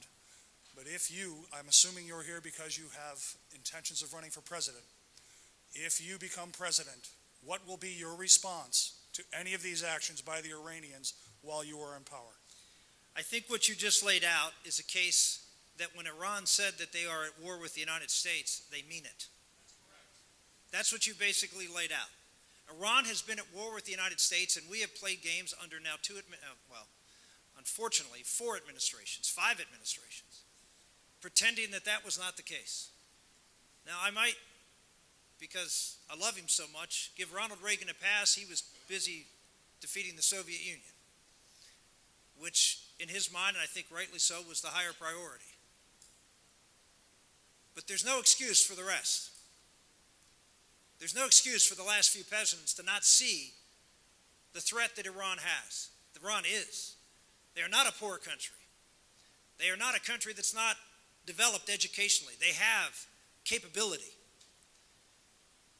This is a country that is a serious threat to our country. And we have uniformly ignored it to the point of now engaging in a legitimizing exercise. You heard probably today that the United Nations is already contemplating removing all of the sanctions against Iran, not if they comply with this bad deal, if they simply sign it. I was there in the late 1990s and saw this game being played by the last Democrat president, a guy named Clinton, who said, trust me, we can negotiate with the North Koreans. We can get a framework agreement if we give them all these things and remove sanctions and treat them and bring them into the community of nations. They will not need a nuclear weapon. They won't develop a nuclear weapon.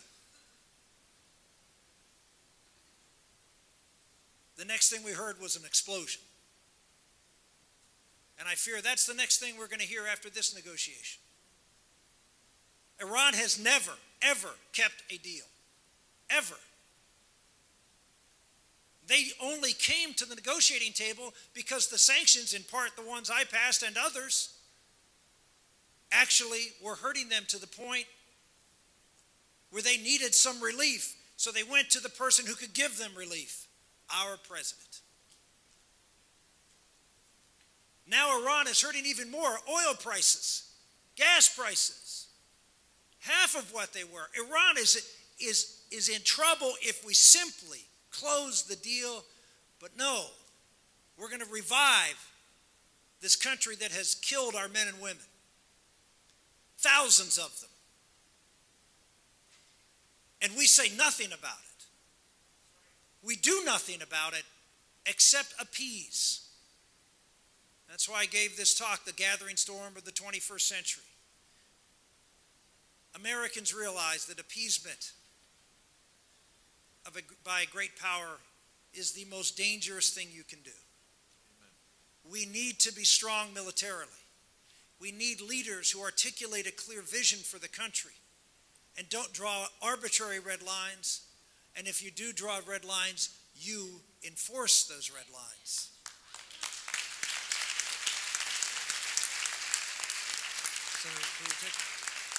I would make one final comment. And this goes back to the previous two questions about what the United States Senate should be doing. They should demand that the president bring this agreement to the United States Senate for ratification. And it should be bipartisan. This is potentially the most important national security treaty in our lifetimes. And not to bring that to the United States Senate to have the people have a right through their representatives to express their opinions. For a president to negotiate it in secret, to not release any information, and then sign a deal and say this is what the law of the land will be, is itself a tyranny that no Democrat or Republican should stand up for in the United States Senate.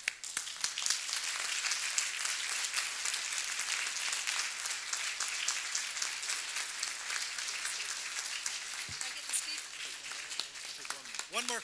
I'm told Frank said one more. Okay, thank you. Hi, my name is Allison Guerriere. Thank you so much for coming today, Senator Santorum. I'm actually coordinating a demonstration at the U.S. Capitol on Saturday, September 12th. I have reserved the West Front lawn, and the name of the demonstration is Rise Up Against Jihad, and I need some help, and I'd really love for your help, Mr. Gaffney. So, and if you'd like to come and speak, I'd love to have you come and speak too. I know it could be like the politically incorrect kiss of death for a candidate, I don't know, but anyway, I was wondering if you had seen the video that the Iranian military and government officials, and I think it's circulated a lot, called "The Coming Is Upon Us."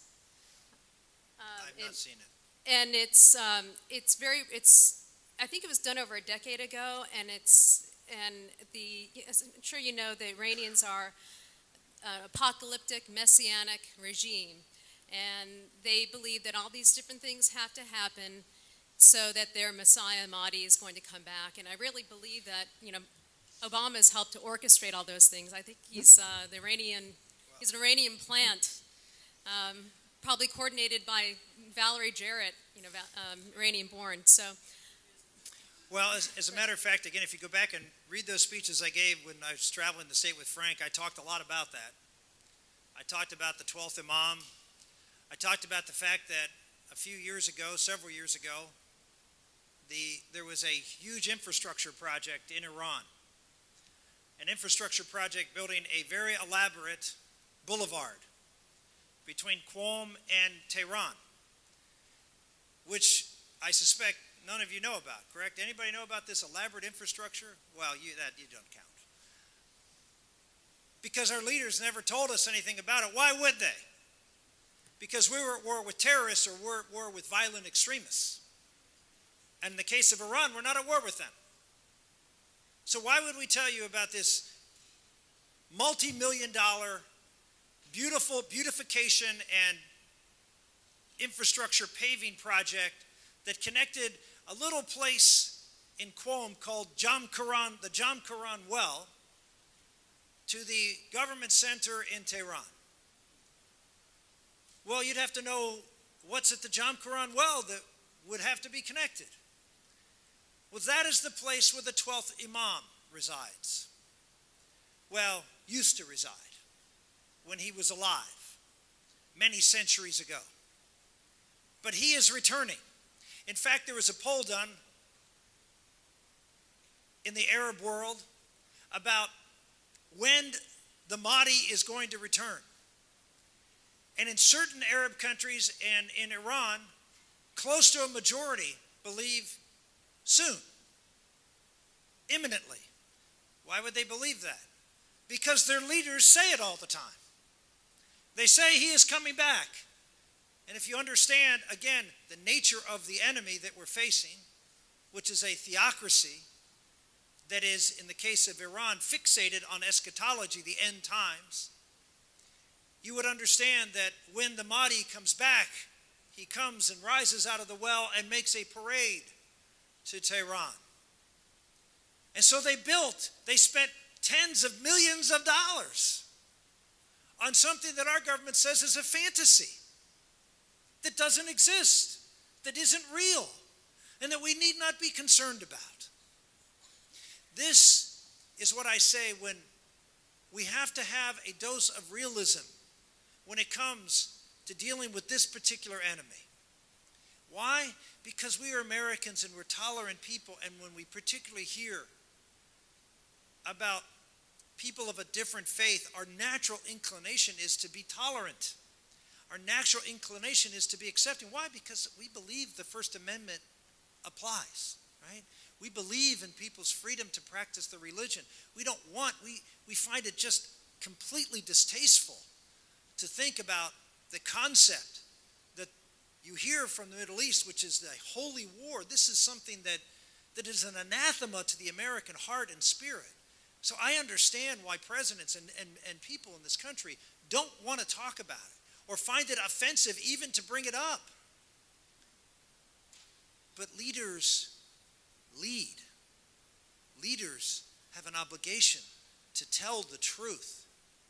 When I was in the United States Senate, I always said, people ask me, what is your job like? How can you compare this job to any other job you've had or anyone that you know about?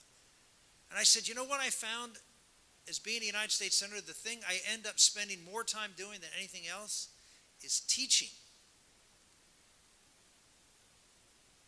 We need leaders who are willing to teach and tell the truth to the American public about what we know.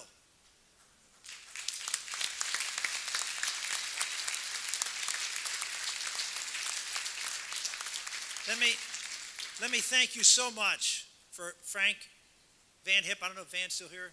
If he's around. I know and others who were behind this and putting this together. Thank you very much for doing it. Thank you for being here in South Carolina. I want to thank you for one other thing. Your senator, Lindsey Graham, has been on the forefront of these issues and doing a heck of a job in leading on national security in this country. And I just want to let you know, because I know Lindsey's thinking of doing other things, and that's fine. But I want to let you know that you have someone in Washington who understands the threat that we confront and is doing one great job in alerting the American public about that threat and confronting this administration in the United States Senate, including standing up for the Defense Department and funding. So thank you all very much, and God bless.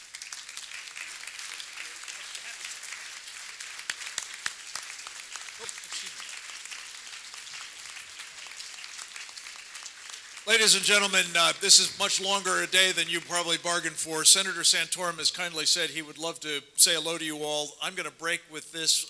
Phyllis Schlafly had a 2-minute video that we'll show on the website. Bobby Jindal, who could not get here today, had planned to, but his pilot said it was not safe to fly at the hour that he was going to have to do it, has sent a 40-minute video. So we'll put that on the website too. I just want to say again, thank you to our co-sponsors, Breitbart, the High Frontier team, the Coopers most especially, and to all of you as well as to our speakers for joining us. We hope that you found this useful and that you will go forth and multiply. Thank you all.